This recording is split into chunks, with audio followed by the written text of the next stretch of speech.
Hey everybody, Omega here. Just wanted to throw a little intro at the front of this video thing you're about to watch. So, we're coming up on another year of FGO officially, and I wanted to do something that I'm pretty sure I've joked about before and just make like a really big single compilation of wanted videos. I'm recording the intro before I actually stitch them together, just so you know I have kind of a 0 point in the edit. So I don't know exactly how long the thing you're about to watch is, but it should be pretty big if you want to throw it up on your second monitor while you play video games, or, you know, throw it up to go to sleep to. I know how people are on YouTube. And hopefully, if I've done my job correctly, the individual Patreon outros should all be snipped out, and there should just be one read at the end. And otherwise, it'll just be, you know, straight uninterrupted wanted for however long it ends up being. So, if you think this is neat, go ahead and give us a like if you're new. You know, make sure you're subscribing if you're watching all that. And do let me know in the comments if you liked this, and if you want to see more stuff like this, or you want me to do other funny little things. I'm pretty sure, for instance, I could, you know, embed looped audio of rain and thunder under either this video or a different video at any point in the future. Anyway, I'm gonna let you go. Get into the compilation.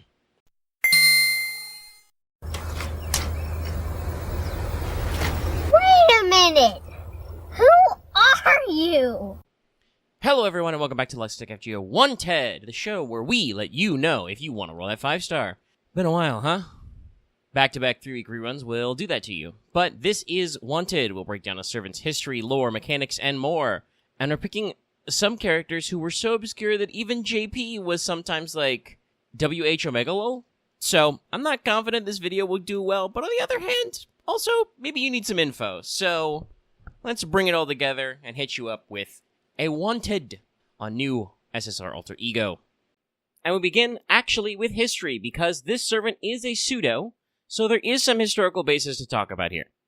The primary name for this servant is listed as Azumi-no-Isora, which is the name of a Shinto deity of the shore, patron of sailors, not quite god of oceans, but, you know, that transitionary zone.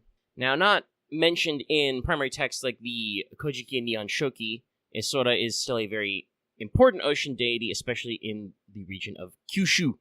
Sorry, straight hair in my face. Oh, we'll leave that in the cut. Anyway, specifically, Azumi-no-Isora shares part of his name with the Azumi people, a tribe and warrior clan from northern Kyushu in the modern Fukuoka region, who were first observed in the Jomon period. The Azumi were notable as seafarers and had many rituals and beliefs about the ocean, which often centered on Azumi-no-Isora and on Watatsumi, also written Watatsumi, the tutelary, you know, guardian deity of the oceans in Shinto, which is usually treated as another name for Ryujin, the dragon god of the oceans.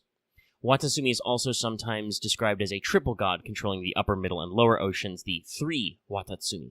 And according to their own mythology, the Azumi people were descended from Azumi-no-Isora as kind of a divine progenitor, and he has several prominent shrines in the Kyushu region. Festivals associated with Isora include Kagura, traditional dance, and boat festivals as well. Azumi-no-Isora is sometimes written Azumi-no-Isora Maru, and there is a linguistic theory I found that ships in Japan have Maru in their name as a result, often, but this could just be a coincidence. Maru is a very common naming particle anyway. The Azumi people did act as the de facto naval power of ancient Japan, so it could just be kind of like a collective evolution thing. Visually, Azumi-no-Isora has a couple of conflicting descriptions. In some cases, he is described as being Oni-like, or having his body covered in shellfish and barnacles. Often in traditional Kagura dances or marionette dances, yeah, there's a little bit of puppetry involved, his face is covered with a white veil. However, other sources say that the veil is to hide his blinding beauty instead, so, you know, you've got kind of a dualism thing going on. Or just evolving depictions over time. The most famous legend relating to Azumi-no-Isora has to do with the mythical Empress Jingu, who was proclaimed regent after her late husband, Emperor Chuai. Empress Jingu sought a promised land across the sea, believed to be the kingdoms of Korea, but it's not actually clear in the older myths, and sought aid from all the deities across Japan. Because of his deformity, Azumi-no-Isora does not show up, so Watatsumi sets up a stage and performs a Kagura dance of the style Azumi-no-Isora was fond of. Isora emerges from the ocean. He bears the two tide jewels, pearls that can cause the seas to rise and fall. You know, there's the flowing and the ebbing gem. The tide jewels are mentioned earlier in Nihon Shoki in possession of Ryujin, in his dragon palace under the sea, and they're related to legends about his daughter Otohime and her husband Hori. Also, after returning from across the oceans, Empress Jingu was allegedly shipwrecked and almost drowned, but she was saved by Watatsumi and built a shrine in his honor. So, you kind of get this sort of, interplay where Watatsumi or Ryujin are big, important deities to kind of the overall Shinto and to history and folklore in Japan, but Azumi-no-Isora was important to a specific people who were an important part of ancient functions, being a seafaring people, and you get kind of this interrelationship, shall we say. Also, because Azumi-no-Isora is enshrined in the island of Tsushima and in other areas, his existence is described in certain texts about the history and worship of the war god Hachiman, usually relating to the Mongol invasions of Japan. I couldn't find a lot of English sources that explain what this means. I don't actually think Isora was syncretic with Hachiman. It's just that in texts about Hachiman and the growing of his worship, because he is a syncretic deity between Shinto and Buddhism, a lot of those same histories also described the histories of shrines about Azumi-no-Isora. Slight aside commentary, but in general, honestly, finding primary sources is a little tricky in English. It's funny how when a Western servant blows up in FGO in Japan, they'll sell out copies of Count of Monte Cristo or whatever, but the reverse happens. A slightly more obscure Japanese servant releases in the West, and it's just like, well, I guess I have to try and trust Google these days. Anyway, or as Lucky would say, tonikaku, that moves us to the lore step. So, that is Azumi-no-Isora. Not a huge wealth of sources, but we have, the famous legend and some other works. We've got some attestations, we've got historical worship, areas of influence. Who the hell are Hibiki and Chikagi? Well, so Hibiki and Chikagi are debatable. We'll go with were, past tense. They were specifically mascots for Type Moon related to Mahotsukai no Hako, or Magician's Box, which was the name of Type Moon's mobile website from 2009 to 2014. Also to let you know where Japan was on the mobile internet, being way ahead of everybody. They had a specifically mobile formatted website in 2009. Full names, by the way, Hibiki Hibino Chikagi Katsuragi. Now, of course, this being Type Moon, Mahotsukai no Hako was not just their mobile site, but an extensive series of lore connecting Hibiki and Chikage as the central characters to their school, their part-time jobs at Cafe Anobe, and more. It has an art book, reference materials, a couple of manga tie-ins, several, at least half a dozen drama CDs. So, it's one of those things where it's definitely also still wow, there's a lot. They really crank them. The name Magician's Box is also one of the things our boy Zelrich has created, one of which is the Cafe Anobe. Basically, Magician's Boxes are buildings made with a second magic where time and space can cross over. There's listed, or not listed, but it is said that there's supposed to be 3 of them, but only Cafe Anobe is the known one, which is a cafe where worlds converge, allowing crossover gags, especially between Fate and Tsukihime-type worlds. This means that Hibiki and Chikage also had cameos in the original Carnival of Phantasm as a result. Giving them rough descriptions, as you know, mascot characters. Hibiki is described as self-assured, headstrong, kind-hearted, but eccentric. Chikagi is described as foul-mouthed and lazy, but with the ability to overachieve and a complex about her quote-unquote perfect elder sister. The two are close friends, both working part-time and going to the same school, and it is said that Hibiki pursued friendship with Chikagi and breached her cold exterior. Also, gang, I don't want to read too much into it, but this might be Yuri. Happy Pride. And of course, this being Type Moon, there's also just even more bullshit. While Chikagi Katsuragi is indeed probably just a normal high school student, because you need a few of those in your story, Hibiki Hibino is anything but. She is actually a thing, person, object known as the Holy Scripture Triten, which was a text, that's right, was a book written by the dead apostle Kalbak Alcatraz, whose name, by the way, is Kalbak Alcatraz. But he wrote it about God's love, attempting to kind of perfectly document the human form, body, mind, and soul in the text, but accidentally created a model for the universe, which also created a model of a human being. It's weird and a little ambiguous, because a lot of this is still one of those things which is technically a background detail that, Nasu never got to flesh out, but maybe will be fleshed out in the upcoming event. Kalbak Alcatraz is another, a lot of Dead Apostle ancestors, a guy who's in a background of a lot of shots. He made his famous labyrinth, the one of Fate/Labyrinth, to conceal the Triten, but one day he just decided to become a real boy and manifest somewhere as a human child, Hibiki Hibino. So she's, just rattling around out there. Really freaked Alcatraz's stuff. It is heavily implied that Mr. Cell Phone, which is a mystic code made by Zeldritch, which hangs out in Andromeda, and is seen in some of the Ascension arts here, actually just has Alcatraz on the other end of it. It repairs itself whenever Chikage breaks it, and apparently she breaks it a lot because he's annoying. I think also, technically, Cowbug Alcatraz is like a padlock now or something. Vampires are weird in Type Moon. Technically, he's in, Strange Fake, Episode 0. He's the antique phone that talks with Zeldritch in, the Prelude to Dawn thing. Anyway, he's in the background a lot. There's also some even more complicated bullshit going on with, the Third Ascension, and then how that, links to Azumi-no-Isora. But all that'll happen in due time during the event, which is upcoming. I'm not dealing with that right now. That would add untold extra paragraphs, which would make me sound like a lunatic. To get to Azumi-no-Isora / Hibiki and Chikage / something else's Third Ascension, you literally have to do the epilogue of the event or wait until the event concludes completely. So, we're literally not dealing with that shit right now. So that takes us to mechanics. Now, Azumi-no-Isora Hibiki and Chikage is an SSR alter ego. Compared to some, they are a little higher on the attack chart than the HP chart. Not actually, more attack than HP. You usually only get that with Avengers and the Zerkers, maybe. But still, compared to other alter egos, higher attack, lower HP values. Traits for this servant are a fucking mess, by the way. You'll notice from the image, I had to use my free space, my free parking, to just list their, stage 1 through 2 specific and stage 3 specific fucking traits. 3 different attributes, each different ascension: man, earth, star. Stage 1 to 2 is confirmed as female gender, but unknown at 3 with the beautiful boy and feminine-looking traits. Many other different stuff. Alignments are even different. 1 to 2 is lawful good, 3 is neutral. It's a pain in the ass to talk about, but does mean you've got a lot of flexibility. We'll come back to that in a second. Anyway, talking about things which don't change. QQA BB deck, average hits, average NP gain. Pretty normal stuff. NP is AoE quick. It buffs NP generation by 20% first on water battlefields, removes the enemy's defensive buffs first, which is always a great time. And it does bonus damage to enemies with a chaotic alignment. Overcharge effects are Buster and Quick up for 1 turn first. That starts at about 10%, ends at about 30%. Skill number 1 is pretty cool. It's almost a tricolor buff, almost a rainbow card. 10 to 20% Quick and Buster up, plus NP gen up for the whole party for 3, and is a 2-3 evade on self. Pretty decent defensive skill. Second skill is a 20 to 30% battery for self only, 10 to 20% battery for the whole team, so it is 50% on them.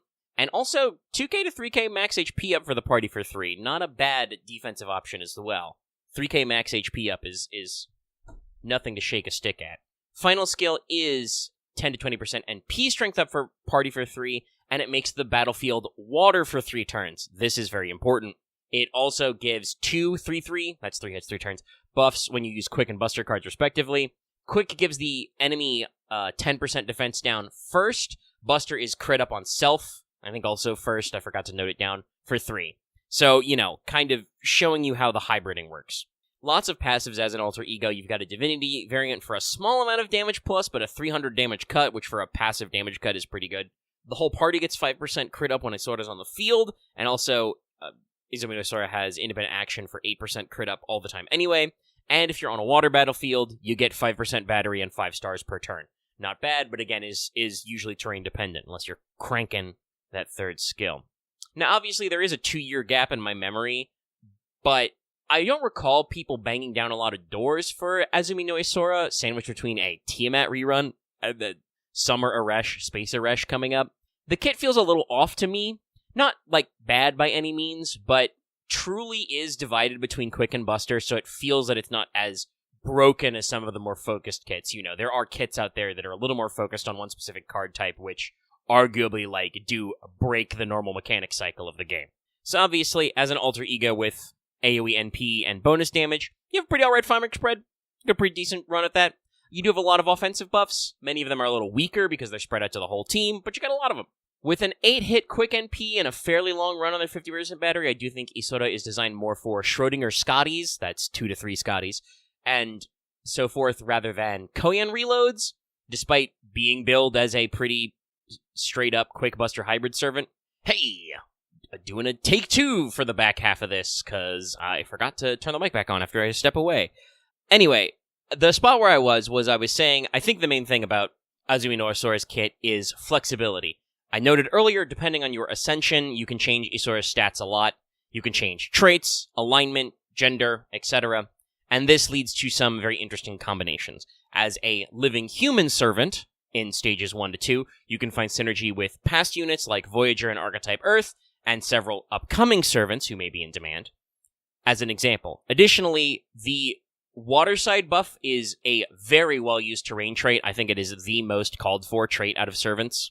So, you get to set that up for 3 turns and gain benefits yourself, and then also be complementary to lots of servants, so that is a very broad spread of bonuses. As an example of how that works, I believe it's only on a passive that Santa Nemo has it, but Santa Nemo has a passive that's related to Waterside, and also has a buff that only affects group servants with the group trait, which includes Azumi-no-Isora in Ascensions 1 and 2. So you can see there are lots of, little synergies you can stack up.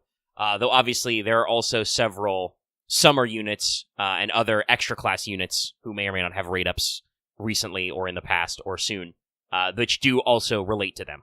So keep that stuff in mind.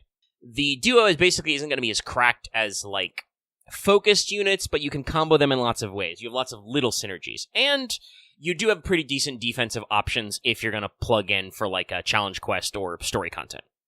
For craft essences, you're probably going to use a 50% starter so you can fire NP right away, but if you are doing a route with multiple numbers of Scotties, you don't need to. Scotty usually comes with a 50% battery amongst one or more of them, so if you're using the multi-Scotty system, you can get away with a lot. Also, by the way, Summer Scotty is one of those units who benefits from Waterside, so keep that shit in mind. I think it's designed to work that way. In this case, focus on quick damage, NP damage, and probably critical strength to finish off tougher enemies who don't die to 1 NP. You'll see this a lot with farming nodes these days. High-level nodes will be 331 or 313 or something else weird. If you want to use the most out of Isora, you will probably, fire NP once to clear a wave. You will probably loop with all of your various bonuses, but you won't necessarily kill a really high HP enemy with one go of an NP. So, you'll do NP Buster. If you can get some crit juice, that will actually clinch it, probably. We hope. Now on to my famous, as I always joke, other stuff.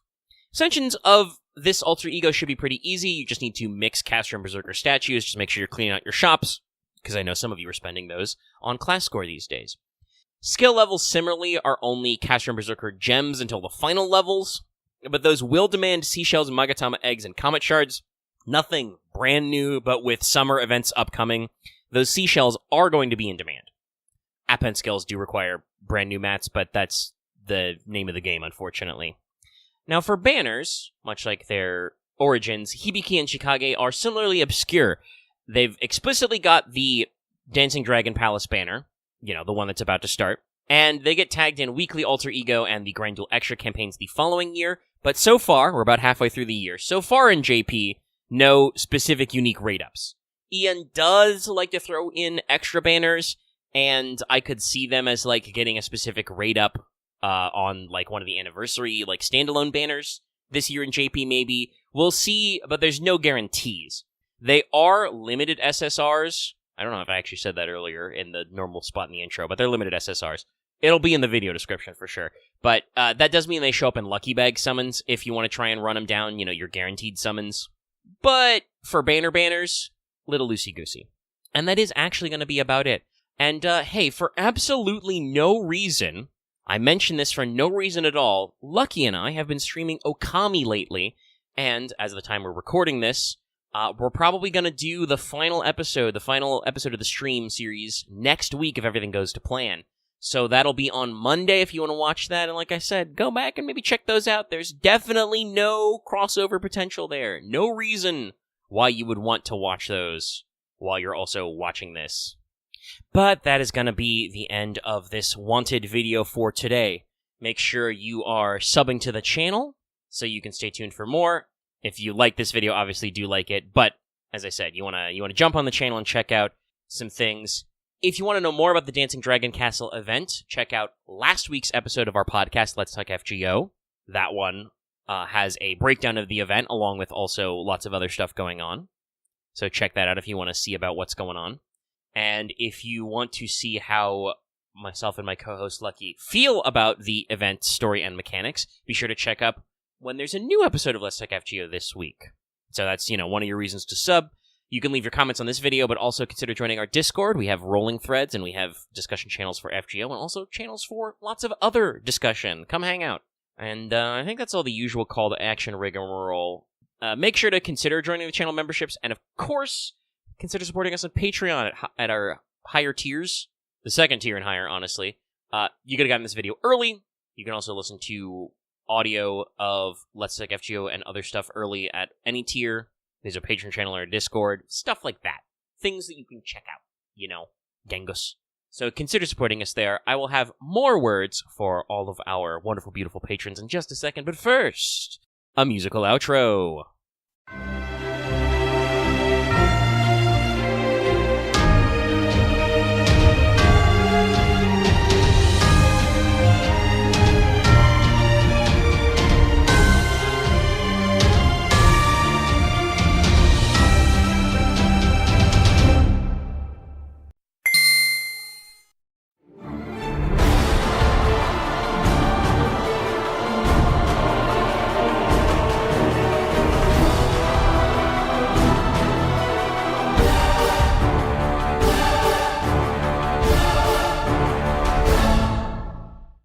Hello everyone, welcome back to Let's Talk FGO Wanted, the show where we let you know if you want to roll that 5-star.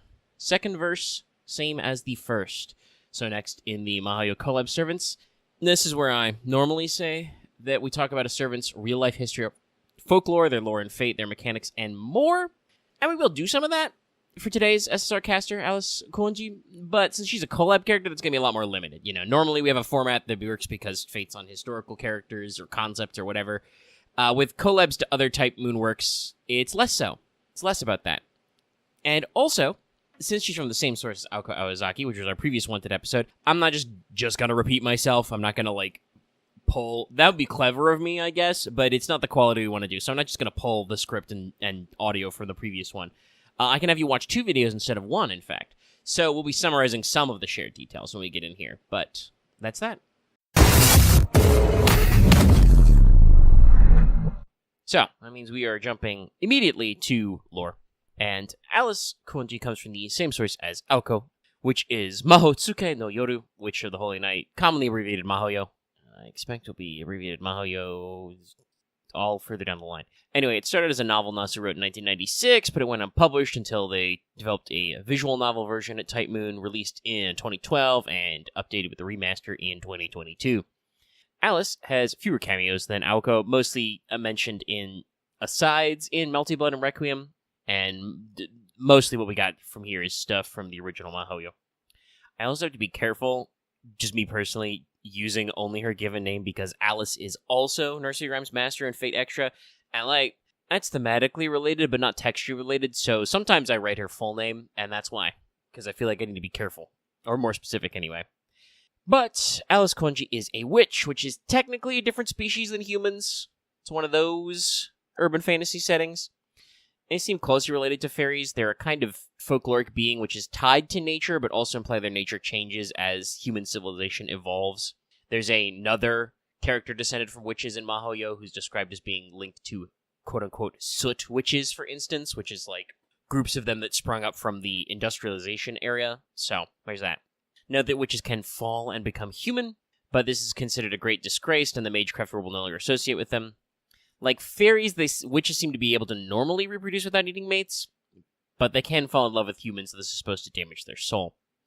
Now, witches use magecraft of the witchcraft style. They are, magecraft users, even if they are not humans. Though not everybody who employs witchcraft is actually a witch. Witchcraft is a thaumaturgical school, a foundation of magecraft, which is separate from being a witch, just that witches develop that school and use it. But witches helped found the Clock Tower's Department of Botany, which is also linked to witchcraft, and is named Yumina after the witch that founded it. The witches are no longer directly associated with the Clock Tower. They were once a part of the organization. Yumina is also Alice's ancestor, source of the pure-blooded witches of the Mainster bloodline, and is also the first magician, the possessor of the first magic. I don't know if chronologically Yumina's the first, but they're the possessor of the first magic. What exactly the first magic does isn't known, but it seems to be related to the ideas of denial of nothingness, which can cross the boundary between death and life. Basically, very philosophical and very, lean description, but seems to be related to, rejecting ideas that, the world thinks are outright impossible. It's also related to the generation of ether clumps, which are little bits of unmixed ether, which can be shaped by the mages, and thus some other stuff, but it's not, widely understood anymore because Yumina is canonically deceased, though has living descendants. Alice's ploys are a magecraft system which is based on Yumina's first magic. They're a form of familiar which is made from ether clumps, but is based on fairy tales and stories, making them, quote-unquote illusions, phantasms, not governed by physics. So they're not weak to conventional weapons, but they're weak to fabled weaknesses, and basically Alice herself, as a witch, has the same rules. Aesc The Savior uses a similar system of magecraft when she condenses stories into books and then summons phenomena from stories. So that might be vaguely related to the first magic, or it might just be, she created a system which is similar to the application of it. But it does mean that, Ash is kind of a witch, and thus Morgan also does some witchy stuff, and Babanshi. And I think it works out with her, Link being a fairy. Now, despite being deceased, Yumina did make the Great Three ploys, which have been inherited by Alice Kuonji, Flat Snark, Wondersnatch, and Thames Troll. These are all related to various names and ideas from fairy stories, and also a lot of Lewis Carroll, but we'll come back to that. For her actual, in-universe backstory, Alice is the daughter of a Mainster witch and the eldest son of the Kuonji family, who are supposed to be quite wealthy. He met Miss Mainster while studying abroad, likely England. They don't actually, I think, explicitly state that, but I think that makes sense. Anyway, they fell in love despite knowing their daughter would be a witch. Alice's mother is described as, a little bit of a girly pop, a little bit of an airhead.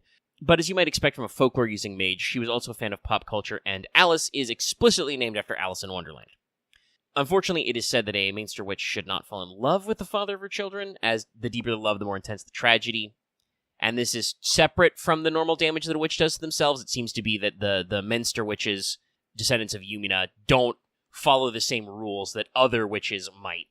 For instance, I don't really put too much in the notes here, but we know a little bit about some other witches through Berogut's backstory, because his mother is supposed to be a grime witch who, lives in the woods and stuff.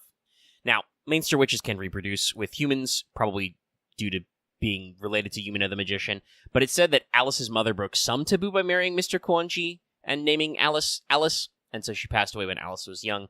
Alice's father is still alive in Mahoyo. He's just abroad in England, or just traveling on business a lot.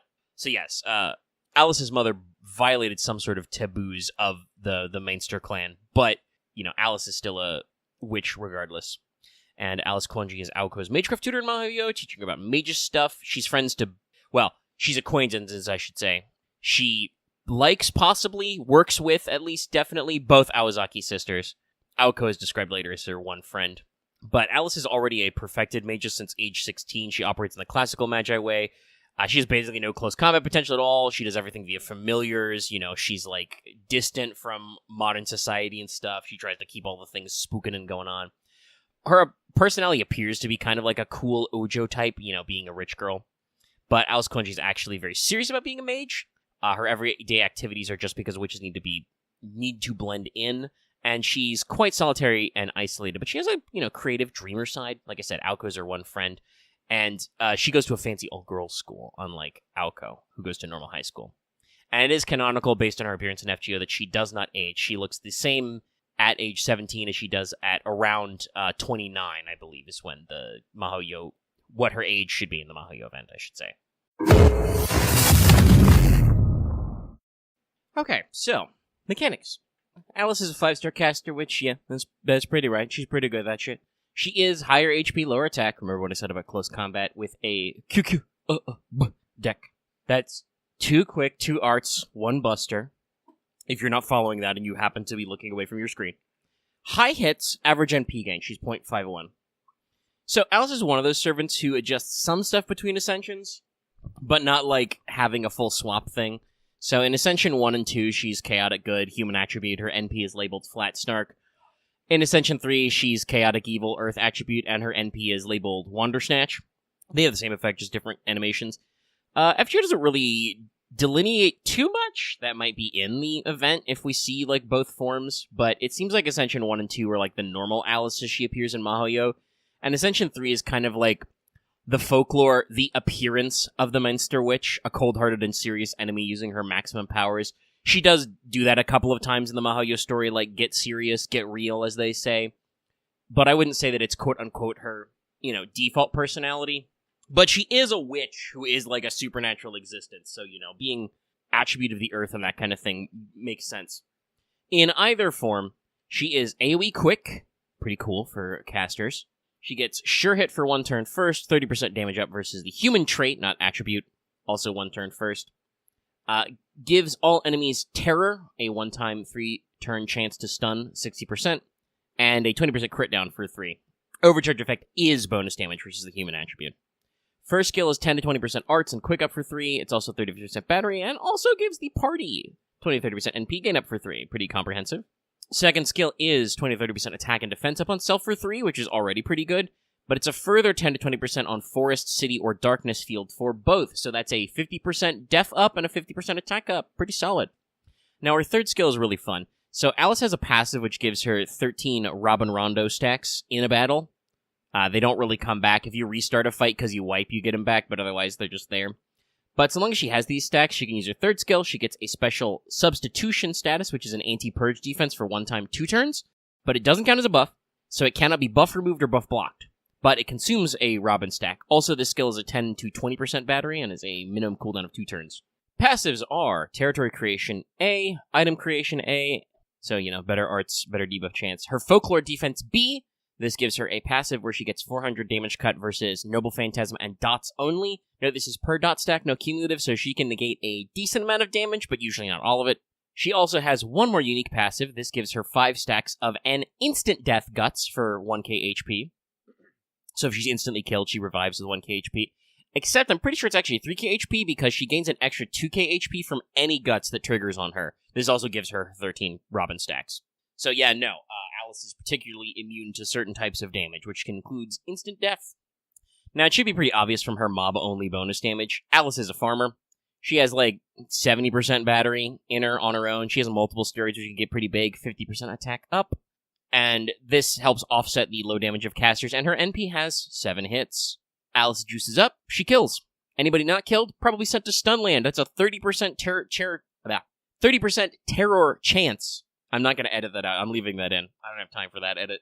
Anyway, she has a guaranteed sure hit, so oddball mobs can't evade the damage, but she can also work in fights with bosses because she's got very unique defensive mechanics. Her Robin Rondo can dodge NPs basically every 2 turns up to 13 times per fight. She has a special immunity to instant kill, basically. Great for picking on assassins. I mean, it's not an immunity because she still dies, but she gets 3k HP back at least, so, whatever, man. She's got resistance to dots. Very multifaceted servant. Very, very useful for a variety of things. Now, who do you pair her with? Well, she's quick, so this is going to be another win for the Scotty system. Regular Scotty, can balance her out, increasing her damage output, complementing her NP charge. Since Alice only has 1 Buster, Summer Scotty is probably not recommended, but you can consider some budget supports, including Zhang Ju, who is a caster who also has a quick NP, and can provide buffs, and also might set the field to forest. He's got an 80% buff chance to set it to forest, so you can use that to really maximize Alice's damage output. For CEs, she is a farmer. You're going to want to put more juice, especially because she is a caster. Casters naturally have low damage multipliers. Black Grail or its equivalent can juice her even more. She starts with 50% herself, and you can probably find at least 50% just by using your friend's Scotty, as we say.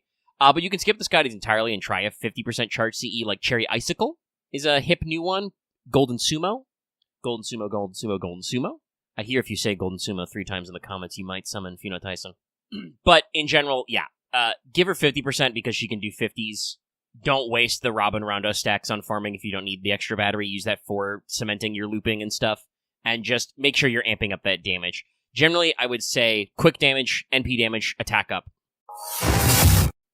And that takes us to the famed other stuff. Now, as a collab character, not a brand new story character, Alice thankfully has pretty old school requirements for Ascension. Her skills do require fistfuls of Void Dust, though, and 72 Obsidian 9s per skill. So that's Trixie. Did I say 9s and not knives? You know what I mean. You've seen them. Similarly, banners are basically the same as Aoko. She's going to be up now during the Mahoyo collab. She should be in rotation at or around New Year's this year. So that could be Thanksgiving, back to school, New Year's, Christmas, anything. Truly. And she'll show up in weekly caster and grand dual caster campaigns, and she'll probably have another raid up in JP this year because of the Mahoyo movie. That's all we got there. And that is about it. Hope everyone is enjoying the event and their Aoko and Alice banners. Check out Wanted Aoko for more on that one and more backstory about Mahoyo. I'm thinking, I wrote a note here to apologize about it possibly being late. I don't think it's going to be late, but I am going to apologize. Normally, I would plug listening to our podcast, Let's Talk FGO, if you want more information on the event and seeing how we're doing. But I'm actually recording this while, starting to feel a little sick. And so that's why I was, worried it would be delayed. But I don't think this is going to be delayed. I think the podcast is going to be delayed. So we'll figure that one out. Thanks for all that, steez, everybody. But check that out. And, of course, remember to do all the usual stuff. Like the video, leave a comment. Subscribe, obviously, ring the bell, join our Discord. That was the thing I about, was me trying to remember that one.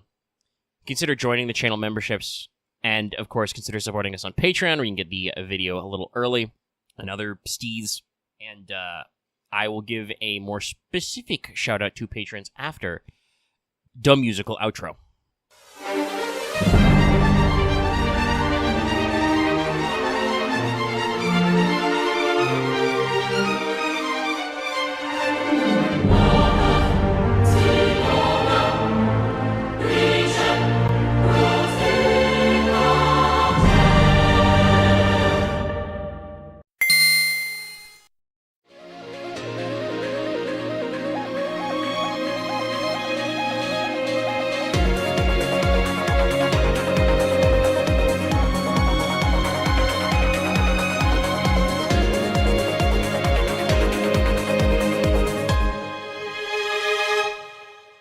Hello everyone, welcome back to Let's Talk FGO Wanted, the show where we let you know if you want to roll that 5-star. Now, normally, every episode of Wanted, I start by explaining what the show is in case it's your first time, and I would say that normally, on an episode of Wanted, we talk about a character, a servant, in FGO, in case you couldn't piece that part together, but we talk about their real-life history and folklore, their in-universe lore, their mechanics, and more. But today is one of those special exceptions. We're doing a crossover character today, so there's not really any real-life history other than the real-life publication history of Nasu and Type Moon. So we're much more focused on the universe lore today with 5-star foreigner, Aozaki Aoko. So we're just going to jump straight into it. So, in my notes, skipping straight from history to lore, if you want to talk about her lore within the Nasuverse, Aoko goes all the way back to the beginning. The novel version of Mahotsukai no Yoru, usually abbreviated Mahoyo, comes from 1996. This is pre-Type Moon. I think Nasu started writing it in high school, and even though he wrote about 400 pages, it did not get published. There are actually 5 print copies, I think, in the world of his original draft, but yeah, it was his, prototype novel that kicked off a lot of ideas for the Nasuverse, a lot of stuff that would go into later Type Moon productions, but obviously was, at the time, unpublished. Now, eventually, Takeuchi, one of the artists and now art director at Type Moon, convinced Nasu to adapt Mahoyo into a visual novel after the success of Tsukihime and Fate Stay Night. It was originally intended to come out in 2009, announced in 2008, but was delayed until 2012. And a remastered version was released in 2022 for Switch and PS4 digitally. The physical edition and the Steam edition came out in 2023. The physical edition for PS4 is what I own. Wider audiences, though, were introduced to her earlier before the actual remaking of Mahoyo, as Aoko Aozaki shows up briefly in Tsukihime as the mentor of Tonoshiki. He calls her sensei. She gives him the Mystic Eye Killer glasses, stolen from Toko, her sister, teaches him the value of living things, and does a couple of other, important things in the prologue, and then shows up usually in the epilogues, depending on how things are going on. She also has a much more pronounced role in the Melty Blood side of the franchise, the fighting game spin-off to Tsukihime, as befitting a character with such destructive power. And she has had cameos sprinkled throughout other Type Moon productions, of course, over the years, as she is, kind of one of the big core original characters to Nasu's ideas. to give you her in-universe biography, Aoko is the younger daughter of the Aozaki family of mages. She is described as clumsy and carefree, looking like an effortless, superhuman type, but she's actually the hard-working type. She puts in a lot of effort, even though she makes it look effortless. She is described as being of below-average capacity as a magus, because she's a Type Moon protagonist. Seriously, has there ever been an actual core protagonist of a Type Moon production who was good at magic? Anyway, the exception to that is that her ability in pure destruction is absolutely unparalleled. If you are just a fate head and have not tried something like Tsukihime or Mahoyo, think of it this way. You know how Shiro is about swords? That's Aoko with blowing things up. It's her one neat trick. Ostensibly, her style of magic is based on numerology, but mostly in the sense that she uses magic math to create rotations in her magic circuits and fires spells like bullets, detonates them like fireworks, or makes them move like rotating stars. So, it's math in the same way that, a physics sim to show you what a black hole looks like is math. That is technically math, but other people are going to be way more impressed with the other bits. Now, originally, Aoko's older sister, Toko, is the heir under their grandfather to the Aozaki clan. But when Aoko is 15, her grandfather named her the successor. Instead, Toko is cut out of the inheritance. Aoko is told to abandon her ordinary life and, become a magus full-time. By age 17, she's still an apprentice magus under Alice Kuonji, a witch in Misaki Town. Somebody threatens the bounded field protecting the Misaki Town territory, and Aoko embarks on an investigation into the source, and this is, of course, Mahoyo. If you want to know more of that, check it out. Available everywhere now. And, of course, because she is shown later in the timeline in several pieces, before the production of the Mahoyo VN, some of the outcomes we do get to know ahead of time. It is a very famous Nasuverse fact to bring up, is talking about the true magic and the number of them, and so we know that Aoko is not only the successor of the Aozaki clan, but also she is the one to reach the fifth magic, one of the 5 highest mysteries in the magecraft world.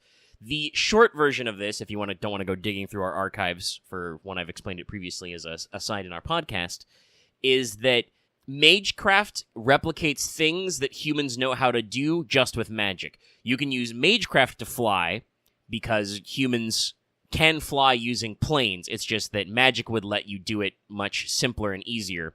You would say some magic words, ideally expensive energy, and do something that normally takes billions of dollars or whatever. Starting a small fire is nothing because you can light a match. Magic, capital M, usually referred to as true magic in translations to make it much more clear, is the performing of genuinely impossible miracles, doing things that are currently not replicable with human technology and ingenuity. Things that were previously the realm of gods, but now that there aren't any more of those, allegedly, it's, a genuine ability. Now, the fifth magic, called Magic Blue, has to do with the displacement or deception of time, and is linked to concepts like consumption and extinction. Using its abilities, Aoko can manipulate the time axis. She can move through time, she can displace time, she can edit timelines, she can fuck with time on the microsecond level to create anti-purge defense, and she can also borrow time. She can translocate time from other sources. Again, something that normally we humans cannot do at all. Barely understand. So her super mode, Super Aoko, we'll talk more about that later, is usually herself giving herself the knowledge and abilities of her future selves. Activating the fifth magic also permanently halted her aging at 20. The fifth magic is described as being linked to or similar to Ars Almadel Salmonelis, which either works in similar principles or is the step leading towards the fifth magic. Now, obviously, some of you might be like, oh, isn't that just a big beam? No. The actual effect of Ars Almadel is to, generate such vast amounts of energy by consuming human history that you can go back to the beginning of time, sort of a thing. So they're linked, but not exactly the same. Now, the Aozaki sisters, I mentioned Toko earlier, have a pretty fraught relationship, but it seems that after Toko loses in Mahoyo, she settles down to them just being more catty. Aoko steals Toko's Mystic Eye Killers in certain timelines. Toko runs up builds with the Magus Association on her sister's credit card, that kind of thing. They do apparently, though, actually talk, at least to a point where that in Strange Fake, Francesca calls Aoko in to negotiate a ceasefire between her and Toko. because Toko is very upset at Francesca and keeps killing her, so she has to get Aoko to call her off. Remember, do not piss off Toko. Now, FGO is not Aoko's first cameo in Fate. In Fate Extraverse, she is a wizard, which is what we call computer magic users, who's located at the chapel in Seraph, and she can perform Alteration of the Soul. This lets you edit and improve your servant's parameters, normal buff stuff. She's apparently not very good at it, but she's offering it anyway. Toko is also an NPC rattling around, but she's too busy doing side plots and setting you up for the double secret boss to actually do Alteration of the Soul, which she's, apparently much better at. We would love to see more, but Extra Record did get indefinitely delayed recently, Sag, so if there's any more to comment about the extra timeline, the EX universe, no more of that.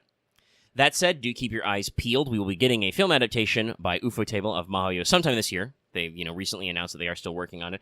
And obviously, we're talking about Aoko because she's about to debut in FGO as the headliner for a FGO collab and be featured very heavily in that event, which is subtitled or possibly super titled. I don't actually know what we call do we list the Mahoyo X FGO first or what?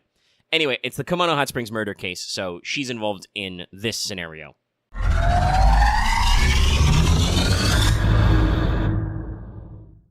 Now, I'm actually glad that the lore section was pretty straightforward, because describing the mechanics are going to be a bitch. I'm basically doubling my graphics, which was, in fact, a huge pain in the ass.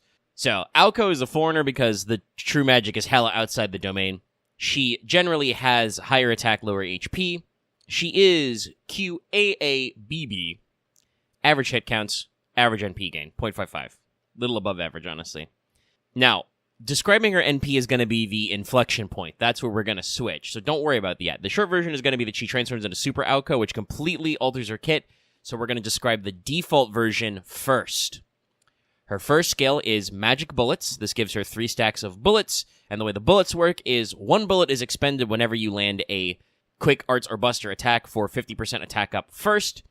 If it is an extra attack, she consumes all of her bullets to get 50% attack up for each. Also, using Magic Bullets gives you 10 to 20 stars. Now, this has a minimum cooldown of 2. So, load early, load often, gang. Second skill is a 10 to 20% NP regeneration for the whole team for 3 turns, and 5 to 10 stars per turn. Note this is a regen buff, not an NP per turn buff on each member. So, it is a buff that is on Aoko, which gives everybody the 10 to 20%. And also, specifically, when you switch to Super Aoko, this regen buff, is lost. It's gotten rid of. We'll explain why later. Third skill is a targetable buff, which gives an ally 20 to 30% Arts, Quick, Buster, and Crit Up. Gives them 1k to 3k HP per turn, and for all 3 turns, gives a special Protagonist Correction buff. This blocks most demerits on skills or NP that apply to the self anyway, not that apply to enemies, like for Kyuhime Stalking. But this does not prevent the ones that really fuck your shit up, like Sacrifice and Eternal Sleep, okay? So, it doesn't break the game balance, but it does negate a wide variety of demerits. And her NP in the original state, the unfinished blue, allows her to transform into Super Aoko for the rest of the fight. You stay transformed until the fight is over. It grants her permanent, though I do not believe unremovable, buffs to Buster and Extra based on NP level, because Aoko now does AoE damage on those cards. Her overcharge effect is crit up for 3 turns. It does say permanently, so they might actually be unremovable buffs as well, but yeah, your extra attacks and Buster attacks are now AoE as Super Aoko, so they do extra damage. Now, let us transition to looking at the differences between normal and Super Aoko.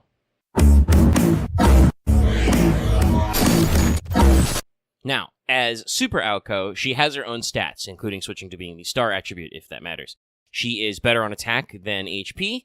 She has worse NP gen, it's down to 0.33, but slightly better star gen, and also, to make up for the fact that she has an AoE buster, switches to QAAAB deck.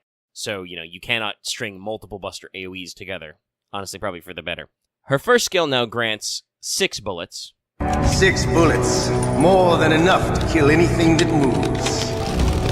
A 1-turn invul, and 3 turns of 20 to 30% arts up on self. As a result, though, the cooldown is now 4 turns minimum, so you gotta use it a little better. Second skill is just fuck you, 50 to 100% battery and 20 to 40 stars. I will fire my NP, die. And that's important because her third skill is basically her third NP. So she has a normal NP as normal Aoko. She has an NP is Super Aoko, which we're going to talk about in a second, because again, there's 2 of them.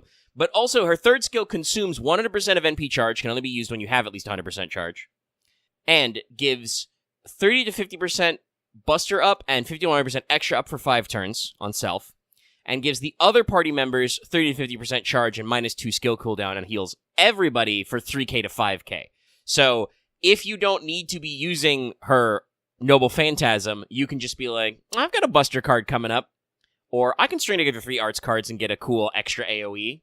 You can just do that instead. Super Aoko's actual NP is AoE arts, and it is true damage in the purest form. You're looking at Pierce Invul and Ignore Death for 1 turn first. And it deals bonus damage based on the number of magic bullets you have, though it consumes your 10 most recent magic bullets to do. And the overcharge effect is defense down for 3 turns first. Passives are Domain E, Territory E, and Item Creation E, so 2 stars per turn, a little bit of debuff protection, a little bit of arts up, a little bit of debuff success, plus Magician C, which gives you a 20% passive debuff resistance, instant kill resistance, buff removal resistance, and we convert Invuls into anti-purge defense. That's why, verbally, there's a little asterisk next to that Invul, because that's in both modes. Additionally, when she's Super Aoko, she adds 2 new passives, one of which is Reloading, which gives her 2 magic bullets per turn, and the second is a passive version of her second skill in baseline, which gives the whole party 10% NP per turn and 3 more stars for a total of 5 stars per turn overall. And Aoko is a crazy unique servant, but she's hard to build around. You basically, to do the most damage, want to stockpile bullets, charge her NP, fire it, and spend those bullets either in crazy damaging AoE Buster or extra attacks to wipe enemy waves, or on her AoE NP, which deals bonus damage based on the number of bullets and then consumes them, But in a pinch, she can offer great team support. Basically, the way you want to work with this is you don't want to waste bullets unless you have to. Now, normal Aoko can, with her shorter cooldown and extra attack combos, hammer down on single enemies, because I should note that much like Musashi's hit count altering, Aoko making her own attacks AoE reduces the individual power among all enemies. Also, by the way, fun fact, I forgot to include it in my notes, but I'll say it here. Crit chance is basically rolled separately for each enemy, so if you don't have 100%, you might crit one guy in a AoE attack and miss the other 2, or however many there are. So keep that in mind. On the other hand, the buffs Super Aoko gets on her AoE Buster and AoE extra attacks will mean that you will be tearing through farming in ways you could never imagine on just one single Buster. She's like the farming version of Super Orion type shit, like, I don't even need to fire my damaging NP to kick your ass kind of thing. Now, this means that for team comp, you're probably going to want to pair her for chargers. She has a lot of arts cards, so that's probably 1 or 2 Castorias. Waiver, of course, is card agnostic, so you can get 50% charge and generic stuff like damage plus, damage cut for your team. And there's a few budget options as well. But if you're just going to do like Super Aoko pass, like you're going to instantly switch to Super Aoko and just stockpile bullets, you're going to want some battery. On the other hand, Aoko, Super or otherwise, is basically also a pseudo support with her, third skill is Super Aoko and her third skill is normal Aoko. You can do a lot of funny stuff. So you can pair her with more reliable farmers or with single target units and basically hold down the fort, and then she can expend her NP charges Super Aoko to heal and cooldown reduce the team while just, juicing her normal attacks. So you've got a lot of different ways you can work with her, but they're all going to be a little kitschy, a little touchy to work out. For CEs, K-Scope works. Black Grail also works since her second NP is damaging. You can also mix things up in a few ways. Generally, I would probably recommend using your CEs that are both Arts and Buster ups to pair off. Obviously, if you start with a 50%, you can make that work with your Chargers a lot better.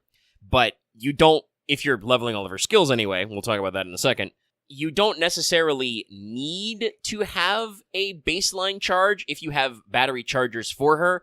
Because if you just make her go Super Aoko has a 100% battery on her. So, you can just pull the trigger. Bang, bang, sort of thing. But, on the other hand, depending on what you're doing, you might want it. Giving her just Buster up feels kind of like, not quite putting all your eggs in one basket, but you only have one Buster card that's going to come up in rotation. Yes, it will be really good because it's her AoE, and she gets a buff to it from both her third skill if she chooses to spend NP charge that way and from switching to Super Aoko. But again, you never know when you're going to get that card to come up. So, you might just be dumping into arts cards as well to charge NP. So you got to keep that all in mind. Very fun, but again, going to be a little kitschy. Not going to be useful to everybody. And it does want some extra NP levels. And this takes us, of course, to the vaunted other stuff. Now, as a foreigner, Aoko doesn't need statues, but for both Ascension and skills, she's going to need the new Ether Photons. They're only one story drop back, so I hope you've been saving up. She's also going to need a bucket full of Comet Shards for both in there, so you're going to be keeping that in mind, and I think maxing her skills is going to be very important for this. Obviously, you're getting a 2-for-1 deal because you're maxing both her normal mode skills and her super Aoko skills at the same time. Those aren't two separate tracks. But it's still important to be leveling them. Who can say no to plus 100% battery? Plus, 2-turn skill cooldown? It's crazy. And also, as I did mention, extra NP levels are important, so how are we going to grab them? Well, Aoko's going to debut during the Mahoyo X FGO collab. It's going to happen soon. I'm, recording this before the broadcasting station goes up, which will give us an exact date, but it'll be around there. She also should get a extra banner around New Year's this year, maybe Thanksgiving, maybe like school's back, something, but she was part of the rotation for New Year's in Japan, so it should be around then to get an extra rate up at the end of the year. And next year, she's going to be in the Weekly Foreigner and the Grand Duel Extra campaigns. There's all that stuff going on around where everybody gets a shot. That said, since the Mahoyu movie is scheduled for later this year, it's very likely JP will arrange another rate up, so you should have at least another chance 2 years from now, and we'll see how that's going on. Plus, as a limited SSR servant, she will be available in all GSSR summon campaigns for at least the foreseeable future. And that's what I got. I'm Dai. Thank you forever. I'll see you in a week for Alice, but we are getting a little work crunched out here. But if you liked Wanted, give it a like. Leave your comments down below about how you're doing. You can join our Discord as well. We have a roll thread. If you want to check out what's going to go on in Mahoyo, we did a pregame on our podcast, Let's Like FGO, which, by the way, we have a podcast. You can follow the various YouTube links to there as well, or check out the channel. And if you want to know more about how we feel about the story event, also be sure to check out the podcast. We are also recapping the latest story drop, id, because Ordeal Call 2 also just came out. And if you're interested in those servants, I put out Wanted for those guys. And, it's a whole thing. Anyway, please watch content. Maybe watch the short about the pre-release for this stuff. Thank you. Anyway, that's all of our usual stuff, so I'm going to also remind you, in addition to maybe ring the bell, maybe join the channel memberships, you can support us on Patreon and get this episode early. I have shout-outs to our highest level patrons, but that will come after our musical outro.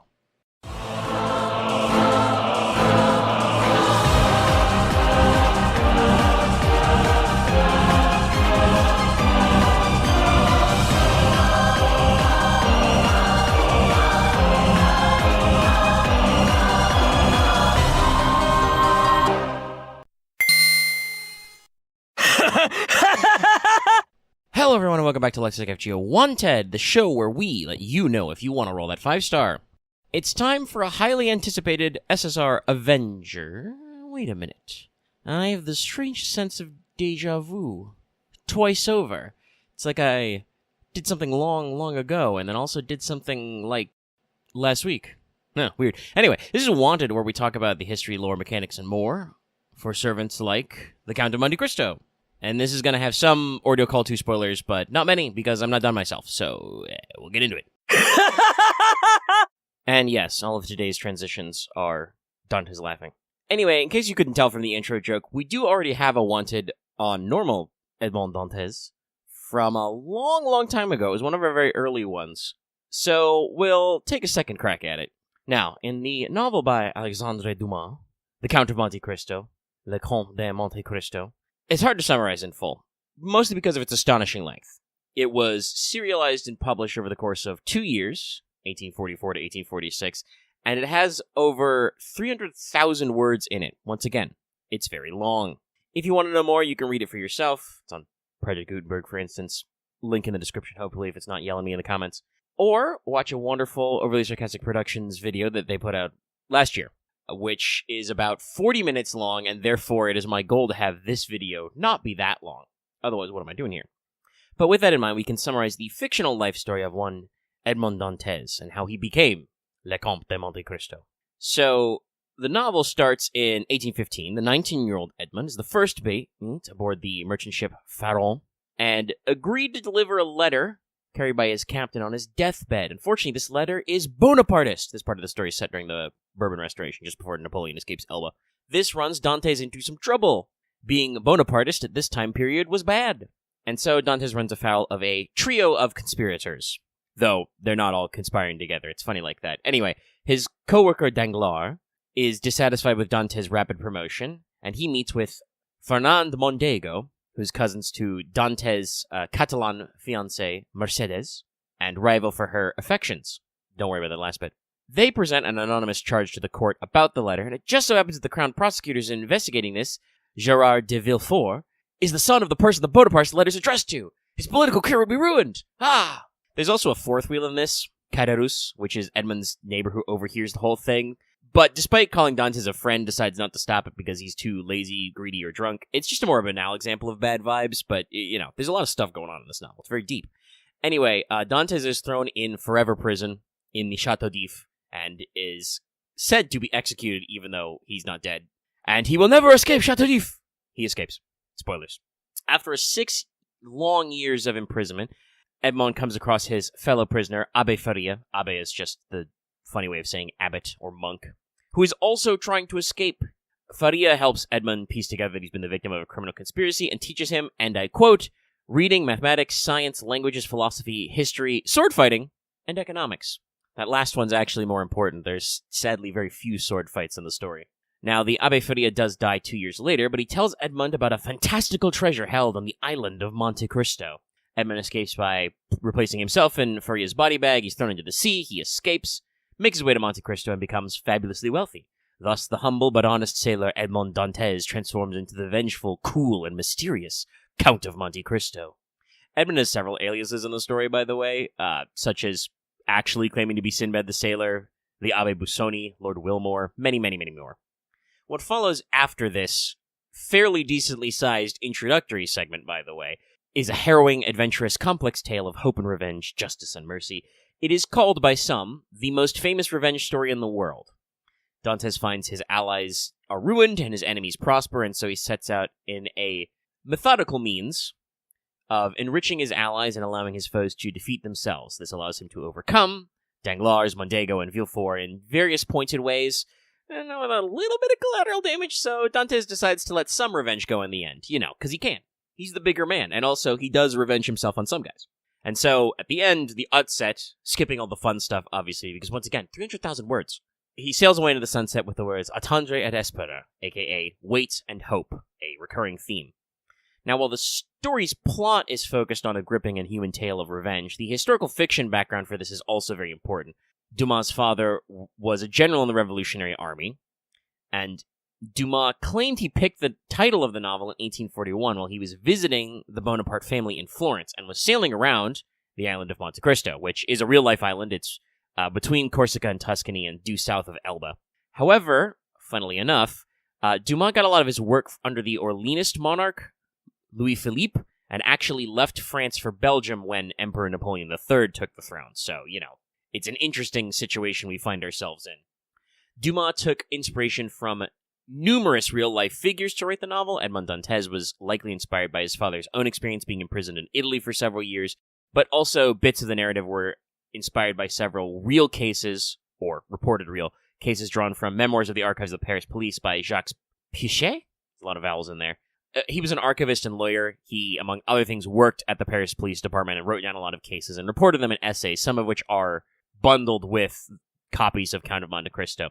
Some editions also note that there was, according to these sorts of records, a real Abbe Faria who was imprisoned, but he did not die in jail. He was released after several years, and there's no other historical notes about him. But noting that Abbe Faria is technically a name that's historically sourced is important for later stuff. Dumas also borrowed a lot of plot elements from an earlier, shorter novel named Georges, or George. Now, given its popularity, there are an overwhelming volume of adaptations, expanses, references, even some sequels to The Count of Monte Cristo. Perhaps more than you can shake a stick at. The only one of them we need to mention for me to bring up later is that there was an anime adaptation in 2004 named Gankutsuo, This one uses sci-fi elements and changes some of the plot details, but it was very widely popular. It contains a couple of elements that are relevant. In the story, Edmund is possessed by an alien force of vengeance known as the Gankutsuo, or the Cavern King. The Cavern King part is referenced in FGO a couple of times, and this is the literal way the term Gankutsuo is translated, and that's used as a Japanese title for the book, The Count of Monte Cristo. There's also some thematic interplay between love and hate in the story that comes out, which it seems to have influenced the writing of FGO Dantes. Also, Dantes / the Cavern King was voiced by Joji Nakata, funnily enough. So, moving on to talk about Fate lore before this video becomes 40 minutes long. Dantes is pretty old in FGO. He was our first summonable Avenger, befitting the most famous story of revenge. Despite that version being called Edmond Dantes, Dantes refers to himself mostly as the Count or the Cavern King because usually he sees Edmond Dantes as the guy who finished his story arc and resolves his quest for revenge, and sails away with Heidi at the end. Heidi, who looks a little bit like the female Ritsuka. Since Heidi isn't here, and Abe Faria and all those guys aren't here, Dantes kind of sees himself as an incarnation of vengeance, and so he is not exactly his usual self. Fate goes with the assumption that Edmond Dantes was a real person who told his story to Alexandre Dumas, and Dumas used this as basis for his novel. Literary agent hypothesis is what the trope is called. It also claims that, in addition to all that other stuff I said he did, Faria taught Dantes about magecraft and the hidden holy church and other magical mystery stuff. So, we're fully, I won't say urban fantasy, but historical fantasyizing this. Dantes is first alluded to with his famous catchphrase, Attendre et espérer, in the Garden of Order event, the K&K collab, and then makes a proper appearance in the Prison Tower event, now in main interlude, play it now if you don't know all your Dantes facts, where he basically replicates the Chateau d'If in a spiritual world, in a dreamland, and as the protagonists go through a series of trials, ultimately it turns out, I'm spoiling if you haven't done it, but you got to do the stuff, that Fujimoto Ritsuko was cursed for saying Solomon's name after they met in London, but after defeating Dantes, he agrees to become our guiding light and accomplice. He's basically like, okay, I'll become your Abe Faria and equip you the tools you need to escape the fake Chateau d'If. Dantes then shows up as a recurring character. His essence is kind of hanging out in our shadow always in most of the main story. His abilities allow him to escape the boundaries of space and time, and he has a lot of experience with the dreamlike curse of the prison tower, so he can pop in a lot of situations. He shows up several times in Epics of Remnants and lots of other events throughout the main story. There was a weird dream sequence in like Lost Belt 2 and a couple of other places. Anytime we experience one of our many trauma naps, Dantes could be there to protect us. And obviously he showed up in a lot of event stories as well. He has a summer costume after all. Now, Dante's backstory is filled in quite a little bit in the audio drama titled Strange Tales of Heroic Spirit Lore, King of the Cavern and Dantes, which released in 2017 in Japan, because it's an audio drama, so... Anyway, this explores some of his personal relationships, has characters on screen for him to interact with, like Heidi and the others, and also explains some of his abilities. It points out that Monte Cristo means Mountain of Christ, and so explores that not only did Dante find fabulous wealth there, but he found a relic which contains flames that burn those unloved by God, which includes undead monsters like dead apostles. It granted him a special magical crest and magic circuits on par with the Age of Gods. This is his Noble Phantasm / Scale Monte Cristo Mythologie, and gives him some extra gas. He even faces off against Tsukihime bad guy Roa in his Fate incarnation anyway. But yeah, so Dantes kills vampires. Canon. Now, what exactly is going on with, quote-unquote, the Count of Monte Cristo, and what he's doing, is going to be brought up in Audio Call 2, so we're not going to break it all the way down. You'll have to play the story to figure it out. To ascribe a little bit, I think I want to say that the differences are twofold, because obviously servants you summon are not necessarily literally the guys you meet in story. You're seeing that right now with Hassan of the Shining Star, who's like appearing in story concurrently, like being summoned by Chaldea before we properly meet him in story, kind of a thing. But in his profile, it's described that this Saint Graph is formed around a singular goal, whereas the one called Edmond Dantes is kind of the platonic ideal, the general vibes of Avenger. But the personality of the one titled The Count is closer to the Count of Monte Cristo who appeared in Paris in the story and crafted his elaborate vengeance. So, of course, this means because Fate hates us, the one called Edmond Dantes thinks of himself not so much as Edmond Dantes, and the one that is called the Count acts more like the actual Edmond, or at least one of his personas, because obviously the Count of Monte Cristo is not real. That's a guy that Dantes made up in his head as, damn, I need to be a cool, suave old guy to take over Paris and seek my vengeance. Who would I be? The Count. Honestly, could be alter ego if Dantes wasn't basically, like, permanently linked to the Avenger class, because his story is just all about revenge. The other thing to note is that the Chaldea Edmond Dantes and the original one, who was, by the way, in case you missed that part, summoned by Gaetia to form the prison tower, we defeat him and he becomes our accomplice, are technically two separate guys. Those are two separate summonings. There is a Dantes who showed up in Chaldea, and there is the prison tower guy, and they are different. Dante's own interludes talks about how the original guy is one of the guys hiding in the shadow of our dreams, and he works very hard at his job while the Chaldean one does other things. So, like, the originally summoned Dantes sticks around for a long time to keep bailing us out. So this new form can be thought of as those two guys combining their efforts to form a brand new Saint Graph. You know, the story will, through the course of Ordeal Call, to resolve what I like to call the two Dantes problem. That's a lie, by the way. There was no two Dantes problem, but there were two Danteses in the story, in case you didn't know that. And the reason why I brought up Gankutsuo is because in interviews and notes, Nasu explicitly said that he felt that the idea of a cool older Count was so perfectly portrayed in that anime that they deliberately, for the original Edmond Dantes, and arguably even for the new Count of Monte Cristo, at least some of his ascensions, went in a different direction. The original Edmond Dantes was described as a super high school level servant because he was designed by Komatsuzaki, the artist for the Danganronpa series, and he looks a little similar to Danganronpa character Nagita Komaeda. The Count, on the other hand, has a different character artist. He's drawn by Usagi Roto, who also drew Count Cagliostro, in case you couldn't tell, but also Kamazots and the upcoming Ono no Komachi, and several enemy sprites and craft distances.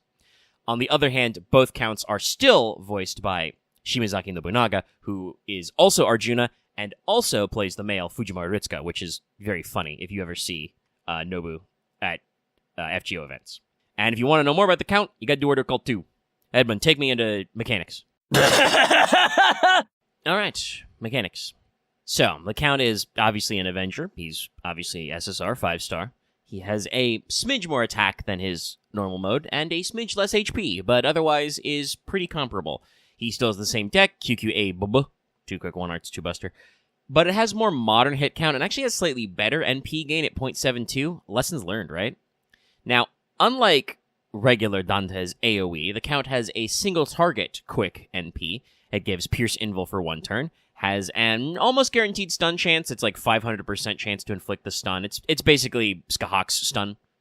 And it deals bonus damage based on burn stacks to the enemy, but burns himself for 3 turns. 500 damage only. It's not a big deal, but it's a little bit of a demerit. The overcharge effect is defense down for 3. Starts at 10%, which isn't much, but it can get higher with more. First skill is a pretty simple damage steroid. It's 10 to 20. Sorry, I was trying to say 10th. 20 to 30% buster and quick up for 3 turns, and is a 2 hits, 3 turns invul. Pretty good defense. We like those. Second skill is a self 20 to 30% attack up for 3 turns. A on-hit buff that inflicts 500 burn damage when attacking. Both are 3, so the on-attack buff is 3 and the burn is 3. It makes him straight up immune to the poison debuff for 3 turns, and 3 times 3 turns immunity to all other debuffs, so very reliable debuff protection. Final skill is a 30-50% battery. Let's go, baby. But also 30-50% crit damage up for 3 turns, and 3 turns of a big star absorb. The passives are Avenger for defensive NP gain, Oblivion Correction EX for permanent 12% crit damage up, and Self-Replenishment D for 3% NP per turn. So that's a little low, but because of his higher NP gain and his big battery, that's going to mean that you don't have to worry about that too much. The Count is very straightforward, single-minded even. He's there to kill bosses, and enemies in farming waves that have boss-like HP. His NP has phenomenal hit counts, it's 10 hits.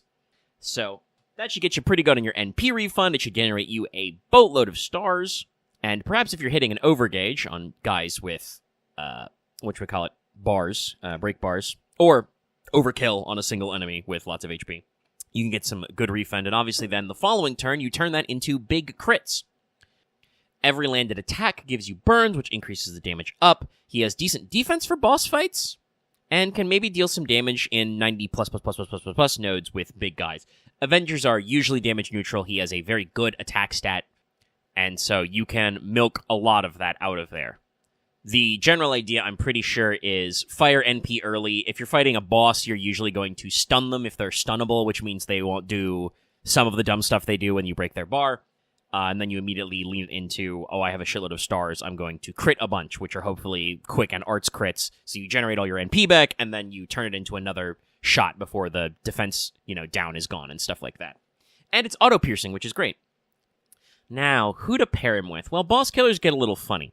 Obviously, if you're doing quick stuff, you can do Scotty or Summer Scotty. They obviously add extra juice to Quick and to Quick Buster, respectively. That won't maximize your potential, but that will carry for some casual farming where you're going to be, blasting nodes. You got a ruler boss with like 600k HP in a farming node? Don't worry, the count will take care of that. Now, there are a phenomenal amount of servants who inflict burn. There's so many, I can't bother counting them all to you. But there are a few who do seem to have some combos. Obviously, Mao Nobunaga has an NP which can burn enemies, but it's AoE, but that can be useful in boss fights to, clear ads and stuff. And it's also an Avenger, so, you're likely using them in similar situations. Rasputin buffs evil servants, which almost every Avenger is chaotic evil by default. If you're talking about quick combos, there's future caster Hanasaka no Okina, the male quick caster who just came out. He inflicts burn damage and also has some quick combos going on. But if you're thinking about servants who'd get bonus damage versus burn, there's only 3 other ones. One of them is obviously Yang Guifei, so that can be a great pick as well, because she has a kit that's very focused around that burn strategy. Summer Jufu, upcoming, and the literally just released in JP Saber Jacques, so there's some room for team building there. Otherwise, I would say pair him with your generic quick supporter steroids. You want to maximize NP damage and crits, and there's a lot of stuff you can do with that. But if you want to get funny, you can use, the count as a hitter in a burn team. For craft distances, you got a couple of options. Obviously, the one you're thinking of is probably Honey Lake. That gives you pure damage versus burned enemies. But there are a couple which might pair better in future, so keep your eyes peeled for these. In the Shinsengumi The End event and the Elizabeth The End event, both have extra damage versus burned, but more importantly, they're both event CEs, so they're, you can hopefully get 5 copies. They give you 50% starting battery and MLB, which when combined with the fact that the count already has a Fiddy himself, you can jump straight to maximum NP and start your engine rolling. Again, you defense down for a few turns, that indicates to me that the game thinks you're going to be running that NP back a couple of times. Other than that, you can augment him with basically any other formula of damage-boosting CE if you don't want to go all-in on burn. He has a 50% battery, so you can do all the 50% ones. You can, of course, pair him with battery boosters, so you can, basically skip all that shit and just give him something like Black Grail if you want to do maximum NP damage.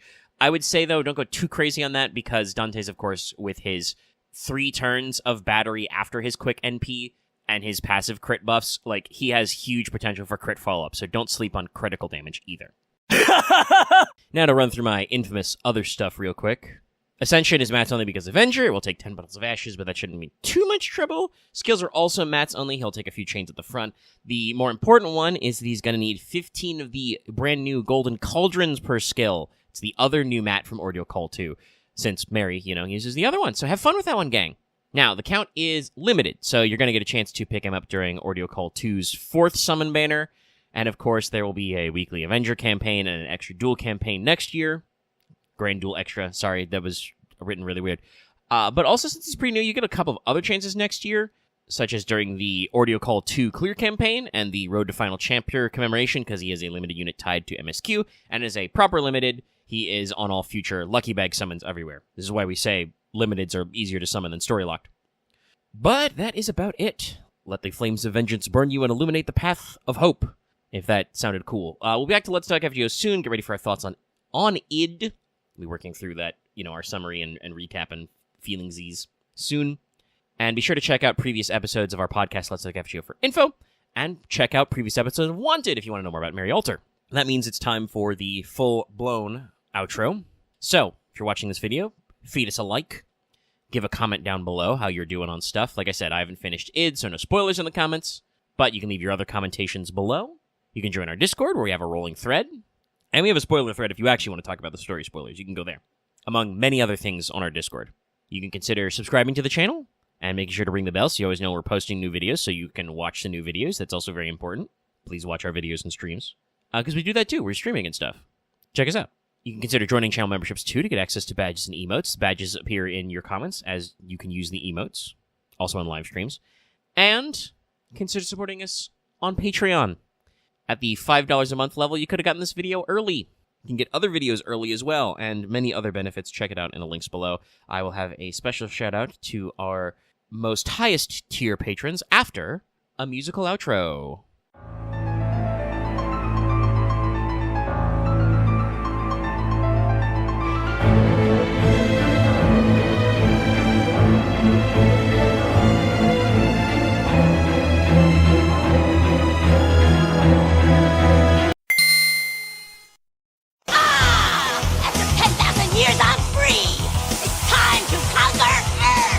What's up, my homies, and welcome back to Let's Talk FGO Wanted, the show where we let you know if you want to roll that 5-star. On today's show, we're going to be looking at a long-awaited 5-star SSR Avenger, Marie Antoinette Alter. And if this is your first time watching a Wanted video, on the video we talk history, folklore, mechanics, and more. And because this one has been a long time coming in many senses, I get to do some ancient FGO memes. But I have no other qualifiers, so we're going to move straight into the history section up first.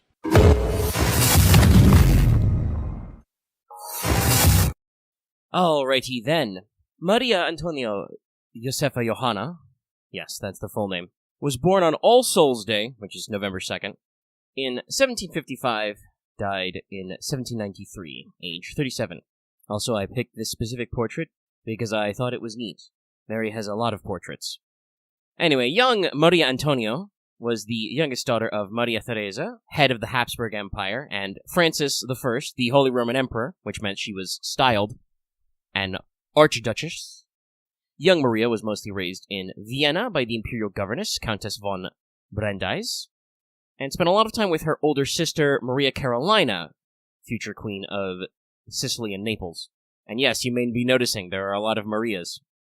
At age 7, Maria Antonia met child prodigy Mozart, who was only a couple months younger than her.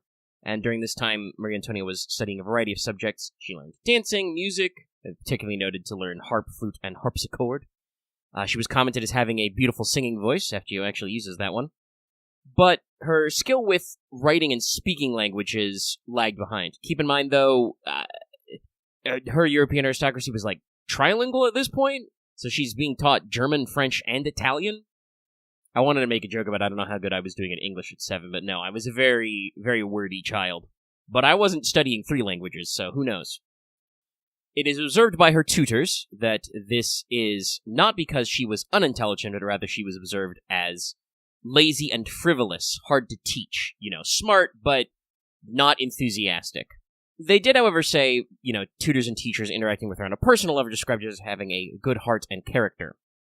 Now, to put an end to the hostilities after the 7 Years' War, Maria Theresa accepted the political marriage of Antonia to the heir, referred to as the Dauphin, of King Louis XV, and in 1770, Maria Antonia was married in proxy to Louis Auguste, and then went to France and had a ceremonial wedding later that year. Upon moving to France, Maria changed her name to the French styling, Marie Antoinette, and she became known as La Dauphine, as the wife of the Dauphin, the heir to the throne.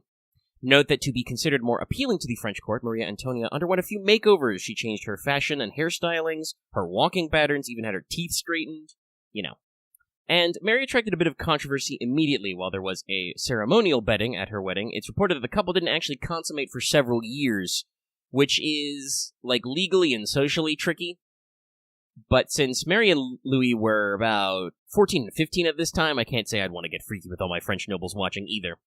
But you see the tone of certain stylings that surround her, unfortunately. Now, in 1774, Louis XV dies, Louis XVI ascends the throne. This makes Marie Antoinette the Queen Consort of France. Among several other things, Louis immediately gave Marie the Petit Trianon, a chateau on the grounds of Versailles, the massive sprawling palace area, and this immediately gets into some rumors. You see, Mary used the Petit Trianon as her private residence. She entertained her ladies, she lived there as if she basically had no court or social position. Not even the king slept over, and no other gentleman either. They could visit, but did not spend the night. It was a private, intimate residence where she was, in charge of everything, but this privacy fostered rumors. She did make some small renovations, but the rumors and stories spread that she had the chateau redone with gold and diamonds plastered on the walls, again, starting a long history of questioning her spending habits. Much of this rumor-mongering was done in the libelles, small pamphlets designed to smear a public figure. The name comes from the Latin for small book. Specifically in French, it refers to such scandalous texts now. If you're curious, libelles is not the origin of the word libel, but they come from the same Latin root. They're both from the Latin word for book. Anyway, among many of these rumors, in response to the libelles, Holy Roman Emperor Joseph II, Mary's older brother, stopped by in 1775 to ask why Louis and Mary weren't having any kids, and he found out that apparently the French royals were very bad at sex. Reported lack of interest in figuring it out. But he seemed to have managed to help Louis figure it out because their first child, Marie Therese Charlotte, was born in 1778. During this time, after sorting out all that... Sorry, I almost said consummation hoo-ha, but that might be a little too much of an entendre. I'm just gonna leave that one alone and transition to my next script point. Anyway, Mary started to get a little more involved in court politics in this time. She worked in changing court fashions because, in Austria, they had done away with certain stuffy styles of both personal fashion and court manners. And among her other political operations, she asked for France to intercede in the War of Bavarian Succession, and she also started drumming up support for the American Revolution, partially by securing Austrian and Russian support for the League of Armed Neutrality, which was an effort to keep the British out from searching for French contraband in neutral shipping, among other things, and by nominating a Minister of War and a Secretary of the Navy separately, who would aid America in winning. Unfortunately, involvement in the American Revolution was probably more detrimental to the French national debt than any of Mary's rumored gambling or spending. And I do want to say this, by the way. I say rumored gambling and spending. Marie Antoinette did have expensive tastes. She was a trend chaser. We'll talk more about a couple of points where that comes up later historically. But she doesn't seem to have been overly spendy on herself, and did numerously, take step backs in, spending. And I didn't find any source of the gambling. That's just what people said. But... yeah, the national debt was not doing good, and again, bailing out America didn't help. And for several reasons, she began to decline in popularity with a variety of social classes. She did actually have some social clout when she came here. During this time, she made several political and diplomatic moves which favored Austria over France, because it was her homeland, and it was perceived as her putting Austria first. And the nobles at court were upset when, in 1782, she promoted her favorite, the Duchess of Polignac, to royal governess, which was unprecedented for her social rank. That's right, they were upset that a duchess was so newly raised up. The Polignac family also did not help Mary's case with spending, but that's kind of their own problem. Now, in 1783, Mary supported the appointment of a new controller of finances and a new minister of the royal household after, being asked for input from her struggling husband, Louis the 16th. And they did import highly conservative policies when it came to military officerships, which included a certain amount of noble birth requirement for high-ranking positions and blocked sons of working professionals and recently promoted nobles from the hierarchy. This was actually one of the things which a wide variety of reformers might have a bone to pick with her with. Despite these legitimate grievances in her home policies, the politicians she's supporting at court, the rumor mill was mostly focused on the scandalous and the fantastical. She was the subject of outrage first at the royal court in general, and then more ultimately narrowing down to focus on the queen herself. And in particular, there was a lot of focus on her being a foreigner, bringing in scandalous ways from the Austrian courts, like lesbianism, apparently. Yeah, if you were a man and hung out with Mary, they thought you were banging, and if you were a woman hanging out with Mary, they thought you were banging. I don't know. You can't win with these people. These rumors also encapsulated the birth of her second son, Louis Charles, who was said to be a result of an affair with Swedish courtier Axel von Fersen. this is not true, based on, what correspondence we've recovered from both Fersen and Mary. And Louis Charles' birth dates match up with literally recorded conjugal visits from the king. He and Mary would jot down in the diary, popped over to see Mary, Now, during this time, Mary was, however, still considered a patron of the arts. She sponsored and performed music and theater. She collected books and plays, had a very extensive personal library. She showed an interest in scientific endeavors, such as the continued work on the hot air balloon after witnessing its first test flight. She worked through quite a lot of these things. Unfortunately, one of the arts she sponsored was the play The Marriage of Figaro, which had a very negative depiction of nobility, and was originally banned by the king, but was allowed to go ahead after Mary's approval. And Mozart did adopt this into an opera. But yeah, it's one of those odd cases where you would think that Mary being like, no, this play is very funny, I've been reading it to the court, it should go ahead, even if it does have a bad depiction of nobility. People would, be able to see kind of the self-reflection of that, but no, they didn't like it. Well, they didn't like how nobles appeared in it. In 1785, there was the infamous Affair of the Diamond Necklace. This is important for a couple reasons we'll need later. It's a secret tool. But this was a confidence scheme, a literal scam relating to a necklace for Madame du Barry, the mistress of Louis XV, and several courtiers who were around Mary, which included Count Alessandro Cagliostro. So the actual process of the fact-finding and trials wasn't that damaging to Mary directly. It was, after the fact, later used to slander her for enacting petty revenge on Cardinal Rohan, whom she did not like, and more strikes against her excessive spending, because she was related to the subject of the confidence scheme. The con woman who was pulling off this trick with the fake necklace was supposedly doing it in Mary's name, but it wasn't actually. The funding was through Cardinal Rohan because he was trying to actually impress Mary because he wanted to mend their relationship. But a lot of that got muddled up in the court because of, he said, she said type stuff, and it later got tacked onto Mary's long rap sheet. Now, in 1787, directly, Mary took a more forward role in politics, especially economics, at the request of her husband. He was not having a good time because France was not having a good time. There were already several series of riots about bread and other food shortages and so on. Mary made several moves to try and improve the economy, but they basically didn't have any success. She tried to find new ministers, she tried to go through processes and tried to stimulate the economy, but it wasn't working out. And so she was coined the name Madame Deficit. And again, the rumor mill applied personal slander to her, despite the fact that, again, Mary's personal spending was a drop in the bucket of the French national debt, which was caused as a result of a long series of wars and the failure of the wealthiest classes to prop up the state. The church and the nobles didn't want to give the state back money, so money kept coming out of the state. None of the state money could return to the people. It's a whole thing. That said, not to let Mary get off scot-free, she was known to be very opposed to reform. She dug in her heels about reform pre-revolution several times. Her favorite politicians were very conservative in their stylings. She did ultimately make some concessions to the Third Estate, but she did urge her husband to stand firm against reformers. It's very funny, she didn't seem that interested in the French court, but when we get to this period, she's very much like, but wait a minute, you're the king, and my son's gonna be the next king after you. Maybe we should, stand up for ourselves a little. And she did push for military action against the oncoming revolution.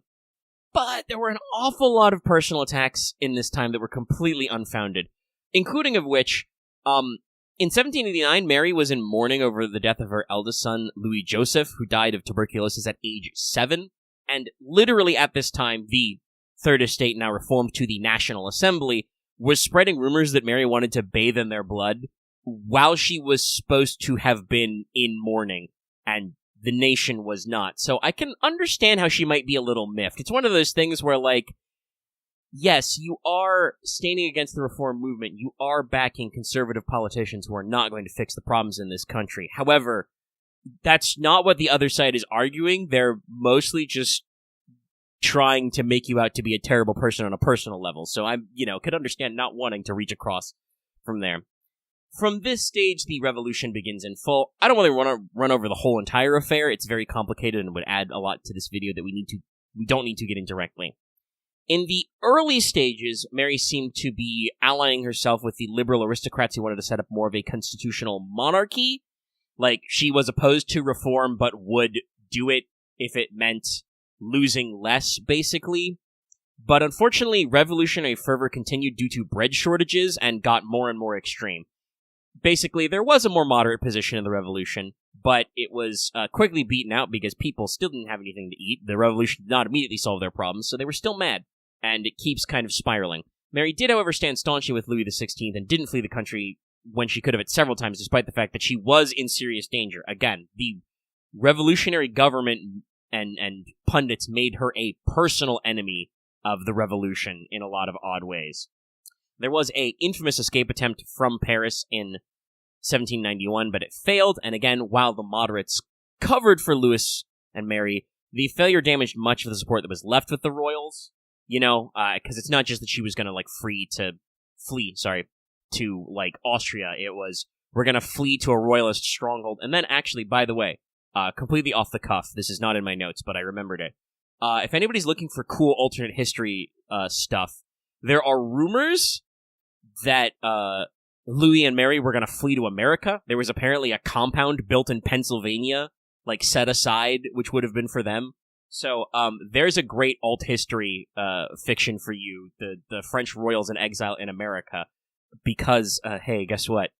Again, Mary and Louis were very instrumental to getting the American Revolution off the ground, and our revolution flowed a little differently than the French one. Now, after this, Mary was involved in several plans and plots to aid her escape, the Carnation Affair being one that failed. She did pit revolutionary factions against each other, and did have some moves to try and pressure to the war with Austria and the other war with the First Coalition, in her sincere hopes that the French revolutionaries would lose and she would be liberated by her homeland. And ultimately, more and more radical revolutionary voices won out. Some of it may be because she dug in her heels about the Ancien regime. Like I said, Mary was staunchly opposed to the loss of power of the throne and the kind of embarrassment that, she and her husband seemed to suffer in the general revolutionary fervor. It's a little hard to tell what happens when, because at this point, we'd already been through, storming of the Bastille and stuff like that. They'd been put under house arrest, thrown out of the palace, arrested again, moved around, And we continue on to the point where, eventually, the monarchy is absolved. Louis was executed in 1793, and the widow Capet, because they were no longer the royals, they were the Capets, was put on trial in October of that year, where she was squarely blamed for much of France's financial debts. She was accused of orchestrating forces against the revolutionaries and conspiring with foreign powers, and found guilty of high treason and executed via guillotine 16 October. The last two are technically true. Like I said, there's only so much we can hold water for her here. Her last words are reported as, "Pardon me, sir, I did not do it on purpose." I'm not trying to pronounce the French of it. For when she accidentally stepped on the executioner's shoe. And that is the end of that. Some other general history facts. If you don't know, but hopefully you do, the Let Them Eat Cake story is well known to be apocryphal. Jean-Jacques Rousseau quoted a great princess for the line, but the timing of that, when he allegedly heard it, and I say allegedly because he could have just made it up, was when Mary was 9 and still in Austria. History has really shifted on Marie Antoinette, which is arguably reflected in FGO. The anti-royalist depiction in the Libelles was the prevailing one for many years, and sometimes continues to this day. Another reason never to play Assassin's Creed Unity. But through recovery of her historical war writings and possession, there is a core that she was seen to be a positive, caring person, very dedicated to her friends and companions, a student of culture, though perhaps a little bit too easily taken with chasing new fads and fashions. And she seems to have valued privacy and simplicity despite tales to the contrary. She doesn't seem to have been the lady to, set up giga orgies at Versailles. It was more like she would have, piano recitals. She would set up theater for herself, and, her and her intimates would read books, mostly plays and novels. I know, weird, wild. She did, as we said, exercise some reactionary conservative policies, but she was used as a scapegoat by both the nobles and revolutionaries alike, so it feels hard to say to be surprised that she stood against revolutionary ideals when they were paired with very personal attacks, including coercing her son to accuse her of incest at her trial. Like I said, it's just, they already had her on the high treason. They decided to go the extra mile, and I don't... Like I said, they went out of their way to make personal attacks, even though she literally did conspire with foreign governments against the new French government. Again, her own homeland run by her relatives, but still, that's actually true. By the way, to put an end to this story, after her execution, Mary was buried in an unmarked grave, but during the Bourbon Restoration in 1815, she and Louis were exhumed and reinterred in the Basilica of Saint Denis with the rest of the French royals. So, transitioning to lore, the idea of Dark Mary is fucking ancient by FGO's standards. It's referenced in our first Singularity, Orleans, which was available at launch. Mary, along with Sanson, Mozart, and Dion, are all present in the story, and during a discussion with Jeanne d'Arc about Jalter's identity, Mary says that she could possess the ability to become a darker version of herself and, seek revenge for the injustices against her family, her children, herself. But as the Saint of France, Mary doesn't think Jeanne could be corrupted the same way, and there is a Shadow Mary who embodies her darker emotions and impulses in her interlude.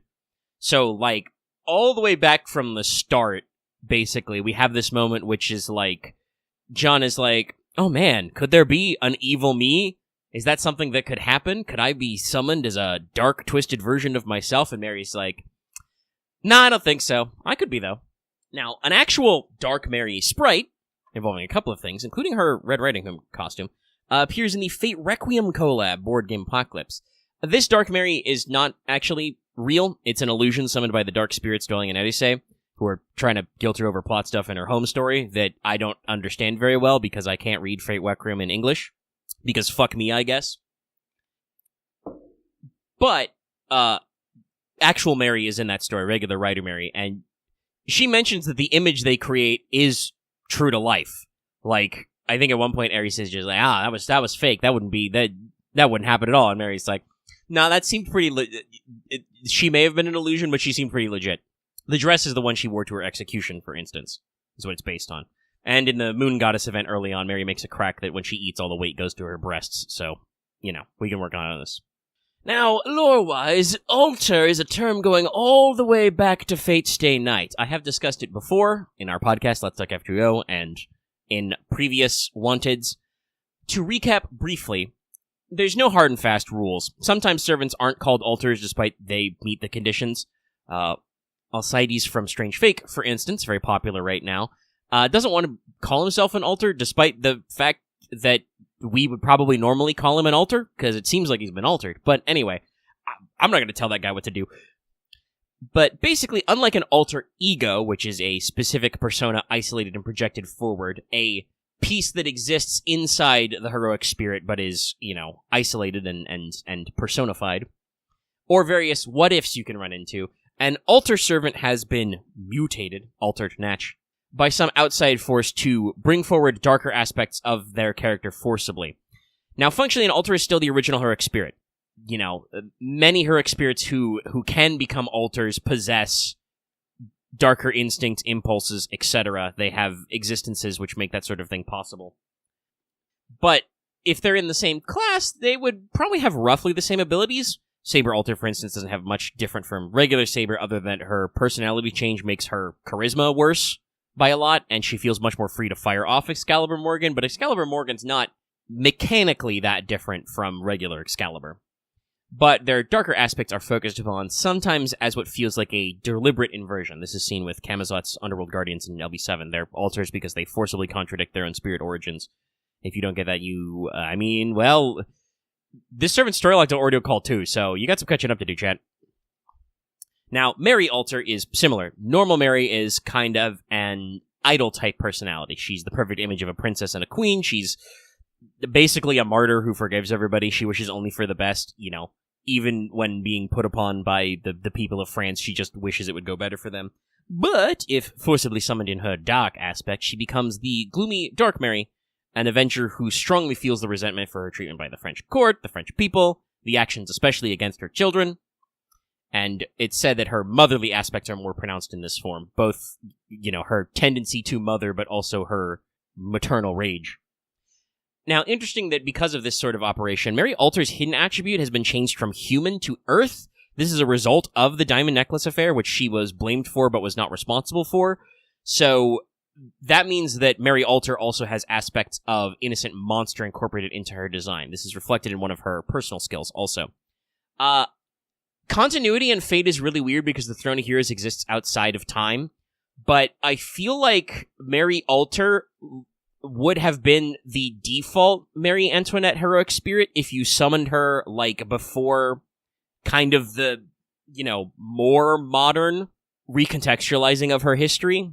Whereas, obviously, like I said earlier, the FGO original, the earlier Marie Antoinette and FGO is based much more on, like, a modern take, which is arguably more forgiving and nuanced. Honestly, sometimes it feels like too forgiving, but, heroic spirits are not literally historical people.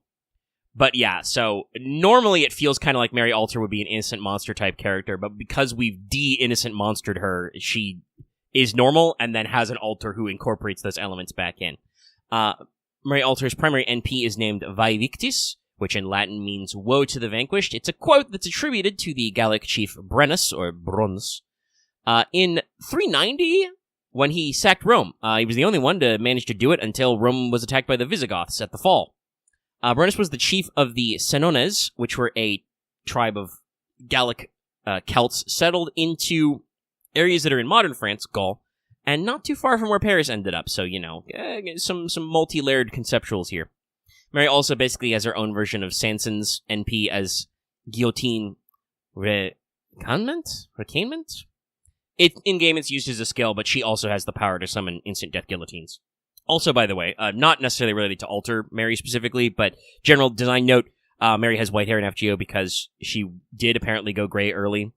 Supposedly, this was attributed to have the failed escape at Varennes, but we can't really confirm this, just that it was gray by the time of her death at only age 37. Anyway, after years of having a design but no event to put her in, because she wasn't ready to be a playable unit, she was a giant ghost in Fate Requiem, she is going to be a major character in the upcoming Ordeal Call 2 ID, which is based around Avengers, which she is. She was already a major character in Board Game Apocalypse, and like I said, she was alluded to in Orleans and other Mary stories. Now it's time for mechanics. Now, in mechanics, Mary Alter is an Avenger who typically have pretty big attack, fairly low HP for their class. Mary is no different. She's one of several Avengers who literally has more attack than HP. And normally I say weighted more towards attack than HP. No. Her attack is bigger than her HP. Not by a lot, but it's there. She is quick, Arthur's Buster. Perfectly average hit counts, slightly below average NP gain on the 0.4. But she's an Avenger, so you know that shit don't matter. It don't matter. None of this matters. Why don't it matter? Well, number one, Mary's NP is AoE Arts. It hits the enemy with 1k curse and plus 100% evil curse, so double the curse damage, for 5 turns each. First. Then it deals damage, and minus 1 NP charge, to all enemies, and has a chance to instantly kill at the end. The overcharge effect is NP damage up for 1 first. Pretty typical for modern instant kill chance NPs. She's got a pretty decent chance at 60. Like, that means with buffs you can guarantee, 100% on, certain levels of enemies and so on. First skill is a 20 to 30% battery. It's another 10 to 20% NP per turn for 3 turns, and is also a 5 hits, 3 turns buff that when hit by an attack, she gains 10% NP. I told you not to worry. Second skill gives all enemies 3k to 5k curse damage for 3 turns. So, if they live through her NP, that means they're taking, 12k curse damage per turn for 3 turns. It's also a 20 to 30% damage up versus cursed enemies. This is why her NP does curse first. And a 20 to 30% arts up, both for 3 turns each. Final skill brings back Rider Mary's legendary tanking abilities. If you didn't know, because she's not super in demand as far as riders go, but Rider Mary is kind of infamous for her crazy good survivability skills for a launch unit. And we get a little bit of that action back in Avenger Mary. So, she has a 3/3 invul on self, that's 3 hits, 3 turns. Other party members, so not her, but everybody else, gets a 1k to 3k guts for 1 time 3 turns, and is also a 1k to 3k team-wide heal, that's Mary and everybody else. So, that's pretty good. Passives are just Avenger, for more NP gain when hit, Oblivion Correction for crit up, and Self-Replenishment for about 3% NP per turn. So, no fancy passives here, just pretty core Avenger stuff, but, like I said, it's pretty alright for what we're going for here. You should understand from what I've just said how Avenger Mary works pretty well. She's here to kill! She has solid attack, she does extra damage to enemies who are cursed, her curse can get to 12k damage on her own, so if you're fighting higher level enemies who might not be killed right away, that's a decent amount of scratch damage you do at the end. She generates NP like nobody's business when her skills are up, and she also has a hard defense. I need to kill! She even does that instant death stuff after she curses, then deals damage, so she might consign weak units to hell, right away. Now, rubs hands together. Who do we pair her with? Oh, there's so many options here. Obviously, for times like these, Ashidoman is always suspect. Mary Alter is chaotic evil. She benefits from his big attack up and crit buffs. He can also slap, 2k curse on enemies for 5 turns.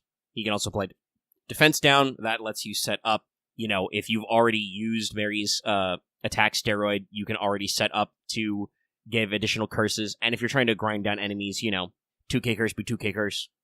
Rasputin can also give evil allies NP gauge and arts up, but his dot focus is more on firing his own NP, but he still has some team-wide synergy here.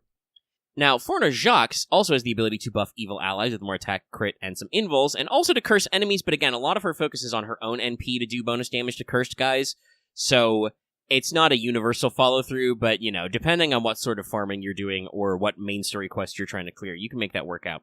Fellow Avengers Summer Erise and Summer Jufu also have certain interactions with death, dots, and other such effects, but they are single target. Jufu's NP is also Buster, but Summer Erise is arts.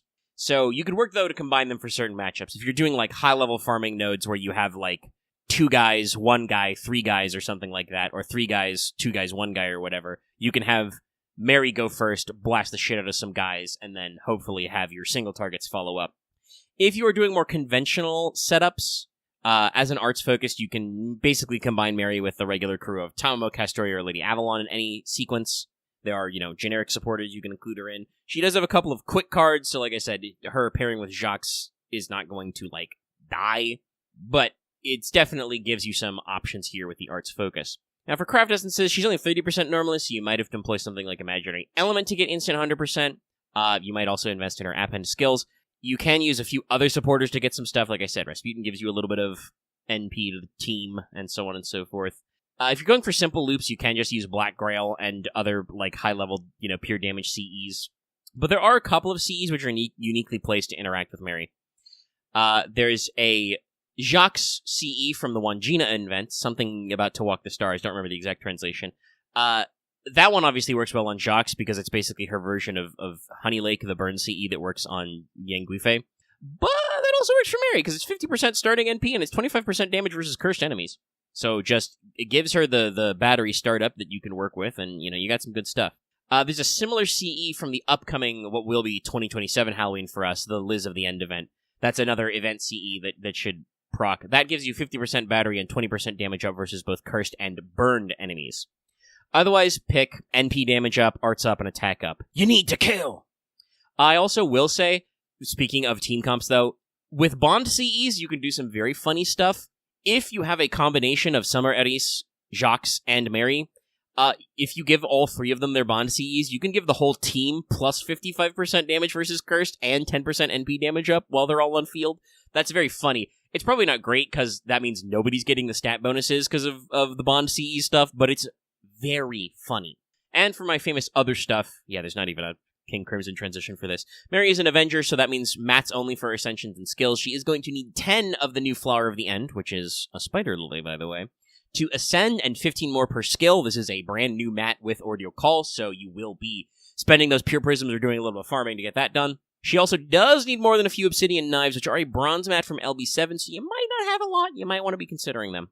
And like I said, you need even more and some other bullshit for her append skills, which the preloading could work out very well for her battery. Now, Mary Alter is story locked. She does not appear in the normal summon pool, the normal story summon banner, unless you clear Ordeal Call 2. You cannot summon her on normal limited banners. She is not in the general pool. She will have a raid up on Ordeal Call 2's release, and as a story-locked female unit, she will have solo raid ups at future Valentine's events, and as an Avenger, she'll get a couple of specific raid ups during weekly and Grand Duel campaigns, but that is about it. Storylock is generally considered rarer than limited because she's not even in Lucky Bag summons normally these days. They occasionally give you special summon campaigns that have Storylock servants in them, but it's not like a guarantee.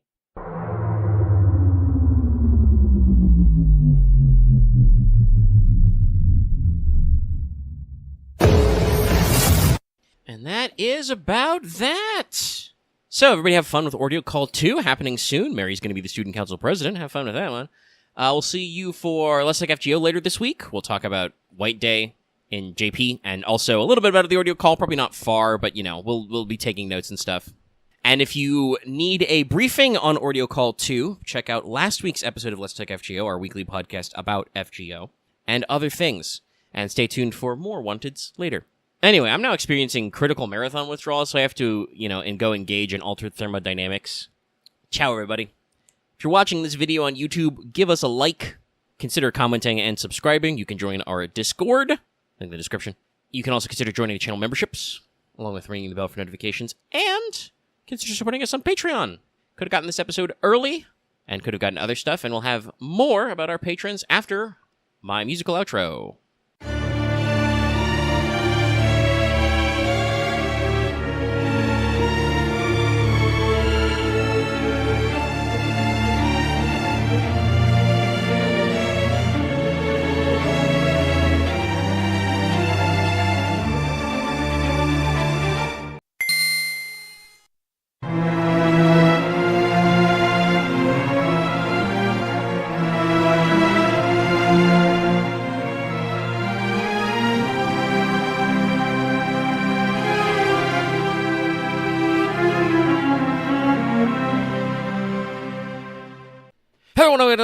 Wanted! The Speedrun Edition. The show where we let you know if you want to roll that 5-star. So on Wanted, we break down a FGO character's history, lore, mechanics, and more. This episode is very unique, though, because it is simultaneously both late and very early. Because FGO Global, the English version, has decided to release Richard I, 5-star SSR Saber, forward to celebrate the strange fake anime.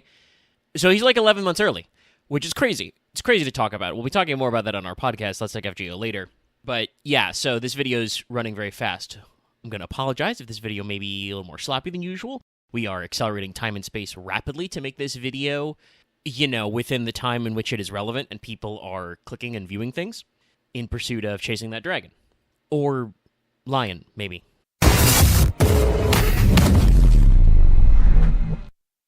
Sio's history.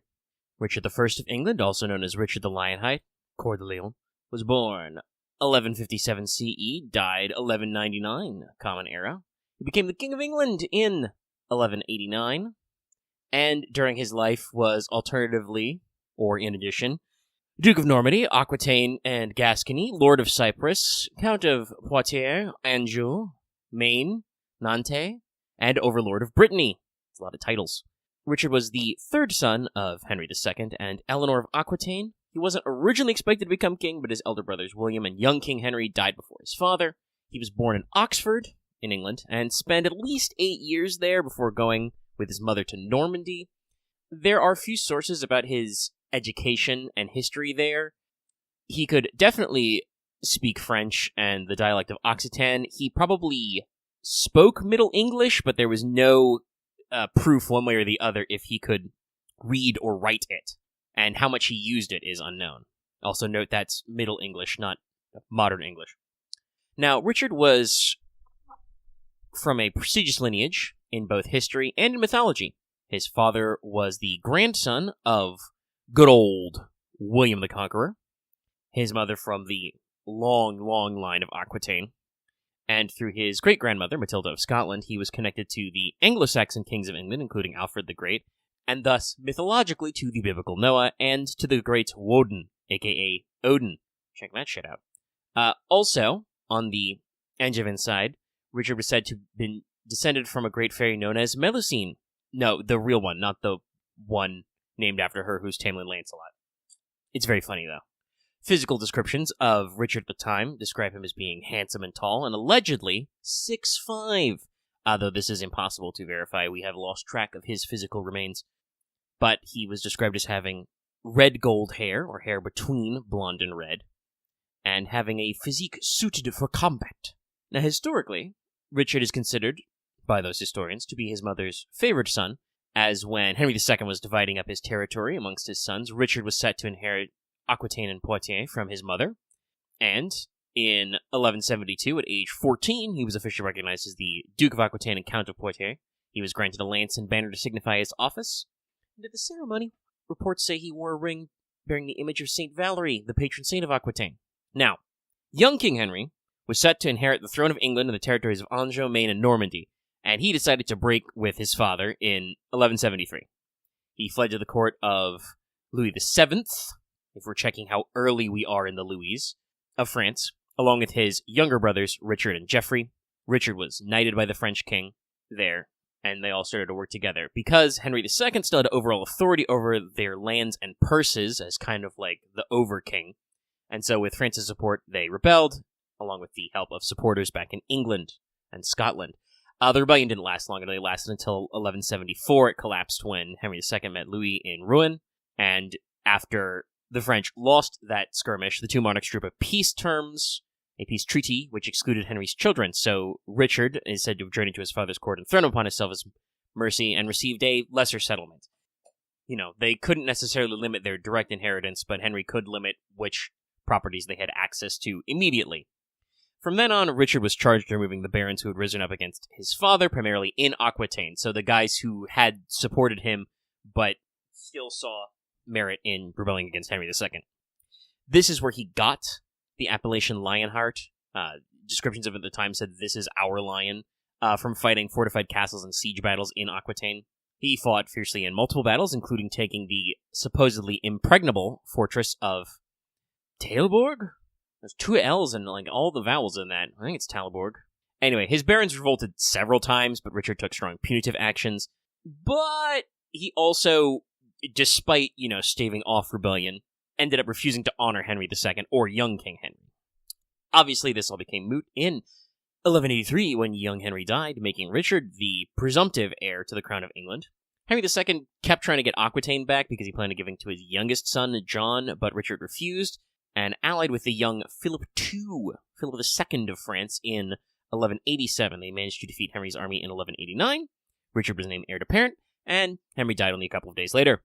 Now, little Ricky L had already taken the Crusaders' vow in 1187, and made good on the promise with the help of Philip II Augustus, so they couldn't steal each other's territory, with a massive fundraising effort in 1190. He emptied the treasury, which was already filled with the Saladin tithe of 1188, a tithe raised explicitly for this purpose.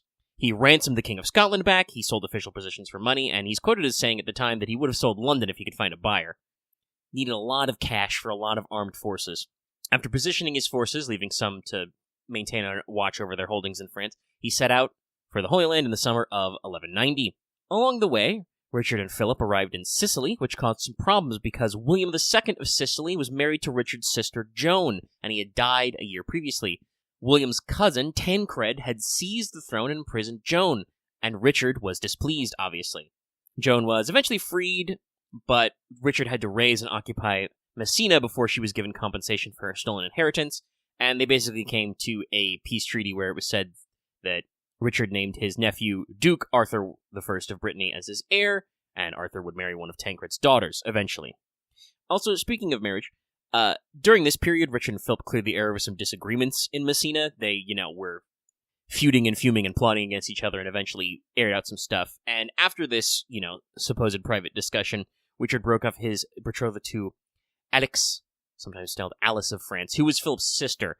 They'd been arranged to get married for a long, long time, and she'd been Henry II's ward during the engagement, but also at this point was believed to have been Henry's mistress. But Richard hadn't divested himself of her because the alliance with Philip was so important, so they eventually broke that one up. Next, after leaving Sicily, Richard arrives in Cyprus, where the Emperor of Cyprus, Aeschymenos, was cramping his style, because of course he was. So Richard, naturally, beat him up, and is said to have clapped him in silver chains because he swore he wouldn't clap him in irons. Richard was supported by several local lords and by the deposed king of Jerusalem, Guy of Lusignan. And eventually, Richard sold the rights to Cyprus first to the Knights Templar, and then eventually gave it up to Guy, where it became a Christian stronghold until 1570. So that's still pretty important. In Cyprus, Richard married Berengaria of Navarre, from an independent Spanish kingdom just south of Aquitaine. The match was suggested by his mother, and while she did accompany him for a few years into the crusade, a few periods, she eventually made her way back to France, but is famously known as the queen who never set foot on England, at least while Richard was alive. She did actually travel there once he was deceased, but yeah, didn't spend a lot of time with his wife. And so, in 1191, Richard actually landed in Acre in the Holy Land, and he started crusading. Yes, it took that long to get here. During the Battle of Acre, he was allegedly ill with a disease equivalent to scurvy, but managed to hit enemies with a crossbow while being carried around on a stretcher. Now, after Acre, Philip and their allies Leopold V, Duke of Austria, quit, both over disagreements with Richard and personal health failings. But Richard was supported further by Guy and by Conrad of Montferrat, along with many local barons. His forces won several key battles against Saladins, pushing them all the way back to Jerusalem, but bad weather and positioning caused the Crusaders to retreat back to the coast. The weather was unseasonably cold and intensely bad. Now, after a vote, Conrad of Montferrat was named King of Jerusalem in 1192, but he was killed by the assassins, those ones, before he could be crowned. And Henry II of Champagne, Richard's own nephew, was wed to the Queen and became the Lord of Jerusalem. Richard was suspected of arranging Conrad to be done in, by the way, and Henry of Champagne was an ally of the Hashishin later, so consider that one how you will. Anyway, the crusade stalled out because the French contingent wanted to siege Jerusalem directly, but Richard wanted to attack Saladin's supply lines in Egypt. Saladin was the Sultan of Egypt and Syria, and unable to unify the command, the forces basically broke up and floundered. Richard won several successful more skirmishes against Saladin and was highly respected by the Muslim warriors, but he was unable to break the stalemate. Richard and Saladin reached a peace agreement in 1192, a 3-year truce to allow Christian pilgrims and merchants to the area, and Richard skedaddled back towards his holdings in England and France, because Philip and Prince John were making moves against him. Unfortunately, he had to go back through mainland Europe, and Richard was captured by Leopold of Austria near Vienna. Leopold suspected Richard for killing his cousin, Conrad, and because of personal bullshit after the Battle of Acre. Now, the Pope immediately excommunicated Leopold because you do not confine crusaders, but Richard was transferred to the custody of the Holy Roman Emperor, Henry VI, for ransom. The ransom was very high, but it was paid and he was released in 1194. Richard, by the way, has a great quote. The intro starts with, "I am born in a rank which recognizes no superior but God," but he said a whole, legal defense to Henry VI like that. You can look it up if you like. He also composed music in prison, which he sent to one of his sisters. Anyway, Prince John had rebelled in Richard's absence with the aid of Philip, but basically once Richard actually came home, he almost immediately came back into the fold in 1194, and Richard made him his heir over his nephew Arthur, and he set about beating Philip's butt. He fortified castles in France, built an alliance with several nobles against the French crown, and during this period is said to have adopted the motto of Dieu et mon droit, God and my right, which is still used by the British crown to this day. Unfortunately, while setting about rattling around in France in 1199, at age 42, he was struck by a crossbow bolt in a virtually unknown castle in Chalus. The wound turned gangrenous and Richard died, but not before he pardoned the boy who shot him and gave him 100 shillings. Though this story does not have a happy ending because a famous mercenary had the shooter executed immediately after Richard died. Richard's heart was embalmed with frankincense and buried in Normandy. The rest of his body was buried near his father in Anjou. And Richard has a complicated but long-running legacy. Contemporary historians, even of enemy courts such as France and of Saladin, considered him to be a remarkable ruler and a brilliant military commander. He was kind of a first as both a king and a knight. He was not just a king, not just a warrior, but both simultaneously, and was considered a symbol of chivalry, bravery, and generosity. He had great strategic prowess and personal skill, and his 3 lions seal is still part of the English iconography. He was also a poet and a patron of the arts, protector of troubadours and bards in his camps and followers and his courts, and, as I said before, considered personally generous. However, he was also widely known to be a sinner, a practitioner of cruel campaigns against civilians, and was disliked by church officials for levying taxes and tithes against him. Nobody was immune from the Richard decks.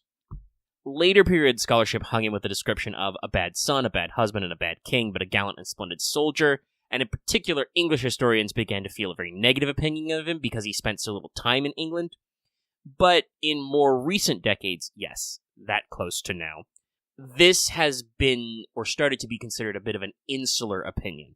He was King of England, and that was probably his highest rank. He was also part of a very large dynasty all across Europe with very complicated political machinations. So obviously, there are limitations to his ability to spend all his time in England. There was quite a lot of other things going on in the world.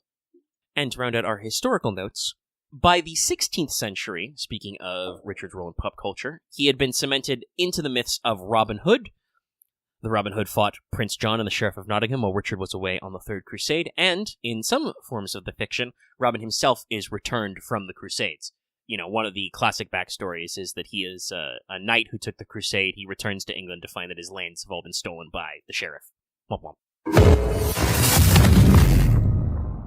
So on the lore end, this section's going to be much shorter for reasons. Richard I is pretty well known in Fate. He was the saber of the Strange Fake light novel starting in 2015. Yeah, that's how old that is. And because Richard is bad at OPSEC, he's been known to be that saber for a very long time. He's here now because of the Strange Fake anime airing right now, literally a new episode today. Don't talk to me about it. I'm several weeks behind because of shit like this. But the Whispers of Dawn prologue first aired in 2023, and now the full season is here in 2026. Yes, there's a lot of delay on that one. We're not going to spoil too much of the currently airing anime, but some of you might want to skim ahead a little bit. You can look for when the video sign changes if you want to move to mechanics. Anyway, Richard's physical description in this game matches his attestations. He's considered a big fanboy of the Knights of the Round, and he has the ability to create his own false Excalibur because Richard famously referred to probably a couple of different swords as Excalibur in his possession, one of which he gave to Tancred of Sicily. And in much later apocryphal stories, he's said to have compared swords with Saladin, but they never met in person. Richard and his father did begin to promote the Arthurian mythos, and also, personally, as a poet, Richard was probably familiar with the early titles in the matter of Britain. Now, Richard is able to manifest some allied guys from his shadow as his rounds of the Lionheart. This includes Sir Robert Locksley, one of the forms of Robin Hood, Pierre Basile, the young crossbowman who killed him, William Marshall, a knight and royal advisor to Richard, and 4 more English kings. Wilfred of Ivanhoe, the character from the titular novel who borrows some Robin Hood isms, and apparently Nimue and her husband Sir Pelleas. And some of these guys are just in his attack animations in FGO, so we gotta make mention of it if you're wondering where the hell those things come from. Richard I did get some unique work for FGO, though, not just all borrowing from Strange Fake. Firstly, according to Nasu's Camelot Zero works, posted on his blog, there was a guy named Richard I as the, I would say, probably original boss of the Camelot Singularity, because that was originally Jerusalem. He fought against the Lion King and the Knights because, I guess, we love irony. Given that character's immense strength and unusual appearance, it's highly implied by his FGO profile that this is the Lionheart appearance of Richard we see in his Third Ascension, which was created just for FGO.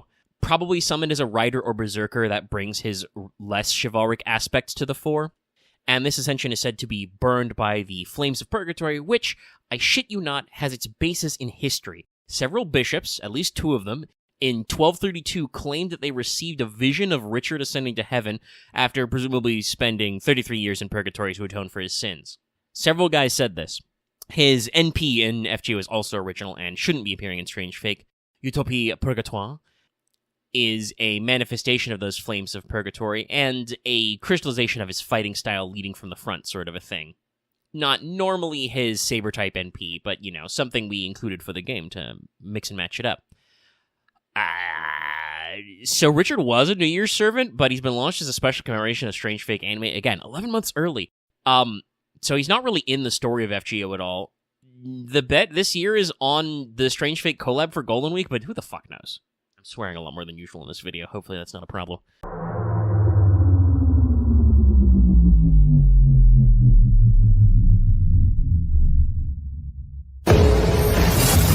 And now we are in Mechanics, another section which will be, thankfully, shorter. Anyway, Richard's a 5-star saber. He's got high attack, lower HP. He's tied with lads like Sigurd and Arthur Prototype. Pretty typical saber stat range. He is QQ, 2 quick, 1 arts, 2 buster, if you can't parse that, which is unusual for a saber. He has pretty good hits and high NP gain, 0.56.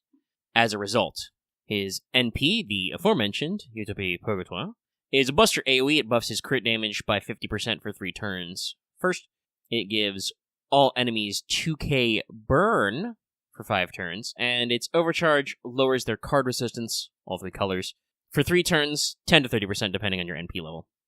Skill 1 is his Charisma variant. We get a 10 to 20% attack up, NP gain, and star gen up for 3 turns for the whole party. And when he attacks, he personally gets 30% star gen up.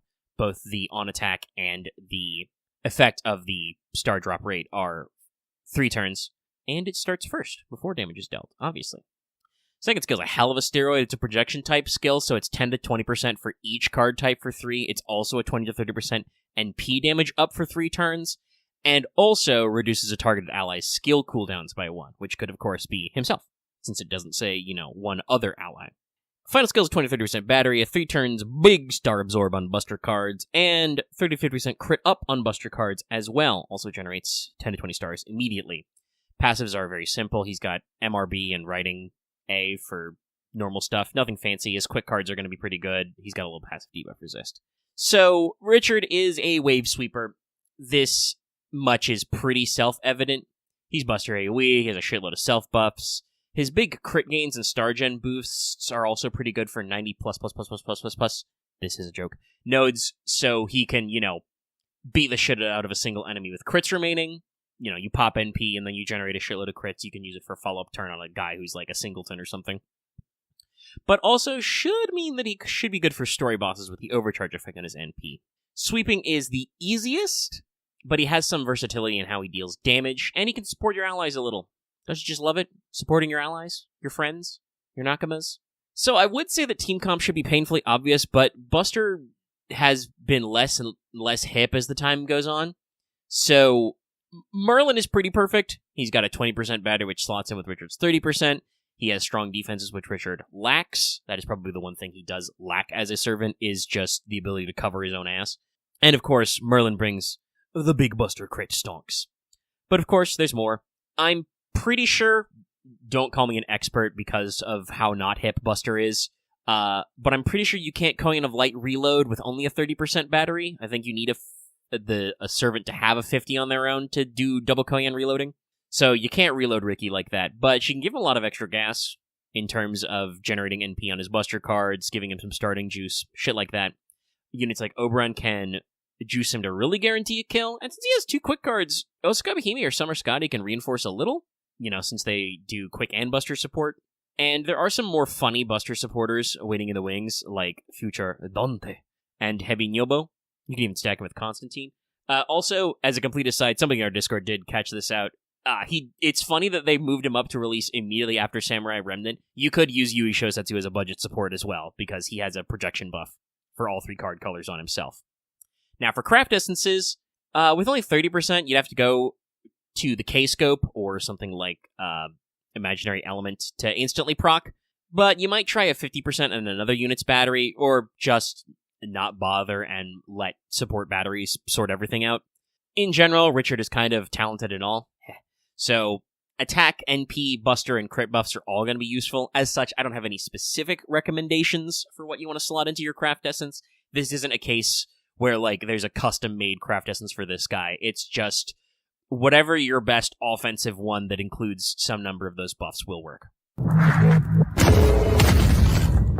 Now, if you're wondering how it's possible to get a servant 11 months early, his mat's pretty simple. Nothing crazy on the Ascension. You don't need a lot of anything intense. His skills, unfortunately, do call for a bronze mat, so it's going to be 72 Twilight Blades per skill, which is a lot. So, normally, this is where I would talk about banners, but also, I have no fucking idea anymore. Caps lock aside, yes, that part of the script was written in all caps. Richard will be on intermittent rate up basically right around when a Strange Fake episode drops until at least the 1st of March. These all allegedly share pity. He's supposed to be the New Year's servant for this upcoming New Year's, and I assume they will still rerun him because while he won't be new, he will be anticipated. People are already saying shit like Lord Logres early. That's not going to happen. I think she needs Oreo Call formats. That's not going to work. But other than that, do expect to see him on weekly Saber and Grand Duel campaigns coming up next calendar year. I am also calling my shot on Golden Week Strange Fake. And no, I have no idea if he'll be in this year's GSSR's Lucky Bag or Destiny Orders. I would assume so, but I don't freaking know, man.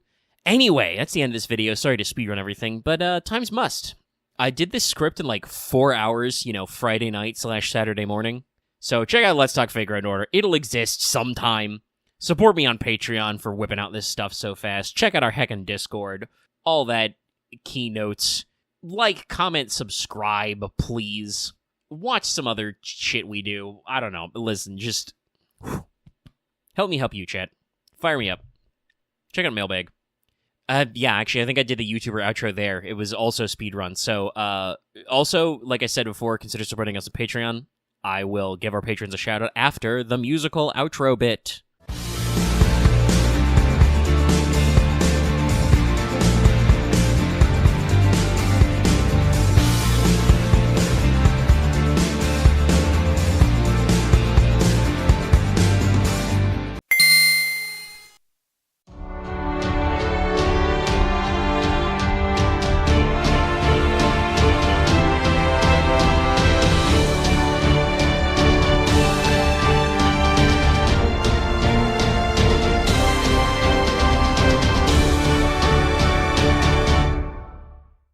Hello, everyone, and welcome back to Let's Take FGO 1TED, the show where we let you know if you want to roll that 5-star. Now, happy Valentine's, I guess. It's time to talk about a chocolate woman. We have SSR writer Andromeda today, so we'll be talking about history, lore, mechanics, and more, if this is your first time watching Wanted. If it's your first time, this is 142, so we've been doing this a while. If it's not your first time, hi, how are you? Thanks for coming back. Anyway, with the intro out of the way, we're going to move straight away on to the history segment. So, we're returning to our roots today. Andromeda is a character from a classical Greek myth, the big classics. She is an Ethiopian princess and the wife of Perseus. Note that I spelled that with an A, an A-E. The modern Ethiopia of East Africa is related to the ancient Greek one, but they're not exactly the same. Early Greek sources seem to have used Ethiopia to describe extremely distant regions, both to the east and the west of Greece. Eventually, by the time of Herodotus, it seems to have meant anywhere in Africa further beyond Libya and Egypt, but this would have included not just the modern Ethiopia, but also the Sudan, and so on and so forth. And there's some other stuff that's even more confusing later, but we don't need to talk about that yet. Andromeda is the daughter of King Cepheus of Ethiopia, and Cassiopeia, who herself could have been a nymph, could have been the daughter of Aeolus, son of Helios, and Cassiopeia's background, we don't have much more beyond that. The name Andromeda likely means something like protector or minder of her husband. It's from the same root as man, andros, and then the meda part is from the same verb which gives origin to the name Medea, to be aware of, to rule something, to consider things, and other verbs along that line. Now, the myth is pretty simple. According to the traditional sources, Cassiopeia boasts that either she or her daughter Andromeda, there's multiple variations on that, or both, are more beautiful than the Nereids, the 50 or so ocean nymphs who are often in the coterie of Poseidon. So naturally, of course, this bothers Poseidon, and as a response he sends the horrible sea monster Ketos to flood the coast of Cepheus' kingdom, and after consulting an oracle, usually the oracle of Zeus Amon, Cepheus is informed the only way to appease Poseidon and calm the Ketos is to sacrifice his daughter by chaining her to a rock facing the sea. Of course, yes, perfectly normal. Now, to explain Ketos, that's a type of sea monster that appears in a couple of legends and a lot in art. The general etymology of the name just seems to be any sort of sea monster. Obviously, if you're familiar with your biology, the word usually said cetacean, but I guess should probably technically be pronounced Ketacean. Anyway, that's the order that contains whales and dolphins. But it comes from the same root, so Ketos could be a massive whale, or it could be a sea serpent, not unlike a dragon, or it could be something a little more weird. A monster the size of a boat with a 40-foot skull and the head of a hound or a boar. In art, the Ketos, or a Ketos-like creature, is often depicted as a mount for the Nereids.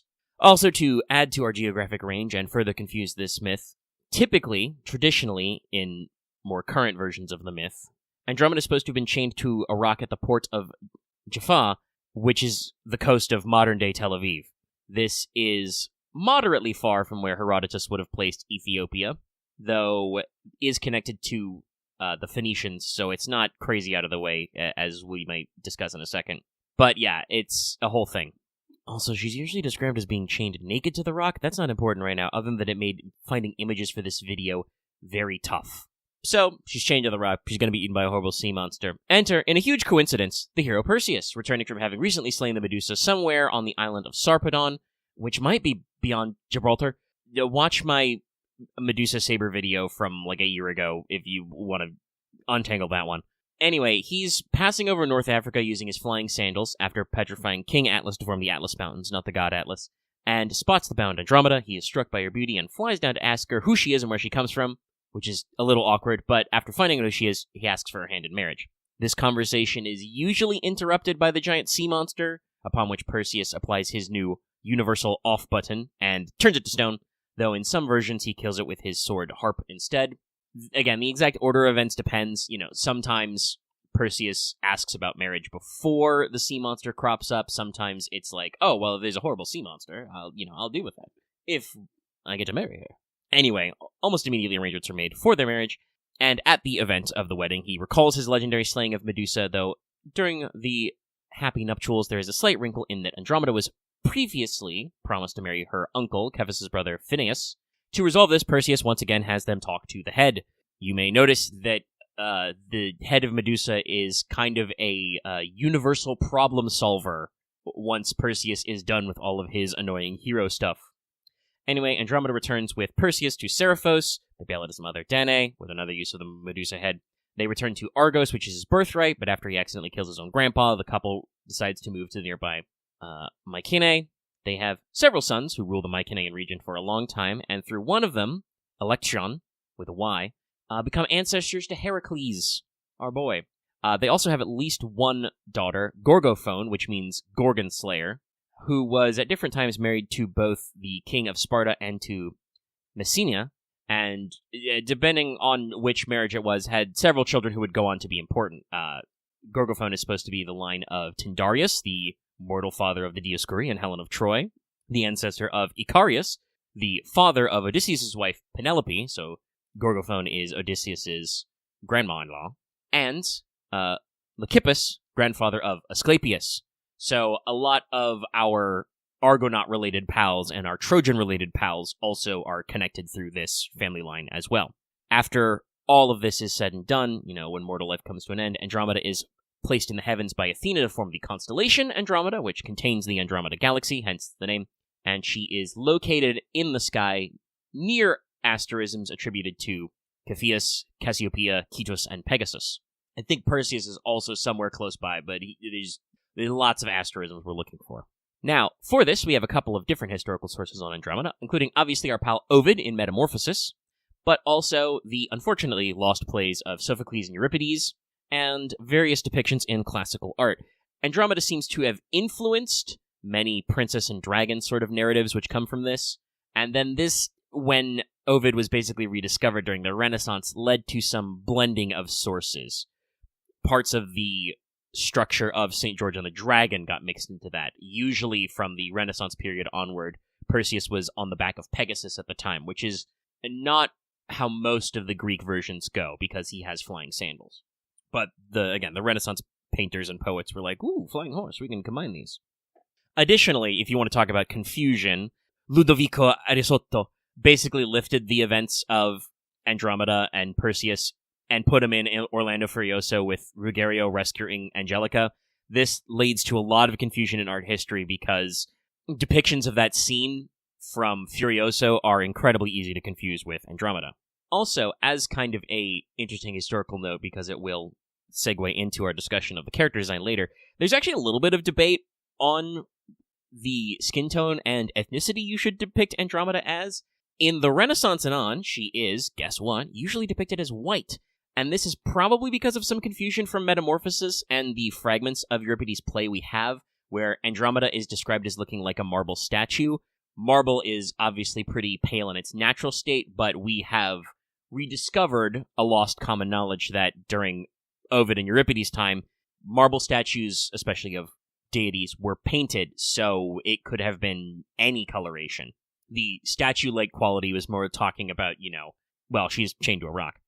The name Ethiopia in Greek probably refers to something like sunburned, and the Greeks applied it to any number of dark-skinned nationalities they knew of, including some in Asia. They were like, oh yeah, the Ethiopia of Asia.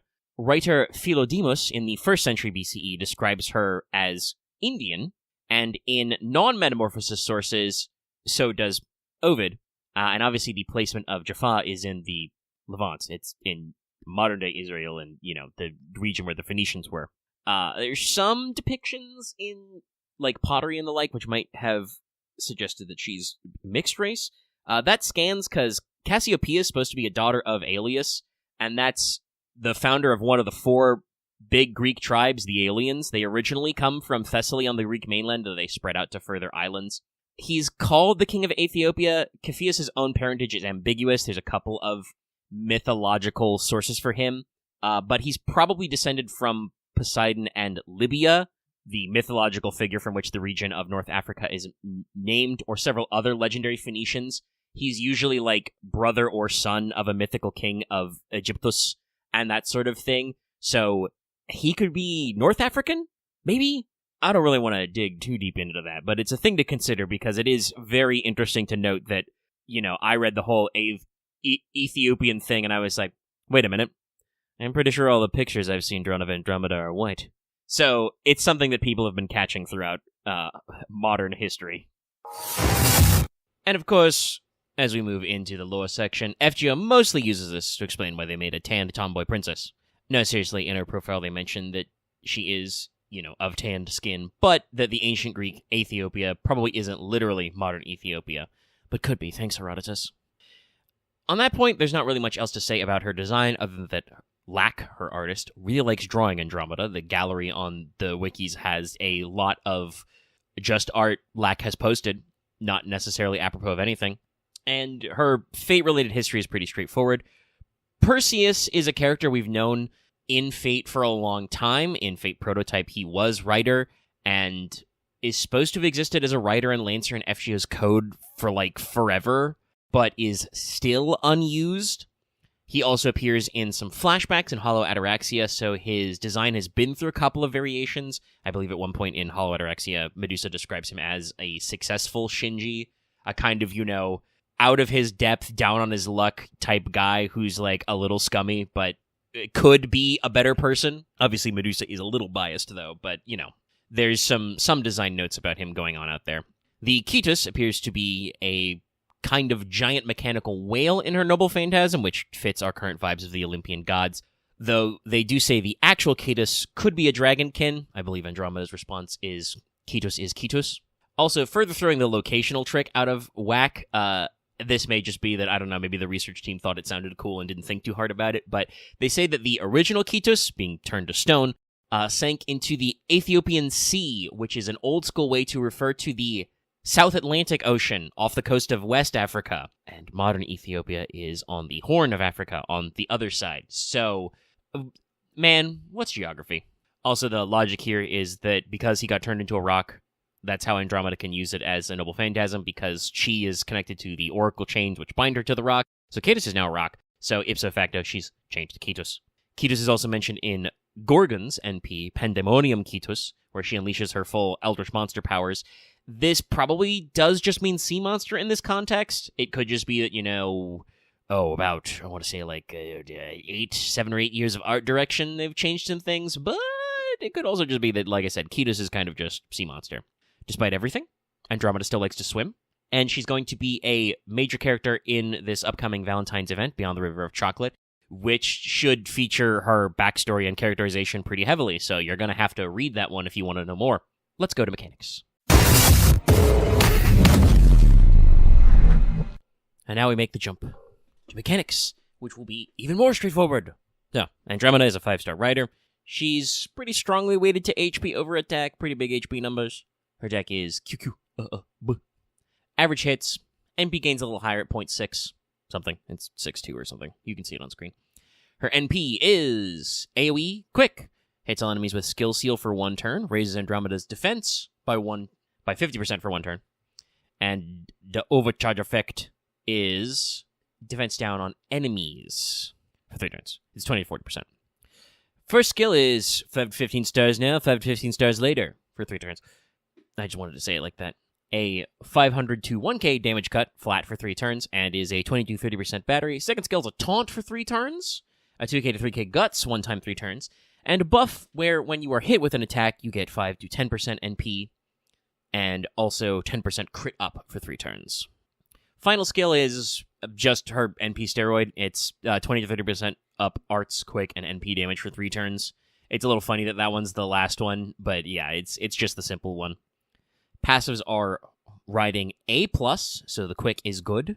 Magician C for pretty normal debuff resistance. She has a permanent passive that when she procs a guts, she gets 10% attack up for 3 turns. And if you're on a water battlefield, she passively generates 5% NP per turn. So I still don't really know if quick stall is actually a thing, but I do know that certainly there have been some more defensive quick builds over the years, and Andromeda's got one. 50% defense up is nothing to sneeze at, even if it's only for 1 turn, and she's got a guts and a damage cut as well, not to mention a taunt, a 3-turn taunt. It's very solid, very solid. However, while she does have a small suite of offensive buffs, her low attack means that she's not going to outperform more focused offensive units for farming.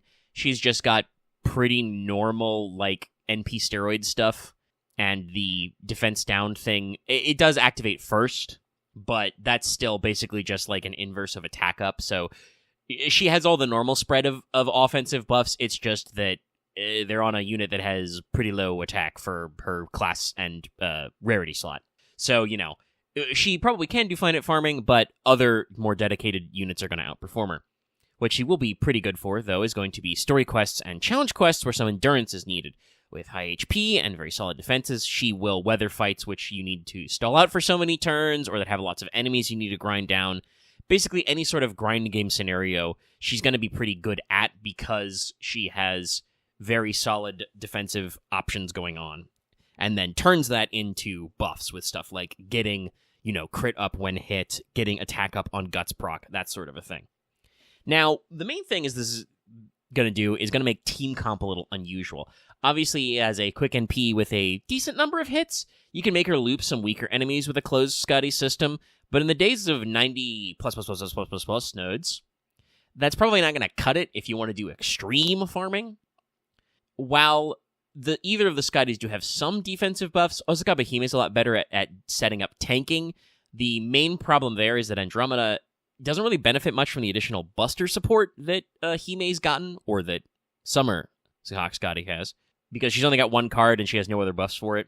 Your best friends are probably going to be other tanky riders who can spread out the team support, units like Kyokute Bakken, Odysseus, Taigong Wang, or pair her with single targets quick killers like Skahak or Wu Zetian, who have options to, focus down enemies while also benefiting from the fact that Andromeda can, soak up the hits. Maybe if they actually release Perseus, they'll have synergy. For craft essences, Andromeda's only a 20 or 30% battery, so if you want to instantly go NP, you're either going to have to use a K-scope or their equivalent, or mix and match with support NP charge-ups. You can secure a 50% by playing around with a few of those, because some of those, more tanky riders I mentioned do have team-wide NP batteries that are small, but it's not a guarantee, so you have to play around a little. What you're probably going to prefer, because you're going to be going into this for soaking up challenges, is defensive CEs to enhance those endurance fights. There's classics like Volume and Hydrogyrum, giving you just free hits of Invincible. Before Awakening is the one that gives you a defense boost on all card colors. Foxy Lady has a damage cut on it. There's many more of those. Several CEs that come with defense up, damage cut, or a sort of specific defense up. I don't remember what the replacement for Shroud of Mary Magdalene is. That's the one that gives you defense up specifically versus male enemies. And there's so many Guts CEs. Remember, Andromeda always has her passive Guts trigger, so always be looking for a chance to give her a free Guts, where you can slam some of those. And moving on to my famed other stuff. No, there's no King Crimson transition for that. Ascension's going to be pretty simple. You got pretty normal mats. It is going to require some chains. This is bad news because her skills also require lots of chains, and they're not insignificant amount of Aurora steals. So keep all that in mind. Bronze mats, baby. If you want to roll Andromeda in this calendar year, this is probably your only chance. I mean, it kind of makes sense because she is debuting in this calendar year, but yeah, she's going to come out in Valentine's this year, and no more banners are predicted in JP for her. They might squeak one more in, but don't count on it.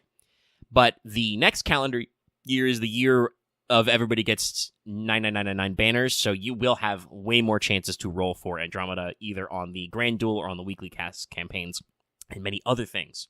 And, of course, she's a limited SSR, so you will be getting a chance to get her on Lucky Bags and other GSSR also. And let's see, that's about it, everybody. Hopefully the water's fine. It's not warm right now. It's frickin' February, and it's record cold here, but you should enjoy your rivers of chocolate. I feel like that kind of petered out at the end, but I got to the end of the script, and I was like, yeah, I don't have anything else to add. Let's outro. And that means that's going to be the end of another video here at Studio Omega. Make sure you like this video, leave your comments down below, join our Discord, or join channel memberships. That could be cool, too. Join the channel memberships. Give me a little money. Get a little badge. Anyway, if you want more, be sure to check out our podcast, Let's Talk FGO. Last week's episode, we did a full pregame on what's going on with this event. If you need to look up that, see how that's going to go. Make sure you're subbed for more, as there will be more Wanteds in the future, and more of other things, like the podcast, Let's Talk FGO. And consider supporting us on Patreon. Could have gotten this video early, for about $5 a month. At other levels, you can do other stuff. And we'll have more to say about that after the musical outro.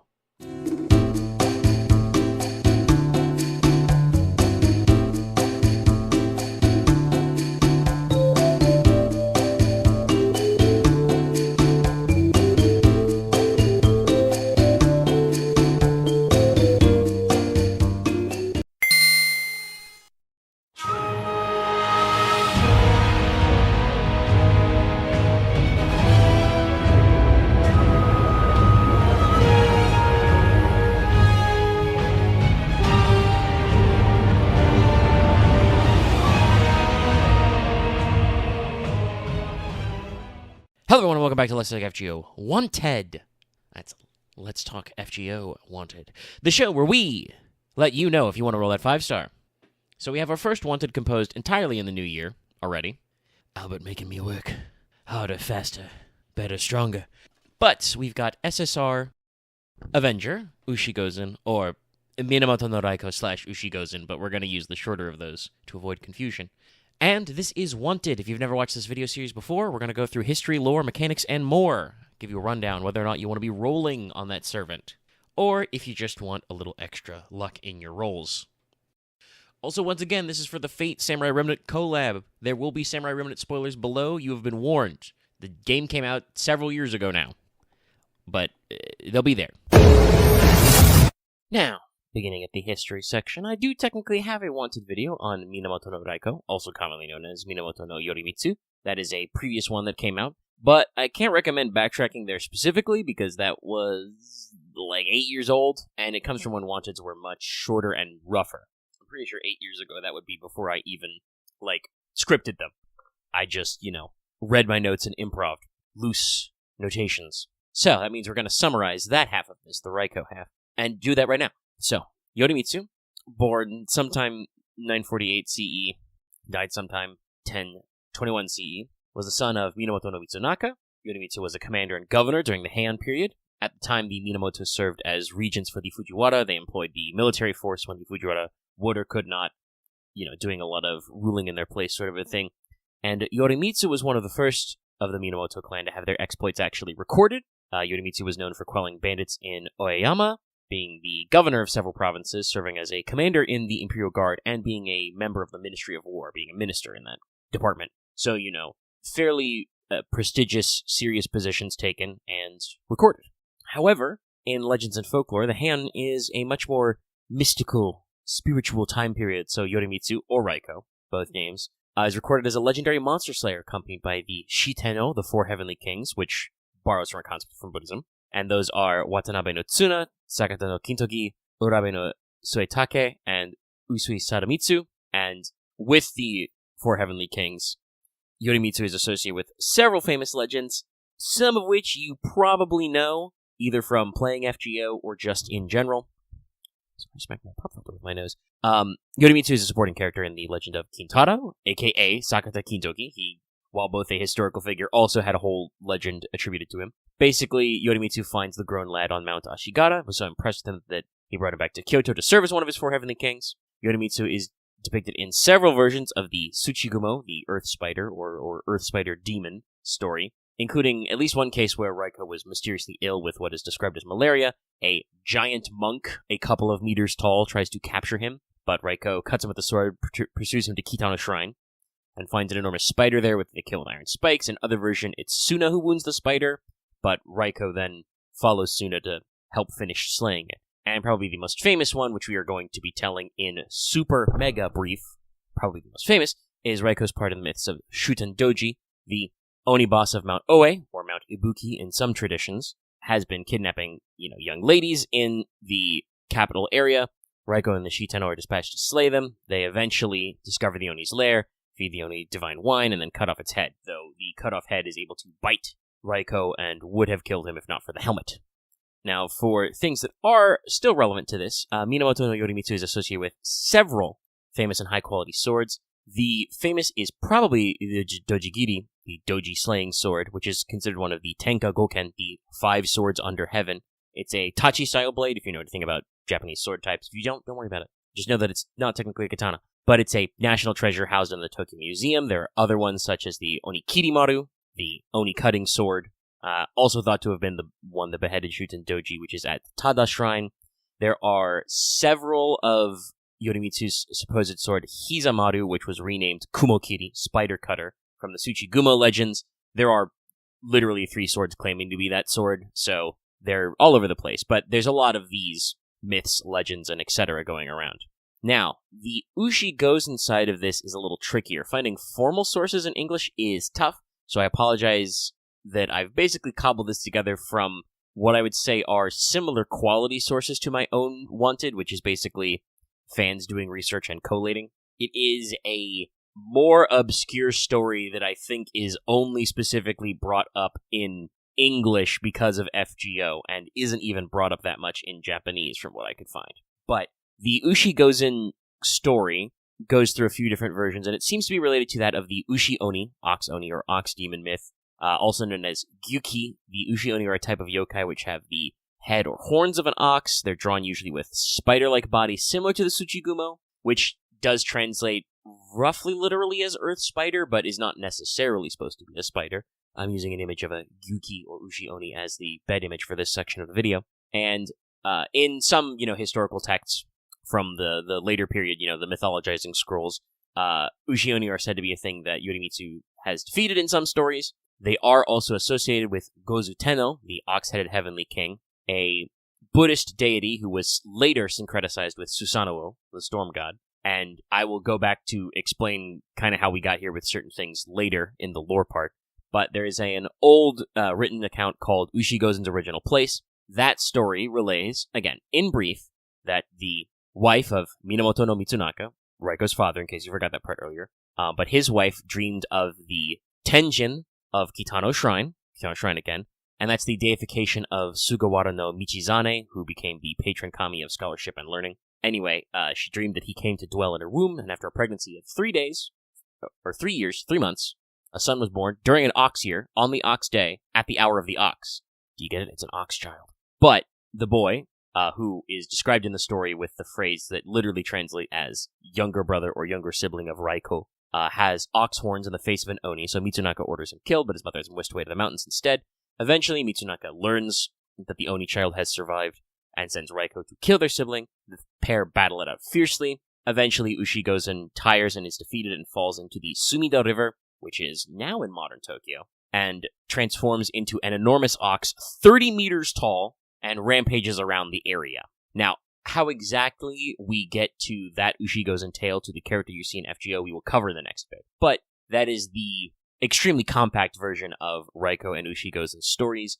Yorimitsu is fairly represented in pop culture. There are a few other places you can look at them. Obviously, historically, they exist in legends, folktales, and retellings of their various exploits. Again, Tsuchigumo battles are very popular as well in mediums like No and Kabuki. But there are also some modern works. There is a Yorimitsu character in the game Onmyoji. Yorimitsu is the protagonist, or a Raiko-like figure, is the protagonist of the action RPG Otogi, which was made by FromSoft and Sega, by the way, on the PS2, and in a few other places. Now, funnily enough, if you're thinking about this, because oftentimes when I bring stuff up, especially about Japanese or characters in the Japanese pop culture, and you're like, oh yeah, well, Fate wasn't the first to do a gender flip. There is a female Minamoto no Yorimitsu in Nioh 2 as a boss. This game was released in 2020, obviously well after Reiko's appearance as a female character in FGO. So that's probably the other way around. That's not FGO reference that. That's probably the guys working on Neo 2 saw the FGO thing and went, rub chin. We can work with that. So that means we're moving into the lore segment. And when we're talking about Reiko, which also means we're talking about Ushi Gozen, we have to untangle the ways and means of how we get to the gender flip. So basically, it seems like, based on, notes about the production of FGO, that Ushi Gozen was always supposed to be the evil side of Reiko. They kind of already planned this idea from the earliest, based on what I can tell anyway from reading. But the flipping of the genders was decided later. It was a combination of starting from the fact that Gozen is usually used as an honorific to describe Onimusha, warrior women, Tomoe Gozen, etc., and that it was a fairly common theme in the legends associated with Reiko that the Ushi Oni and other yokai often shapeshift into ladies. So there was already kind of like a air of this going around, and this was apparently decided later in the dev. It was after the research team, dug up some of this stuff that they decided to think about these sort of things. So the interpretation in Fate is that Ushi Gozen is the quote-unquote younger sister of Reiko, but not really, because they're basically the same. Ushi Gozen is born to Mitsunaka as the heaven-sent child of Gozu Tenno, sent away to live in a temple. Eventually, Mitsunaka requests the child, gives them the name Minamoto no Reiko, and employs her as a living weapon against Oni and yokai. It's only later, after meeting the young Kintoki, that Reiko begins to deviate from just following Mitsunaka's orders, basically starts to develop her own personality. This causes Reiko's mentality to become both more individualized and more disturbed until she arranges to, quote-unquote, kill Ushi Gozen. Through deep meditation, she basically separates Ushi Gozen from herself, does mortal battle, but Kintoki manages to convince her to save that side of herself and suppress it, sealing away the Ushi Gozen parts inside Reiko. Now, before we continue with that, we got an aside, but it is a necessary one. Gozu Tenno. Gozu Tenno I mentioned a couple of times, and is a Japanese Buddhist deity. Again, translates something like ox-headed heavenly king. They are said to be a bringer and healer of disease and misfortune. Keep in mind, the stuff about malaria and those legends back there. In modern Japanese spiritual beliefs, there was, actual, official reforms. Gozu Tenno is basically completely syncretized with Susanoo, brother of Amaterasu, god of storms. But originally, he was closer to a Japanese interpretation of the deity known as Taishakuten, which is the Japanese way of saying Sakura, lord of the Devas, which is the Buddhist way of describing Indra, king of the Devas and god of lightning, thunder, rain, and war. So, in a very roundabout method in FGO, we mentioned that Reiko is a child of Indra. She is a heaven-sent child of an incarnation of Indra. We move through the spiritual systems and the mystical belief systems, and we end up at, well, if you are the child of Gozu Tenno, then you are moved there. Now, it's possible that Susanoo is also syncretic with some Hindu deity, given the Nasiverse leaning heavily on the bridge between Shintoism, Buddhism, Hinduism, etc. He doesn't come up a lot, which is a little sad, because, he's kind of a big deal.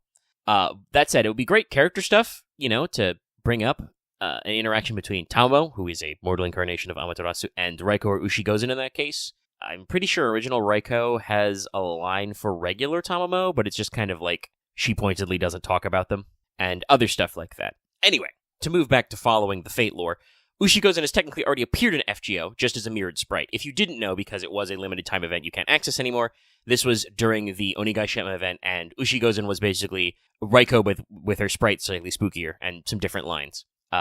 So, Ushi Gozen was a known quantity. This story was known. It's described in Reiko's interlude. I'm pretty sure that'll be a bullet point later in my script, so on and so forth. And the other thing that's a very strong recurring element of Reiko is that she is a servant who is, as the strongest mystic slayer, really capable of fitting into a lot of class roles, and she has a servant who has many different aspects to her personality, due to her origin as an Oni child and a divine incarnation, and these different aspects of herself come to forefront based on which class container she in. Fate sometimes wibble wobbles back and forth, if you're a servant which qualifies for multiple classes, will you actually be different or not? Some servants are, some servants aren't. But Reiko is one of those where she is definitely different. Berserker Reiko, the original normal version, is her as quote-unquote mother. Kindoki's adopted parent figure. She's head of the four heavenly kings. This is herself that reabsorbed her Oni blood, hence why she does get some of her more extreme, mana bursts and stuff like that. Lancer Raiko is supposed to be the Shadow Prefect, the version of herself as an enforcer in the capital. She enforces public morals. She's got more businesslike and strict aspects, though, of course, we can't say we know exactly what this version of her is like, because the version we do have is the Summer mode, which obviously means she's a little bit off. Everybody in Summer's a little weird. Summer's a different thing. And while she's never actually shown an FGO so far, Saber Raiko is alluded to several times. This is supposed to be the Raiko who is the commander of the Imperial Guard, the fearless and peerless warrior who slayed countless bandits and yokai without mercy, generally implying that she would probably not be as, warm and cuddly as Berserker Raiko, despite the fact that Berserker Raiko is the Berserker. That funny little thing. So now then, which one is this one? So this Raiko, as Ushi Gozen, first appeared in Samurai Remnant as Rider, the servant of Yui Shosetsu. The Rider form appears to be the one that is closest to having her Ushi Gozen side out, if not just Ushi Gozen is in the driver's seat all the time. She's armed with the Divine Messenger of Gozu Tenno, the Ushi Oni made of lightning that's 30 meters tall. She appears like Raiko in her teenage state, sometime after age 15, but before becoming exactly the Raiko we know, somewhere in that range. Also, while Samurai Remnant didn't have to bother with it, the FGO she goes into explicitly using Shapeshift. She has a skill of Divine Manifestation, which composites Divinity, Monster Strength, and Shapeshift to look like her teenage self. Presumably they had to explain why in the Onigaishima event in FGO, Ushi Gozen is just Raiko with her sprite facing the other direction. So it seems like the original implication is that Ushi Gozen would just look like normal Prime Berserker Raiko if she got out. The time when Raiko, quote-unquote, defeated herself, so she explicitly shapeshifts to look like this one. It also explains why her third ascension is more extreme, because Raita, while had some notes about the original design, got to be a little more freehand with the third ascension. In general, also, I want to touch on this, if you don't know what I'm talking about, go back and watch a previous video, and we'll do that, where we've got ads for the Wanteds inside the Wanteds. But the situation with Raiko seems to draw parallels to a recent Wanted feature I did with Uesugi Kenshin, the ruler version. Mixing gods and humans via deliberate prayer or not is probably something that we shouldn't be doing. The result with Raiko is that, she's weird and kind of doesn't know how to handle herself, has to take many long years to figure herself out. Kentoki's kind of only okay because Raiko basically decided to break the cycle and, try and be a parent to him despite the fact that his mother was a mountain crone and his father was Red Dragon Raijin.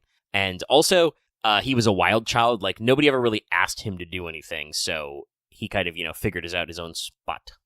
Now you may ask, I mentioned earlier that Ushi Gozen is probably normally a Rider, the Rider class version of Raiko.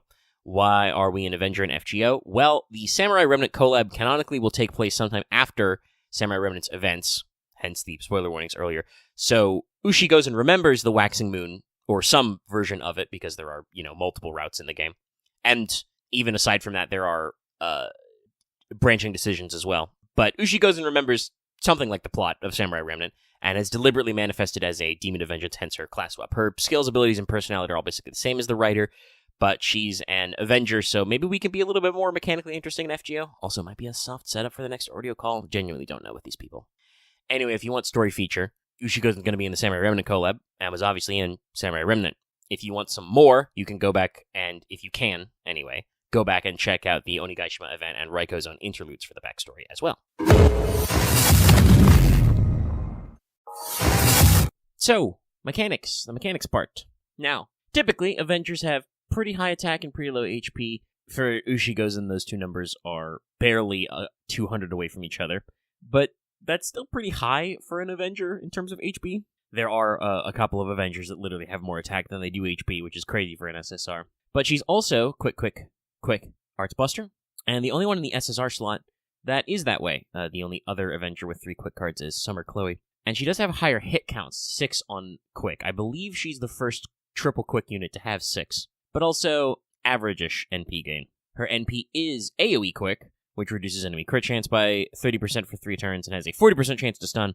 The overcharge effect is more damage versus Earth attribute enemies. Pretty normal stuff. So, first skill is going to give you 30-50% damage up versus Demonic, 30-50% damage up specifically versus Servants who are also Earth, so kind of amplifying that trait damage the NP normally does, but only for Servants. And also is a 20-30% crit up, all for 3. Second skill is the Mana Burst, but this is 20-30% quick and buster up for 3. It's also a 5 times 3 turns buff, where when you perform a critical with quick, it's boosted by 10-20% first for 3 turns. So if you land enough quick crits, you can stack multiples of these up that don't go away, but you have to trigger a quick crit to do it. Final skill is a big 1-turn bomb, so it's 1 turn of huge star absorption, 30-50% crit up for 1 turn specifically, and 20-30% NP up for 1. It's also your battery, which maxes out at 50%, 30-50. Passives are Avenger D for a little bit of that passive NP gain, well, on hit. The actual passive NP gain is self-replenishment, which is A rank, so it's pretty close to 4%. It's effectively, I think, 4% per turn because it's like 3.8 or something, so, and NP can't be decimaled, so it rounds up to 4, I think, in everything that matters. But we do have Oblivion Correction B for always having 8% crit up. We also still have Raico's Madness Enhancement EX for that 1 Buster card to hit really hard, and a special Divinity, which is plus 100% damage up, but also I don't know what I was doing there. Quick crits are specifically always 20% up. So you always have 8% passive crit. If specifically it's a quick crit, it's always 28%. Then you get your multiple layers of, 30% for 3 turns. That 1 turn you're going to hit a total of 80% up. So you're going to have double critical damage with just Ushi Gozen on quick crit specifically. More if you can actually get your 5 hits to your Mana Burst to trigger. So basically what we've got here is that, as you might expect, Ushi Gozen comes from the same school of thought as the original Raikou, but it's been 8 years. So you have an AoE NP to sweep away any adds, and then you use crits to finish off anybody who's left, with multiple hits and lots of extra crit gas for that quick effect, where, in case you don't know, one of the reasons why quick looping became very popular is because the NP amount generated by overkill on quick cards is, really, really strong. Possibly was a bug, but is now just kind of part of the expected mechanics. So, with her number of quick cards and the amount of extra crit damage you're going to do on that, you're going to get some overkill damage. So you're going to get some real extra juice out of that. And so she's pretty strong in that department. I don't think she's, the strongest ever, but is pretty good in that area. Also, I want to say similar, but kind of different to what they decided to do with Yamato Takeru. She's not exactly a single target, but there is bonus damage on her NP based on overcharge. And then there is further bonus damage on skill number 1, which is specifically for servants who are Earth attribute. So servants who are Earth attribute and are also demonic will be hit for very high amounts of damage on her NP, and also pretty high amount of damage on her crit cards. Your 1 Buster card is going to be very spicy because of its, Madness Enhancement EX and the Mana Burst and more, but it's hard to rely on drawing exactly 1 Buster card. So the fact that she is pretty good at hitting single boss targets is pretty useful for boss fights, whether that's challenge quests or story content, main story or event stories. And this means that the critical down and stun effect on the NP might actually matter. Usually if you're farming, you're planning on killing the wave right away, so it doesn't actually matter. But the extra damage should also help you go over the top in farming comps, where sometimes you have to, really overtune your AoE damage to make it work. Now, obviously, this means that some of you will be tempted to dust off the old dual Scotty system. This, of course, is very valid. And, of course, now that Summer Scotty is in the mix, you can technically make this a triple Scotty. You double up with either 2 Summers or 2 normal Scotties, and then the third one is the other one. This is pretty decent. I will say, though, Summer Scotty has some extra support for Buster cards. Like I said, Ushi Gozen only has the 1. You really can't count on that, but it's still something to keep in mind. It will hit like a truck. There are a couple of other funny ones to look out for. I did compare to how Yamato Takeru is a AoE servant who is trying to pretend to be single target with certain effects. Takeru doesn't really care about overcharge that much. Ushi Gozen does want to get some extra overcharge because that is where her bonus damage is located, so you're going to consider investing in multiple NP levels and consider raising that overcharge. Takatsuki Shinsaku is a quick support servant who helps out your overcharge. He gives the whole party +1 overcharge, so that will help her get more bonus damage. And in this upcoming year, 26, there's a couple of off supports you want to keep an eye on.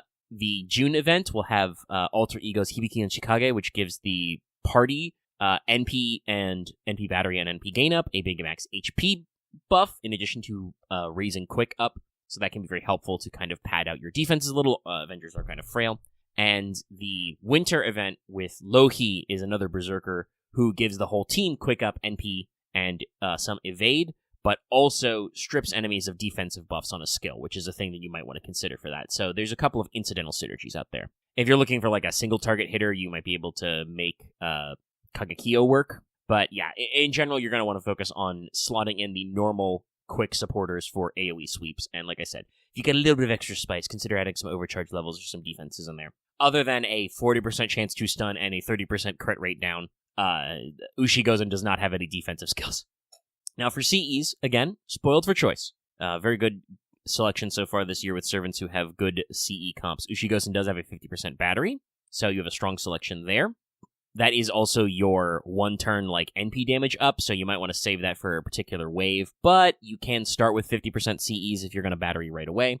Consider, again, plus overcharge levels so you can get that damage bonus up. Otherwise, some combination of attack up, NP up, crit up, and quick up are all viable. You know, you got to look at this servant and see that she has so much crit focus in her kit, you are going to be coasting on some battles by making some critical hits after. And especially since they fixed quick to add a little bit of free crit chance, if it's the chain starter, you can get a lot done. If you're going full double Scotty or any other combinations, you can skip those and jump straight to full buffs. Don't include any, amount of battery level. And consider CEs that offer you additional trait damages to maybe boost that damage up or other stuff like that. She's quick, so getting Ushi Gozen Pierce Invulnerable should probably be pretty easy if you need to do that. Like I said, she doesn't have any hard defenses herself, and she doesn't really do anything about enemy defenses if you are trying to use her in boss fights or challenge quests. For farming, again, very straightforward options you've got going on. Now, for the other stuff, mats. As an Avenger, Ushi Gozen is all mats, no need for statues for Ascension. It's only 10 of each, shouldn't be too troublesome, all pretty normal stuff. Now, skills, it's also just mats, which can be a little cleaner, but you will have to keep an eye out for a few things. The probably most important there is she's going to need 15 Remnants of Madness, which is an Ordeal Call 1 mat. That is one of your monthly mats right now, so be sure to stock them. But yeah, you're going to need 45 total to max out your skills on that one. And these are all pretty decent skills. I don't think any of them is like, you can leave at absolutely nothing forever. But you should be able to get up to that point pretty easily if you've got a decent collection of these mats and haven't been blasting them all without a care into your class scores. Funny how that works. Now for banners, Ushi Gozen's a little bit tricky. Like a lot of SSRs we're getting this year, the rate of reruns is a little weird. Like, you will get reruns, but they're not going to be distinct campaigns, so you're going to have to use your noggin. So she's going to debut Samurai Remnant Collab. I just double-checked the maintenance is happening, tonight as of recording, so this video will be up while maintenance is ongoing. So yeah, that's that one. And next year before the Summer Lotto event, I think the description of the event was like July box event. It probably won't actually be in July because of anniversary stuff. But, the Summer Lotto will have a proper banner. But otherwise, it's all going to be GSSRs and the various expansive class campaigns, Grand Duel Extra, Avenger Weekly campaign, etc., that are going to be happening in 2027 in EN. So, that's where we're at. You'll have plenty of chances to pick her up, but it's going to be crammed in with lots of other banners. And that's going to be about it. Stay alive in the new year, everybody. Have fun. And we'll let you get on out of here. As usual, be sure to do all the video things. Like the video, subscribe if you're new, leave your comments down below, whatever. Join our Discord. We're going to be starting doing our movie nights soon. So, Discord time good. Consider channel memberships. And consider supporting us on Patreon, because you can get access to this video early. And other goodies at certain levels. And I'll give you more of a shout out in a second, after the musical outro.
Hello everyone and welcome back to Let's Take FGO Wanted, the show where we let you know if you want to roll that 5-star. New year, new vid. Well, not quite, but, close enough. Thanks, time zones. But it's time for the Righteous Prince, Yamato Takeru, a new SSR 5-star. Limited Saber unit. I wrote that as Saber Limited Unit in my show notes, and that was this weekend, so I don't know if I meant to do that. Anyway, on Wanted, this is a video series I do on this channel where we look at a FGO unit's real-life history and folklore, their lore and fate, their mechanics, and more, so that you can get a comprehensive picture about whether or not you want to be rolling, maybe remind you of things you didn't know, and hopefully give you a good time. Also, hey, there's no way to dodge this one. There's spoilers for Fate Samurai Remnant inside. We're back to the old reveal the name of the servant in FGO right away problem. It's been even more years since Samurai Remnant came out in English than to get to this point in FGO English, but yeah, there's gonna be spoilers. Sorry, I can't. That's not my fault, guys. It's just how they made the game. And so we begin at the history section of the show. Yamato Takeru, also known as Prince Oosu, is a semi-legendary figure from Japanese history mythology, generally considered, based on the histories, to be the son of Emperor Keiko, who is marked as the 12th Emperor of Japan, ruling from roughly 70 to 130 CE. Yes, those numbers start in the double digits. Also, immediate aside, on the subject of double digits, as a complete aside that is not necessarily one that's relevant, but while he is pseudo-historical, it is amazing that we can specifically single out Prince Oosu because Emperor Keiko allegedly had 80 children between 2 wives and several concubines. His son and successor, Emperor Seimu, had no direct descendants, and allegedly the next emperor, Chuai, was the son of Yamato Takeru. But we're getting ahead of ourselves. So, we don't really know much about his early life, but according to the dates we have from the Nihon Shoki and the Kojiki, which are our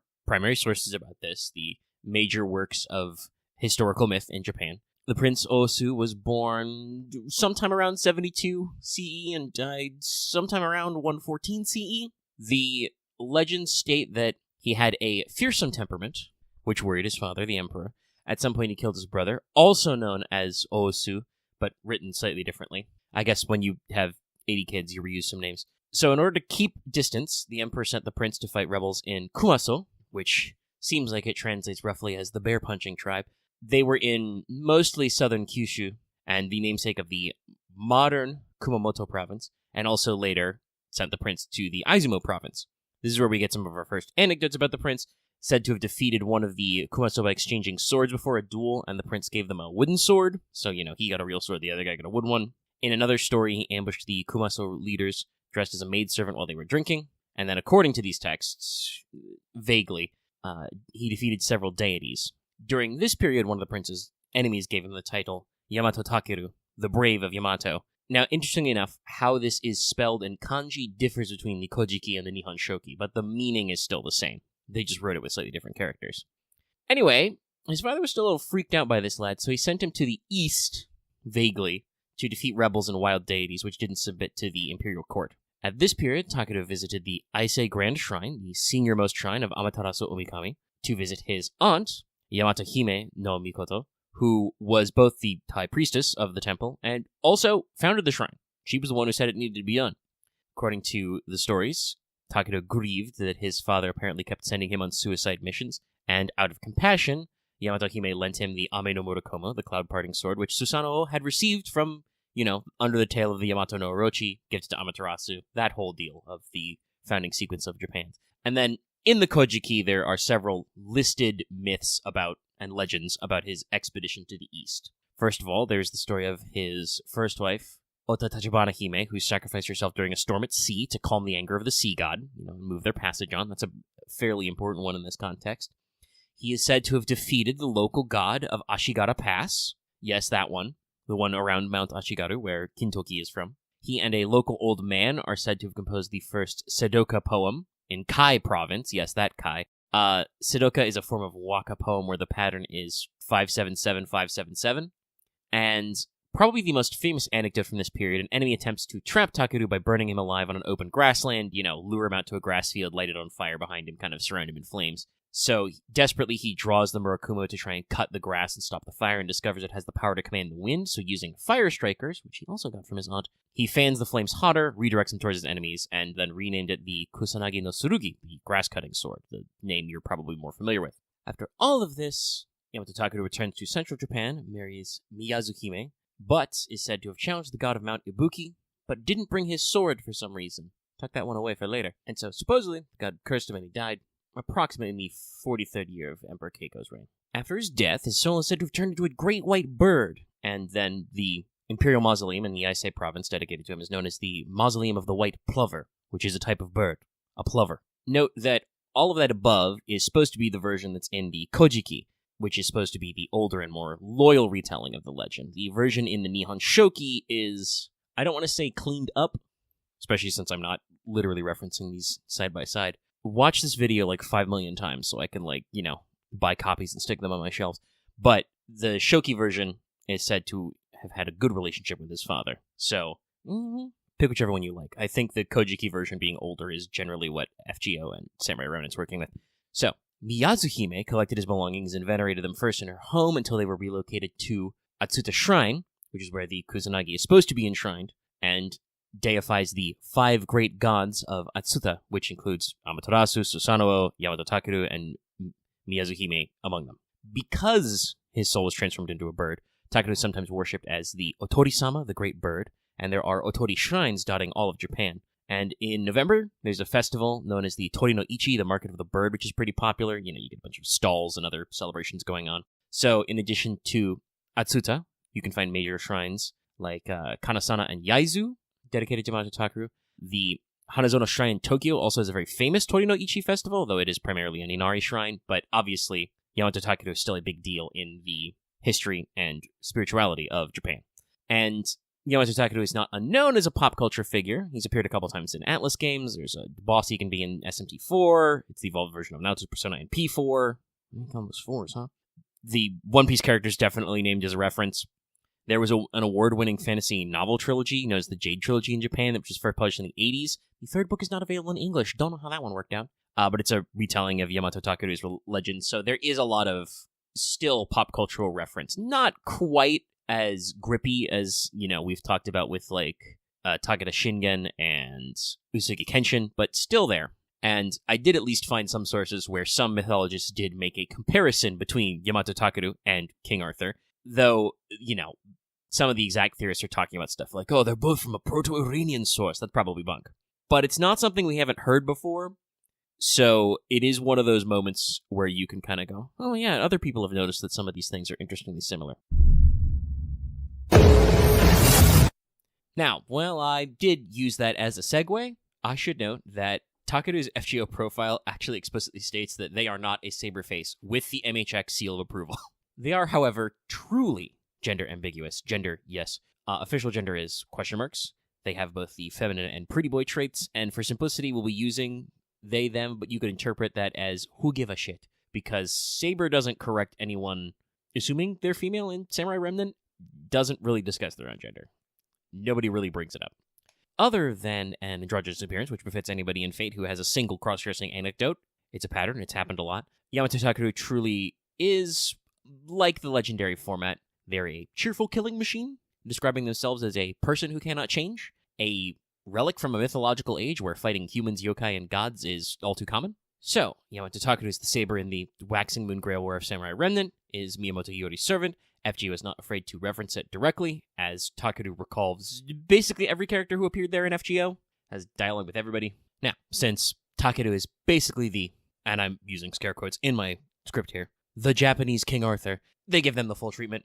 A Mana Burst Water, which is, a Divine Water NP to hide the fact that they have the Kusanagi, because it is also definitely one of the world's top 10 most famous mythical swords, much like Excalibur. When its true name is released, it can fire a big beam of water as the 8 currents raging storm, which is basically Ibuki Doji's technique. It's not the sword's true power, but it's pretty good. Curiously, we do use the water focus of Ibuki here. This could just be kind of like a brand continuity, though I might also reference, because Takeru was the one who renamed it, we're still using the older form. They received the original Ame no Murakumo. Just as a complete aside, would love to see a Saber Tamamo wielding the Kusanagi, which is wind and lightning or wind and fire themed. Freest real estate in the world, FGO. Also, fun note, I think I mentioned this earlier in the script. If I didn't, I'm bringing it up now. You can write Takeru's name multiple ways. Again, means the same thing, spelled differently between the two. Because FGO and Fate in general is borrowing mostly from the text of the Kojiki, the older one, they spell Takeru's name that way, with those kanji. And obviously Takeru was a playable character in Fate Samurai Remnant first, and while Takeru will be a New Year's servant, they are a bonus servant in the Samurai Remnant collab event, Waxing Moon Clashing Swords. This should give them some FGO-specific backstory, and also if you want to know more, you can play the damn game. It's been out for years.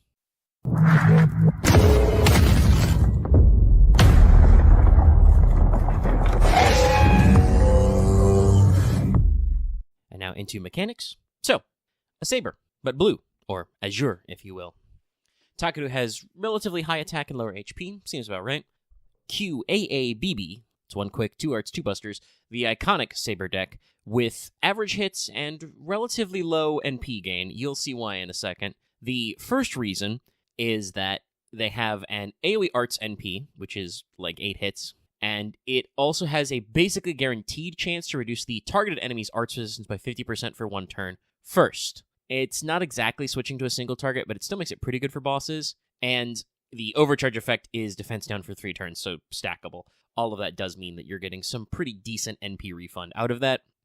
First skill is a 1-time 3 turns, 1k to 3k guts, a 20 to 30% battery, and a special on death buff. But not for them, because while this buff is active, again, assuming I'm reading this description right, but when an ally is defeated, Takeru gets 25% NP. So yeah, very funny delayed buff. Second skill is a very expected trait damage. It's 30 to 50% damage up versus both divine and demonic enemies for 3 turns, and then is also a 20 to 30% crit up for 3 turns. Not a huge crit up, but, something besides just the damage trait on the off chance you're not fighting those things. The final skill is the aforementioned Mana Burst Water. It's a 20 to 30% arts up for 3, a 10 to 20% NP damage up for 3, and is another 10 to 20% battery. That's right, you got a lot of batteries on this guy. Passives are just Magic Resistance A for a little debuff, Writing A so that 1 quick actually does something, and then Divinity D for a little bit of bonus damage, just a little bit. So this should be pretty obvious if you've been playing FGO at all, but we made an Art Loot Saber. 50% battery, multiple damage buffs, reduces enemies' arts resistance, and then does defense down for the grind set. Takeru does have a fairly unique design space in that with 2 possibly overlapping, there are some demonic divine servants and bosses, but 2 big damage traits, and the weird single target NP effect means that while they probably won't match a full single target servant, they can do a lot of damage in the case of a boss wave where one guy is bigger than the others, and this is good for both farming and story. We are here to click blue buttons and go brr. Your team comp should be blisteringly simple. Arts go brr. You want to slot in some combination of Castoria, Tamamo, and Lady Avalon, which exactly will depend on what your goal is. Takeru doesn't actually have attack up, so by default, defense up is basically attack up, but that only procs after, you do the NP anyway, so yeah. Castoria's attack up is useful. That's more damage, stacked on. And you can get NP damage up on Takeru without needing to use Tamamo's buff there. But Tamamo also has, healings and skill cooldown reductions on top of that. That said, all of the blue card gang really helps out because other than the guts, Takeru doesn't really have any hard defenses. So, whether that's healing, max HP up, invuls, etc. are all very useful. Budget art supports are also very common and really simple to use.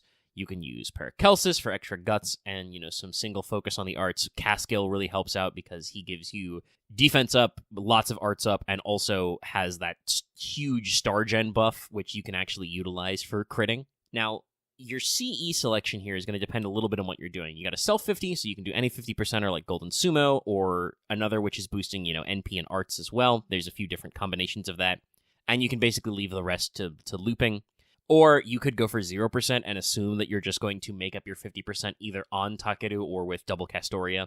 You've got some room here depending on what you're aiming for and how big you need to make your damage numbers. Now, Takeru's going to like overall CE effects of damage and arts up, maybe a little bit of crits up as a treat. Funnily enough, often not the case for these sorts of servants, Takeru doesn't really care about overcharge levels unless you're defeating a boss with break bars, where the defense up needs to stick. If you're doing 3-turn farming, these guys are not sticking around. I mean, maybe you'll do like a Brave Chain if they have a huge HP up and the defense up matters a little bit, but the odds that the overcharge effect is going to matter if you're not digging in for several turns versus the same guy is going to be pretty low. So let's move to the vaunted other stuff. So, Ascension should be pretty easy. All the mats are pretty straightforward. You've got a few different ones of them, but going to take some fairly common stuff. Skills are pretty cool right up to the level 9.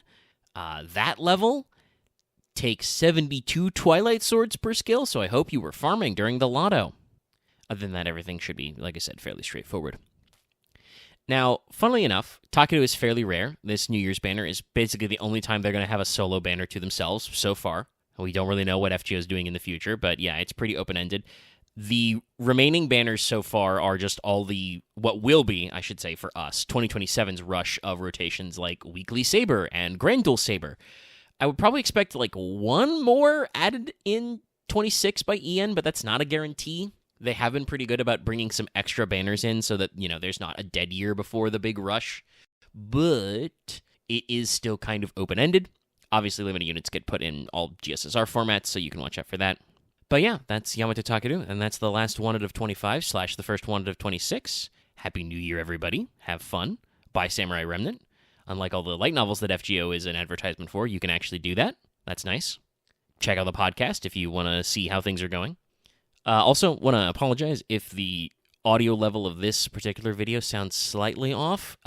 It's so freaking cold here that I have like literally every sort of fan-type device turned off, so the like white noise audio floor in my room is a lot lower than it normally is, so sometimes it sounds a little weird and loud talking into the microphone, so I'm like, oh shit, I'm loud. So if I'm not actually loud, and I just think that because I normally have 4,000 fans going, that's my bad. Sorry. We tried to boost it up a little, but we're just kind of doing it on the fly. Anyway, that's wanted. If you're watching this video at home, give us a like, consider leaving a comment, join our Discord. We did say that during the new year, we're going to start hosting movie nights in Discord pretty regularly. We're going to try and do that every Saturday, I think was the plan. So joining the Discord's a cool time if you haven't already. Make sure you're subbed so you're always getting videos like wanted. Ring that bell. Consider joining our channel memberships and consider supporting us on Patreon like some lovely folks I'm going to shout out in a second after our musical outro. But you could have gotten this episode early. Really helps us out. You can do annual memberships on Patreon if you want to just, fire and forget for a whole year. Could do that. Or you can hit us month by month if you're feeling like it. But yeah, that's going to be it for, 2025. Thanks everybody for tuning in. We'll see you next year. Haha. The joke is that this video is probably going to go live at like 11 o'clock at night or something. So, it'll be the next year in EST anyway in like an hour. Did you get it? Did you get the joke? Anyway, outro.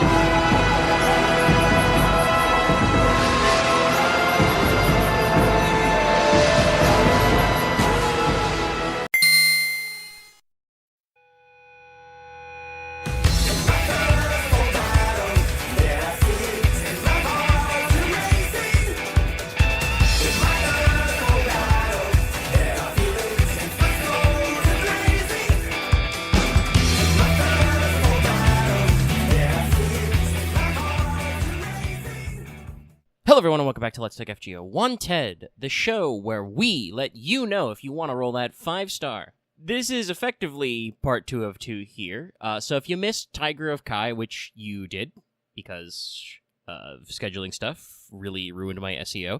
Anyway, the video's out there, so you should check that out, because today we're going to be talking about the Dragon of Echigo, that is, limited SSR ruler, Uesugi Kenshin. If this is your first time watching Wanted, you can get this same intro if you just go back like 2 weeks and watch the Takeda Shingen one. But also, we do history, fate lore, mechanics, and more to talk about a servant in full. And we get to talk about a 5-star upgrade. Yay! And so we begin at history. Alright. Uesugi Kenshin, born 1530, died 1578, daimyo of the Uesugi clan, and another one of the Sengoku period's most famous warlords. We get to play a little bit of the name game, but that also means we have to do some history, because Kenshin's name changes are a little less linear, shall we say. They happen a lot, but there's various stages. So, Kenshin was born as Nagao Kagetora, child of Nagao Tamekage, head of the Nagao clan, a retainer to the Uesugi clan, and a fairly famous warrior. Unfortunately, he was killed in 1536. His eldest son Harukage inherited the clan, and Kagetora went to study Zen Buddhism at a temple until about age 14-ish. At the age of 15, Kagetora was approached by several of his father's old retainers, who felt Harukage was not a good leader for the clan or the province of Echigo, their home clan, or province. According to, legends, histories at the time, Kagetora was reluctant to go against his own brother, but was convinced to do it for the good of Echigo. And Kagetora immediately began making a name for himself by successfully defending Tochio Castle against some rebels. He did eventually oust Harukage in 1548, and became head of the Nagao clan at only age 19. So we get our first name change in 1551. Uesugi Norimasa, ostensibly Kagetora's lord, head of the Uesugi clan, sought refuge at Kagetora's castle after being forced to flee by the Hojo clan. Kagetora agrees, but on terms and conditions. The most important ones here is that Norimasa adopts Kagetora as his heir, and thus the ability to inherit his title as the shogun's deputy and be named as governor of Echigo. Thus, Nagao Kagetora becomes Uesugi Masatora and begins to consolidate power in Echigo. And in 1553, we begin our fateful grudge match, our big deal fight here. Two warlords from the Shinano province, Murakami Yoshikiyo and Ogasawara Nagatoki, sought Masatora's aid against the head of the Takeda clan, Takeda Shingen, who was making his own moves. Again, I literally did a video like 2 weeks on this. Go back to that one. Watch it again. As these conquests did bring the Takeda close to Echigo, Masatora took the field against both the Takeda and the Hojo clan, who we mentioned earlier. The final name changes were a little bit later, after successfully succeeding as head of the Uesugi clan and becoming Kanto Kanre, the shogun's deputy of Kanto. Uesugi became first Uesugi Terutora, and in 1561 finally became known as Uesugi Kenshin as a monastic name. And that's because, unsurprising for somebody raised in a temple for 7 years, Kenshin was a fairly devout Buddhist and follower of the deity Bishamonten, one of the 7 lucky gods, patron of war and warriors. Kenshin rode to war with a particularly focused religious ceremony involving prayers to Bishamon, a traditional meal with 3 dishes and 3 cups, the cry of O, dedication to Bishamonten with the bow of Hachiman, and then riding out to war with 3 banners. One of the banners has the first character of Bishamon's name, one of them has a red or blue rising sun, the favor of the emperor, and then the final was the insignia of a dragon, hence the Dragon of Echigo. You'll also note that until we get to Kenshin, all of the names have Tora, or tiger, in them. Kenshin was born in a tiger year, was sometimes called the Tiger of Echigo. However, you may recall that Takeda Shingen was called the Tiger of Kai also. And in the Chinese zodiac, Kenshin and Shingen were both students of Chinese culture, including Sun Tzu. The dragon and the tiger are rivals, so it's entirely possible that Kenshin and Shingen were opposed because Shingen stole his shtick. Remember, kids, niche protection is important. Anyway, let's check in with that wrestling rivalry. If you watched my Takeda video, you would know that the two forces clashed at Kawanakajima 5 times. If you didn't watch my Takeda video, shame on you. Anyway, the two started cautious. They were careful not to overcommit, but the 4th battle of Kawanakajima is the famous one. That had the most aggressive estimates, claiming that Kenshin lost about 70% of his forces and Shingen 62%. Some of them are more reserved, but there's a few different numbers. To this day, scholars aren't sure who declared the victor of that battle, if one should be called at all. And apparently in this battle, Kenshin used a revolutionary new tactic of having the front line switch with the back line, allowing the Uesugi forces to penetrate deep in the Takeda lines, which again, at least according to reports and legends, allowed Shingen and Kenshin to engage in personal combat. Kenshin attacked Takeda with a sword. He defended himself with his tessen, his iron fan. Now, the Takeda aligned themselves to the Hojo, who Kenshin had been fighting all this time, and made some significant gains on that side, getting access to the Kozuke and Echizen provinces. However, the Hojo broke off their relations with the Takeda by embargoing salt, among other things, leading Kenshin to send salt and merchants to Kai, declaring, "I do not fight with salt, I fight with the sword."